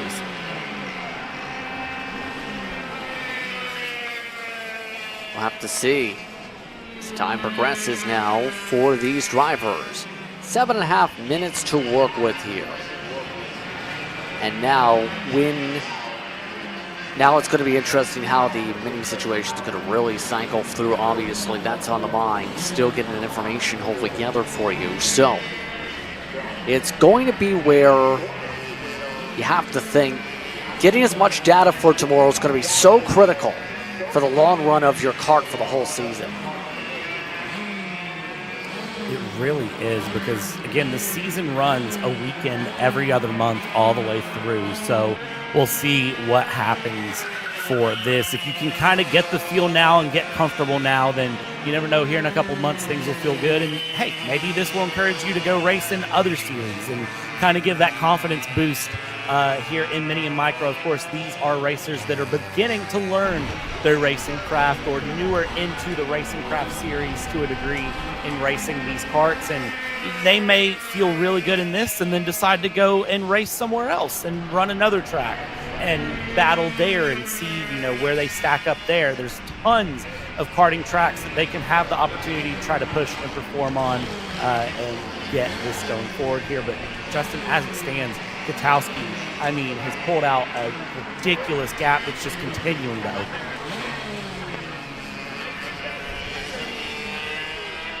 Continuously growing lap after lap over Huntsbarger. Wyatt Huntsbarger currently doing what he can to be able to get a podium position officially secured up here in this race. So how are things going for Huntsbarger in terms of career side? Started racing at the age of 4. Did kart program practice at home, in fact, then started a race day he turned 5. This year, planning to travel to multiple tracks as time allows, as his family have said. And it's looking to possibly go out of state for a few snowbird races, as they call it, over time. The goal for that 33, hit 25 races on the season. They've raised a fair bit of money over the past couple years in terms of the fundraising side as well. Looking at some of the drivers battling on track. That includes a battle going on between Bethany Richards and Griff Heeman. Right now they're separated by just a few tenths of a second on the racetrack as you see them group up to catch up with the 33. Oh, and the 33 is slowing, in fact. Oh, no. Oh, that's traffic, I think, rather. Going to slow things up in front of them. That's Richards in front of traffic, should say. Got miscombobulated for a second with the traffic cycling. Yeah, and as the traffic cycles here, again, only 4 karts on the track, so that little bit of traffic cycling kind of mixes things up a little bit, I'm not going to lie, and throws things a little bit off here as we go through and bring this race around. Katowski, you can see the gap as it stands. I mean, just continuing to cycle its way forward and open up here as we continue around. 4.5 minutes left to go in this race. And Katowski, last lap, fastest lap of anybody with a 1:06.0. Huntsbarger with a 1:08.9 for his fastest lap, and still well off the pace of that with that traffic involved. So 11.7 seconds the gap as it stands. And Katowski, I mean, at this point, if this isn't a confidence boost for Katowski, especially after beating both of the minis that should have been the faster class in the last race in the pre-final, I don't know what is at this point. Kind of showcases the strength of the program in general. No Jack races as well, like Nico, on the national scene. And races a fair bit of that as well. In fact, one of the drivers just recently that's competed in the area for Charlotte, part of those races, just 7 years old in that camp for him. In Stars competition, 7th on track, and then had a 5-second bumper penalty in the end that cycled him back to the 14th position in the very end in his circumstances for TKG. 3 minutes to go. Still have 2 more classes to go after this. Yeah, the next 2 classes are going to be crazy too, especially compared to this. So the big thing to remember with these mini micros, even though it is currently just micros on track, minis not racing here in this round, in this race here for the final. But the big thing to remember with these micros is the age range for micros. This is 7 to 10-year-olds that are racing here in 225-pound karts. So you've got a variety of skill level and a variety of competition here. First round of the season, so everyone is, still kind of feeling their way out in this race. They're still you know, somewhat learning. Katowski, we know, has a lot of pace and is a very fast driver, participates in a lot of different series with a lot of different runs, but, you know, everyone here maybe still filling out the track, still learning a little bit, so the gap's spreading out naturally as they go here with 2 minutes to go, and then, of course, the 2 laps after. So really everything you get today as a driver, you're kind of taking it, putting it as a feather in the cap, and you're taking it into your race tomorrow and really hoping that Sunday can be where you bring a lot of competition in to try to challenge to move forward.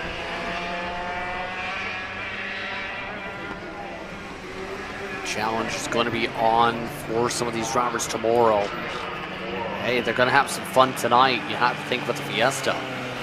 Wonder what that Fiesta is going to be like for those on site here tonight. We do have a couple crew members with the Kart Chaser on top of the camera angles, as well as with our producing side who are on site here tonight for the racing action. Shout out to Kyle Person, who is our director, our main producer, William Michaelowicz.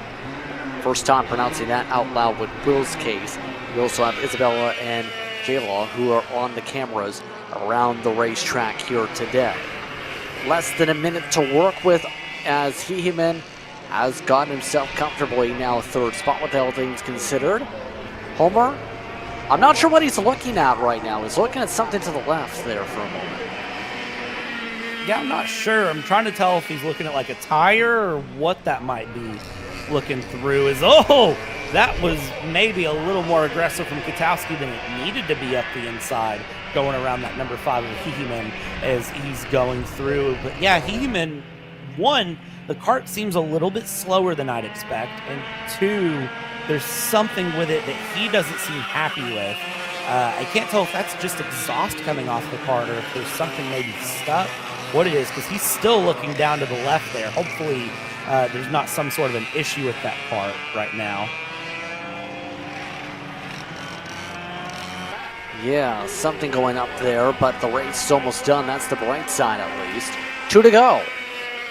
Still, personal best being set 106s by Jack Katowski.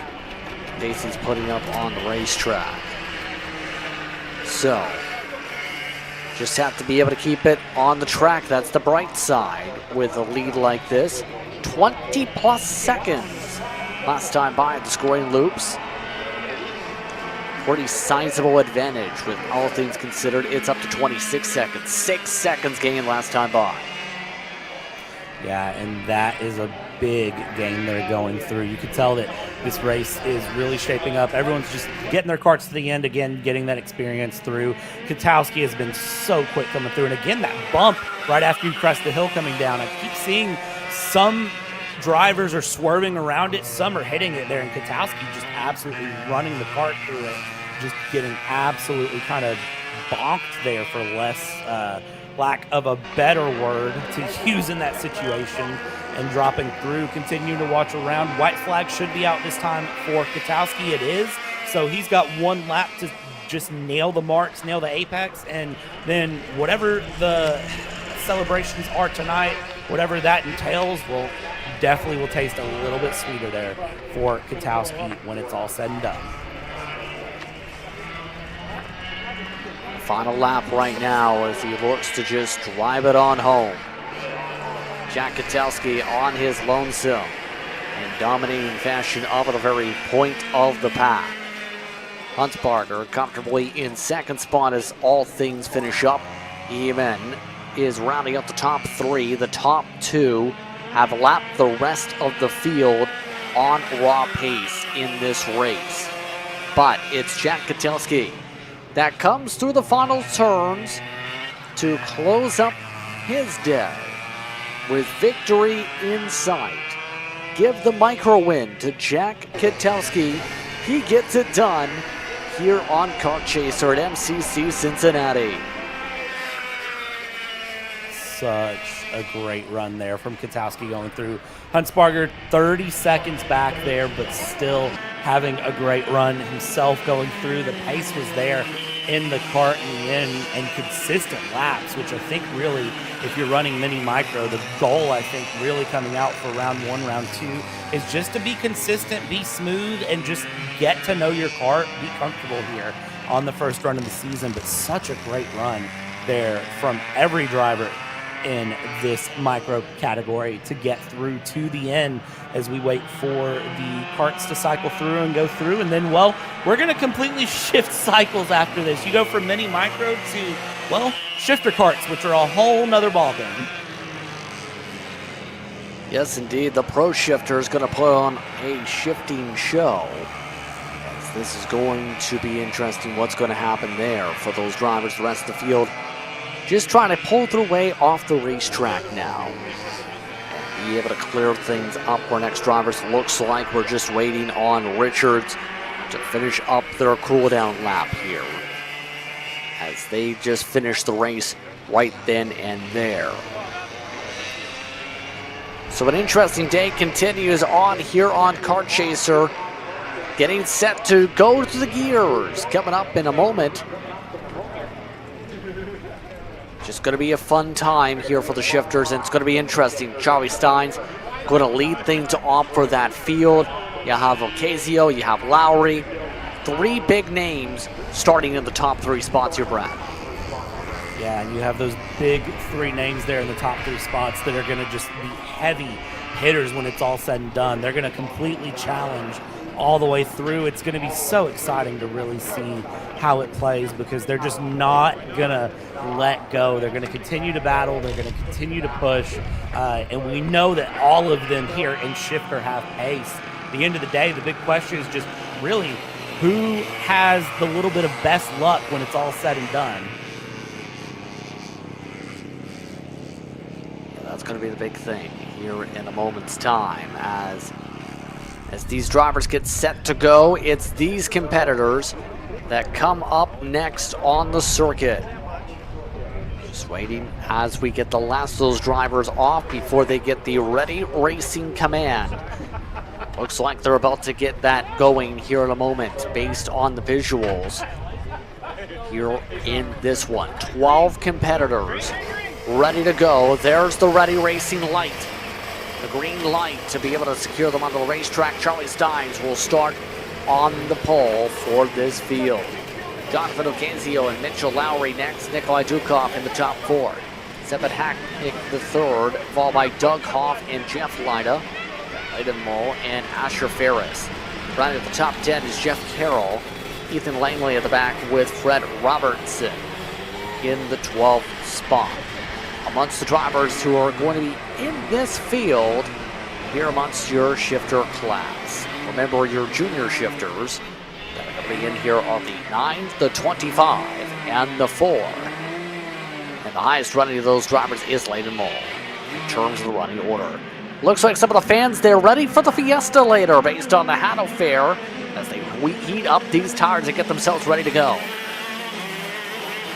Heating up the tires, getting ready to go here. Of course, shifters do a standing start, which we saw in the pre-final. Things got a little interesting for the standing start. Not sure exactly what happened there. It seemed like a few karts just weren't truly ready to go when they needed to be ready to go here. And you can see everyone's getting the signal, do another lap around before we stack things up here. So we'll see how that standing start affects. It dropped some drivers down, brought some drivers up, and kind of made things crazy here. They get one more lap around, warm the tires up, get confident, get your head in the game, and get ready for 10 minutes plus 2 laps of just full out doing 55 miles an hour around the track. Just about ready to go here. Steins' test continues to see if it comes up with some great strides. That was Gavin Bailiff. That actually was the one wearing the hat, by the way. Just received the word in terms of those being festive here. Winning the win in the SCUSA Pro Tour, round number 1, recently in the past month or so. So he's watching all, of course, the Bailiff. Big name comes to this track to say the very least here at MCC Cincinnati. Looks like most of our competitors are ready to go. Do have a few drivers way at the other end of the racetrack, clear on the other side of the circuit before we get to the starting blocks. I'm not sure why there's such a kind of gap there built up. Surely that's not anything on purpose, maybe just drivers going a little bit slower were trying to sort of get comfortable, maybe snuck in a practice start somewhere. It's hard to tell what would have happened to cause such a big gap difference. But you can see they're coming through to the rear of the field. That is Jeff Carroll, Ethan Langley, and William Richard. That will be our final three. And now we start setting drivers in to their positions accordingly, alternating sides of the grid in the tram lines. And Justin, this is going to be a real exciting run. Just about ready to go. Hands are up, waiting on the lights above. And ready to go. Zoom, zoom, green. We're underway as Steins gets a good launch. Pulls up away. There is the gap for the junior shifters. That was the reason for that buffer. The rest of the field works its way around the track now. Top two pull off and away with a clean launch for the Ocasio. Good run from everyone to get going there. Steins, Ocasio, Lowry, and Dukov all getting away well there on the race start as it stands at 221 of Lowry in third. Seems like everyone pretty well in order from where they started from just a cursory glance as they go through. Come down into turn 12 and the shifter carts absolutely sending it around here, trying to find some pace, trying to find some time, and they're going to try to get things going. Looks like a couple of carts stalled there on the grid that were in the back, and there is an investigation on the number 10. Jeff Lyda is in investigation for a potential jump start. Not what they wanted. They're towards the back of the field right now in the 8th position as things fare out with that situation. So not the greatest of starts, even with all things considered, to say the least. So, great run by Charlie Steins. Not so close like it was earlier in the pre-final. A lot more separation here this afternoon compared to earlier, Brad. There is for now. I think things will close in as the 8.5 minutes plus 2 laps winds down here that is remaining. I think right now just everyone's kind of playing a little bit tidy here on this final race going through. Things just haven't had time to really sort of start. And as I say that, there's the 237 of Dukov and Lowry and the 221 that are starting to fight and go through there for third place as they bring it around and trying to find some sort of a battle if they can, but it looks like for the moment Lowry is able to hold off Dukov with a bit of a gap. So for now, I think things are a bit calmer. I think it will start to close up and get a bit more competitive as things go. Yes, indeed. Here are still less than 8 minutes to work with in this race. Ocasio was the quickest out of the two up front last time by. So then half a second up front of the race leader as things cycle at the moment. Then you have Lowry and Dukov who have grouped together as things have shaped up. Haddock is on his own. Then you have Robertson that's gone up 6 spots from this start after starting in the 12th position. A good run for the 93 so far with all things considered here. So great run so far. It is a great run going through for everyone as they continue through. Kart's trying to just continue to push, find time where they can as they run along here. Fred Robertson up those 6 places, as you mentioned, just a great job from him. Has to be said again. I don't think that can be emphasized enough, to be honest with you. 6 minutes, 40 seconds left to go here. We watch up front our leader, Charlie Steins, just continuing to try to open things up here where possible, and continuing to find a bit of time there on Jonathan Ocasio there in second, not far behind Lowry and Dukov. Third and fourth, they are bumper to bumper, possibly a pass to be found for that 237, but Dukov not able to capitalize out of 14, as they go through, and now they will continue to just follow each other through. Half a second the gap for the lead. Indeed, so keep in mind you have some of these drivers battling with the gears. Purple last time by for Ocasio. He's able to go to the 54.7s on the board now. See what happens here with Ocasio. The reason he lost us so much time previously, he missed a shift. Ocasio still on the charge. Ocasio trying to move ahead to get close on the drafting distance. 5:40 to go. here in this race. Yeah, Ocasio here going to put in some pressure on Steins. Looks good here and coming through. The fun of the shifter karts is, well, it's in the name. They shift. It creates a whole nother sort of thought process that goes into racing karts around any track that, well, other classes don't think of. The shift. How do you shift up? What gear do you shift up to? When do you shift down? What gear do you shift down to? What do you do to shift? Look at this. Here's the pass going through. Ocasio going around the inside on Steins. Is the pass done and dusted? Gonna bring it through. Continue side by side as they go. And that 214 has the inside swap back yet again. The 84 still running through Steins, and Ocasio side by side through 9 and 10. Not ideal there and has to back out of it. Ocasio had a moment of the run and now has to drop back into second, but now lap traffic coming up, and this is going to be where things get spicy. How does the lap traffic play? It slows down Steins a little bit through 12, through 13, 14, and watch how this plays out, Justin, because this is going to get very interesting here through the last 5 or 6 minutes of this race. 4 minutes to go coming up here. Ocasio looking for a way to go in the Magic Kart. He dives to the inside, slips his way to the point, once again on the pass, and into the grass. Here comes Steins yet again. Steins makes the pass on the outside. What a mistake yet again.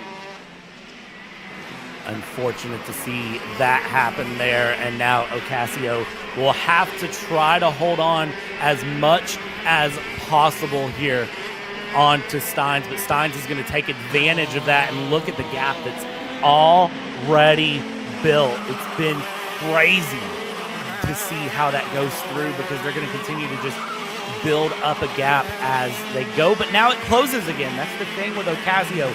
A lot of pace to be found in that shifter kart going in and continuing through, so we'll see what happens here for the remaining 3.5 minutes.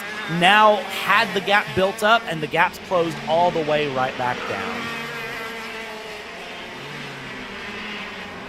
So we'll have to see what happens now with Dukov trying to join the conversation soon if things boil over again. More traffic management. Lap traffic moves out of the way. That's Ethan Langley. A little bit of a close call with the slide. Ocasio still looking solid with how this is going to go. Coming up around under 3 minutes to go. Ocasio still looking for another boost. Gets within a kart length yet again on the attempt. Trying to get things set up on the up and under. Big run for a chance for a move. Will he take the move is the question down the front stretch.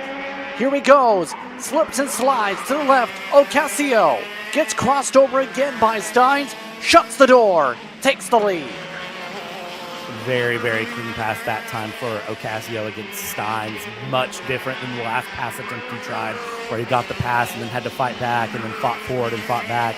That time he was able to get the pass done, shut the door, immediately went on the defensive and prevent any sort of challenge from coming back. Ocasio clearly the faster kart between these two, I feel, and going to finally make that pass. But it just shows that if you have a good defense, regardless of if you're the slower or faster kart, you can make it so hard to pass. But now that Ocasio has gotten past, what can Steins do to get back to him here with about 4 laps to go?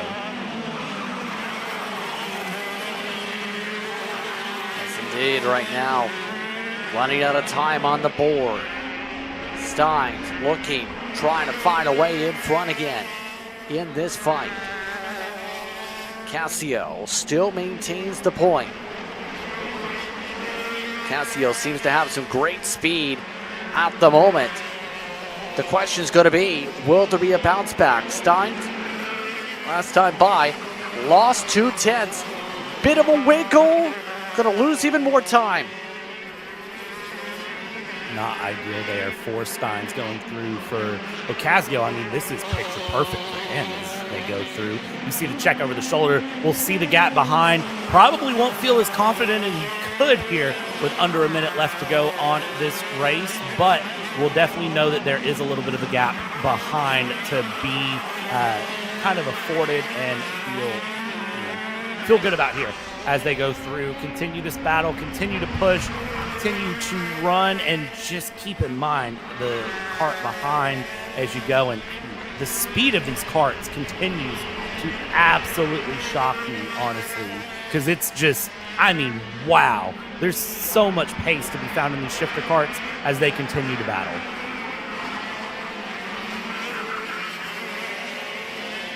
Yes, indeed. Coming up now to the 2 lap to go marker should be here amongst this field. So it's going to be the question of what happens from here. Ocasio works his way. Oh, traffic slams the door in his face. That's not going to help Ocasio. Holds him up a bit, and there goes the buffer. Steins gets right nearly to the back end of Ocasio. Ocasio had to check over the shoulder to see where his competitor was with 2 laps to go. Ocasio still looking to hold on here, as now it's going to be Steins ready to get the fishing rod out. Steins is going fishing here in Cincy off of the Ohio River. What can he catch? Well, I think he's going to try to catch a win here in the final.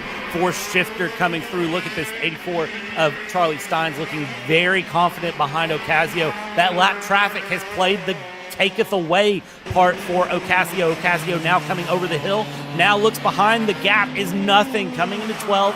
You go through, slide, and here we go through 12. Is there a pass into 13? Thought about a send up the inside, little twitch there of the wheel, not to be found. They'll come across, they'll take the white flag this time by. Turn 2, your next big passing opportunity, which is not that far away. Already mega defensive into 1 and 2. Justin, this is gonna go so close to the end. More lap traffic. How does this play out? This is gonna be real ugly real fast. That held up Steins a little bit. Steins losing some ground as a result of the traffic. Now trying to narrow lunge. Ocasio pushes out, gets himself a 3-4 cart length advantage for now. Will it last in the magic cart? Can Steins get things reeled back in? Or will Ocasio find some magic like a magic man would say? Like an AJ Myers would say? Coming down to 12, 13, and 14. They make their way through the corner to 13.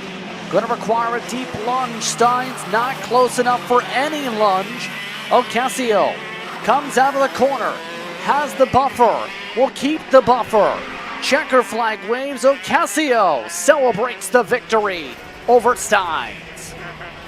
And Ocasio very happy with that. The thumbs up back to Steins. Steins the thumbs up going by. Ocasio, look at the celebration there. I mean, feeling so good about getting that win. Still celebrating, actually, coming through. That was hard fought. That was such a great battle for Ocasio and Steins. That was not going to stop through.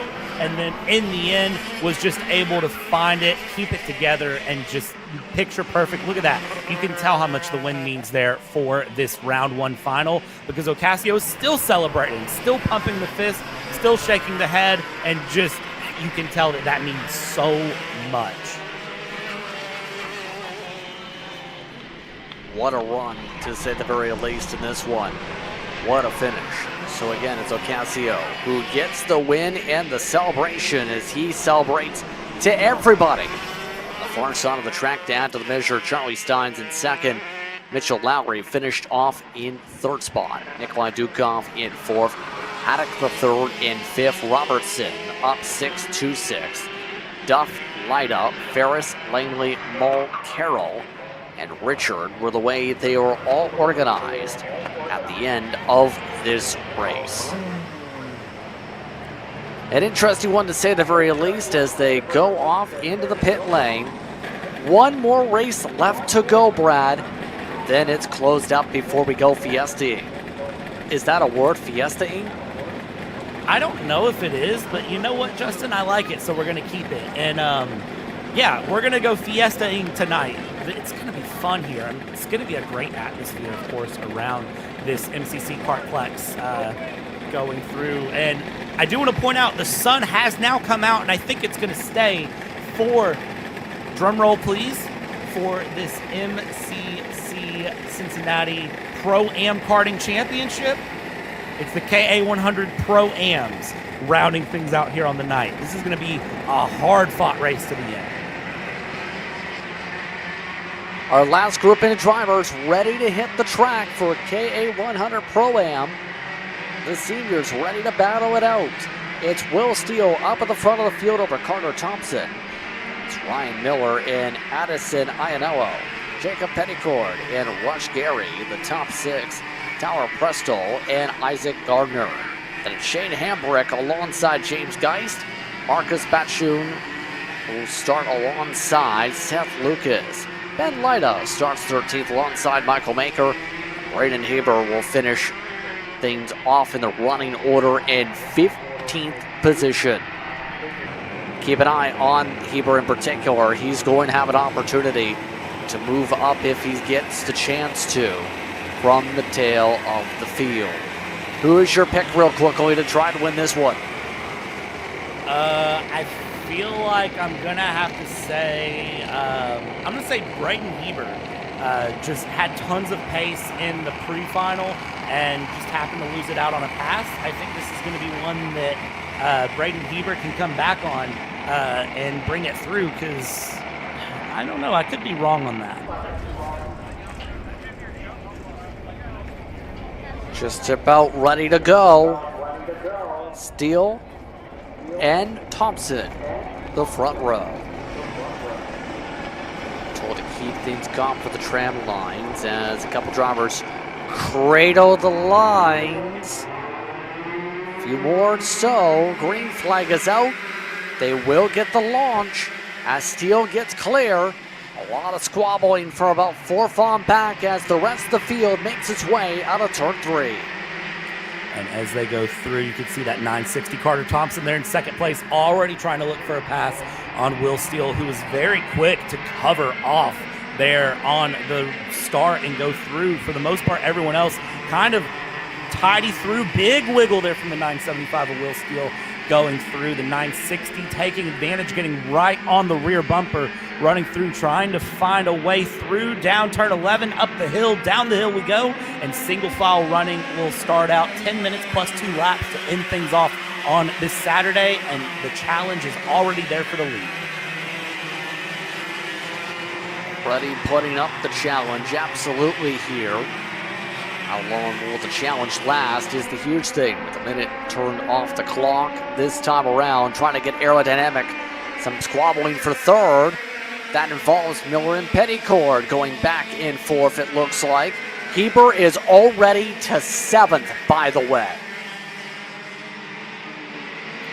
I said Heber. I did say Heber, and I thought I was a little crazy when I said it, but Heber already up to 7th. And as karts continue to battle, they're going to prove problematic for each other, and they're going to slow each other down, and that could make things interesting, because Braden Heber has some pace in that kart, I will say, and may be able to find more than 7th. At race win, I might have spoke a little bit too much, put a little bit too much confidence, but Heber definitely has some pace here. Steele and Iannello here in 1st and 2nd, continuing to battle it out here as they go around. Just tons of battles continuing to be found up and down the field as we go here. And, I mean, nobody's letting the pressure off of anyone right now. Yeah, especially with the chance for the race win on the line. Iannello waits off in the wings so far. Keep on things. That is Carter Thompson, believe, actually. That is, yes, indeed. Yes. He is the 1 second. So, these two seem to be working together pretty efficiently to be able to break away. It's not like the last race where it took a little bit. This race, these two are in sync, and it's not a shock if you look at the driver's suits with the teammates. They're right now just making sure they stay in line of stern and don't wreck your teammate. Don't wreck your teammate, and don't wreck your teammate. That's rule 1, 2, and 3 here in any racing series and any competition ever, is don't wreck your teammate as things go here. Carter Thompson is in 2nd place there going through, as you mentioned. Will Steele there. And look at this, almost 3 wide into turn 12, and this is near the back of the field going through. This is hard-fought battles just out of nowhere. Just continue to battle through. The teammates up front, Steele and Thompson, no surprise, they are trying to work together to move forward and keep things going. It's absolutely amazing to watch. Some stellar driving right now with how things are going. Heber has reshuffled back to 7th, by the way, on the updates going on in that part of the field. INLO holding back Ryan Miller for how things are going in that battle. Might heat up. We've seen some good driving from Miller today. Yeah, great driving from many drivers up and down the field, honestly. Miller especially has been good and strong here. Miller, the fastest car on track currently here around Cincy. So we continue to watch drivers go through. 3rd and 4th there on the screen. I mean, just watching through, Miller's not letting up at all. Thompson and Steele are not building out near as much of a gap as I think they want, to be honest with you. And you could see the tuck there from Steele, trying to just get a little bit more aerodynamics there, a little bit more of something going through. I thought Thompson was going to go for a dive into 2, but doesn't. And now we just continue along yet again. These two just not building up as much of a gap as they'd want. I mean, the gap, 1.4 seconds, don't get me wrong, that is a gap, but they'd probably want a little bit more, to be honest with you. Yeah, they probably want as big of a buffer as they can possibly get here. Because the bigger the breathing room, the more they can play with themselves in terms of the battling, in this field after some time. Still 5 minutes to work with on the clock. All things considered, right now, last time by, they were 2/10 quicker than their fellow competitors at the racetrack. The only driver quicker than the leaders is the 978 of Heber, and the problem is, he is still 2 seconds to the next Kart for 6th spot, with how far back he had to start in this one. There's a look at the distance you see in the backdrop with what's going on here. And it looks like, Tar Thompson nearly dropped a wheel. That cost him some time. Cost him a bit of time there, but thankfully, looks like able to gather it up. It didn't lose him too much. He's starting to get right back to the back of Steele here as they go 4.5 minutes plus 2 laps left to go in this race. In 3rd place there is still Iannello going through with Miller in 4th. Petticord still holding on to 5th place. And again, Braden Heber still the fastest car on track by not much, but running faster than the leader. But as you said, just that gap is just there. It's not going to be able to be competed with. I think Iannello might be the biggest one under pressure right now, that 946, because Miller there in 4th is putting in a lot of pressure right now, trying to get up onto the podium places. Yes, indeed. Still under 4 minutes to go on the day. All things turning around here. So now, I will ask you this real quickly, as these two continue to get things all sorted out amongst the two of themselves for the battle for this race win. How would you describe the day as a whole when it comes to these battle for the race wins we've seen? Well, we've seen a couple last lap passes so far. Oh, last lap passes are the name of a Saturday, apparently. I don't know why, but it's just been amazing to watch all of these battles go. You see drivers of these karts get very patient, and then last lap just absolutely launch out. I mean, we saw pre-finals won that way. We've seen finals won that way. And, you know, it's just been battle after battle after battle. It's not been a case of, you know, really somebody gets in the lead and runs away for the most part. We've seen even when drivers get up in front and they feel good, they've got somebody right behind them that is continuing to apply pressure. Nobody's been just, I mean, pure unstoppable all the way through the weekend, with the exception of, I would say, really in the micro minis. That's the one exception I'd give. And even then, the pre-final, there was still plenty of challenging battles going through. So, I mean, this has just been such a competitive weekend, a competitive Saturday to kick off this Pro-Am karting championship here for the year. Yes, indeed. Some impressive driving at this point. And now we'll see what these two do. It's going to be battle time in about 2 minutes' time, you'd have to think. Right now, the ringing not going off yet to be able to go forward for a move just yet. All of this is while the rest of the field has remained stationary on their progression through the packs. Braden Heber, by the way, might be the one that might change that at the backdrop, as he's caught up just about for the 6th position. And that's likely going to be the highest chance he gets in the field. Can confirm up to 6th. Ben Lida just set the first sub 1 minute lap time of the race to get to 7th as well with the running order on that left side of your screen. As we're down to under 90 seconds to go in the clock. Under 90 seconds to go here as they go. Should be, I'd say, 4 laps to go at this point as they run through here. I mean, Justin, it's just amazing to see Thompson still putting the pressure on Steele up front. My question is, of course, they're teammates. At this point, they're running together, they're working together, they're going fast, all of that. At what point does Thompson just throw the teammate card off the side of the cart and decide to go for the pass for the win here? I mean, at what point does he decide to do that? Is he waiting 2 to go? Is he waiting final lap? What's his decision making here? And what would be your decision making? Because mine would be, if I feel like I'm fast to get the pass done. Lap times, they've been very consistent with each other. I think the big question here for Carter Thompson is just, when do you get that pass done?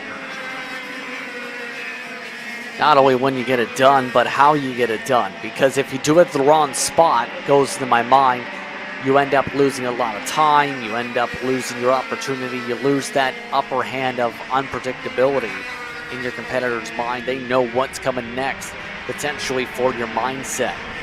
So it's about, I think to me, you don't want to do it too late, where you end up losing an opportunity to make the send. But you also don't want to do it so early, leave an opportunity to make a pass on back. We have an investigation now just received word for Miller, so something going on with the 938. But it really comes down to what these drivers do in their mindsets to get this job done for the pass. 2 laps to go on the day. When does a move come into play here from Thompson? It's got to be sooner rather than later, I think. But then again, last lap passes, it's been the name of the Saturday, so it wouldn't surprise me at all for Thompson to try to set something up this lap to execute it on next lap, unless something absolutely drops in his lap here from Steele. That would be my thought. Final lap pass and get that done. We'll see what happens here as they come out of 11 up the hill, now down the hill towards 12. This is one of your passing opportunities, and you see not trying anything yet, just sticking behind, running through a bit faster, I'd say, through 12, 13, 14. Thompson looks than Steele. Here they come to the white flag final lap. If you're going to get the pass done, you're really running out of opportunity now going through. Does he look forward into 1 and 2? He's tucked there. He's got the helmet down, trying to find any draft aerodynamics that can be found in this Pro-Am class, and now there it is through 2. Not close enough for the pass here, Justin, and just about 3/4 of a lap left to go. It's right out of chances. The next one maybe turn 7. We've seen a few passes work there today. He's close, but no tuck. Not able to get alongside, but he does try the diamond line, setting things up now for around turn 11. Peeks to the outside, goes back single file for 10. Now up to 11 on the outside of the barrier. One more chance maybe for Thompson to really send it. Steele knows this. Goes to the middle, forces Thompson to the right. Thompson tries to cross him up. Back to the bottom goes Steele. Does Thompson outsmart him? Trying to get a cut to the right. Lost some ground on the slide. Coming up to the checker flag, it is Will Steele who takes the checker flag and gets the job done here at MCC Cincinnati. Thompson, you could see the emotions there coming across the line. He kind of threw his head back there. He wasn't happy. And what is this battle going on? Because this is, I mean, elbows out, carts hitting tires. That is an aggressive run. That's the 933. That's Gardner on your screen there. That's P13 that was absolutely going elbows out, giving a hard battle there in the end. Wow. Talk about leaving it to the last lap. Intense fighting to the very end in this field. It's Will Steele who gets the win on the screen with Carter Thompson in second. Ainello, Miller, and Heber the top 5. A good recovery for the 978 on points. Van Lynen finishes in 6th. Pennycourt in 7th. Gary, Hustle, Lucas Ambrick, Gardner, Batsoon the top 13. Geist and Maker round out the field as they run to the checker flag in KA Pro-Am. So, that just about finishes out the day here, Brad. Your final thoughts on this one as we get ready for tomorrow. I mean, today was just wild. It's great to see things kicking off for the season here around MCC of Cincinnati, around this Kartplex. All of the drivers look very comfortable. Everyone getting ready for a great season here. And of course, that was round one done and dusted. And then tomorrow's weather should be just as nice as it was today. Tons of sunshine, and should see a great amount of battling tomorrow. We'll see what happens. Remember, tomorrow we return same time at about 10:15 a.m. Eastern Time for qualifying, about 12 p.m. when it comes to behind the paywall for the pre-finals and finals. But until that point, for everyone here at Kart Chaser, for Brad Dalton, I'm Justin Prince saying so long. Enjoy the rest of your evening. We'll see you back here tomorrow in Batavia.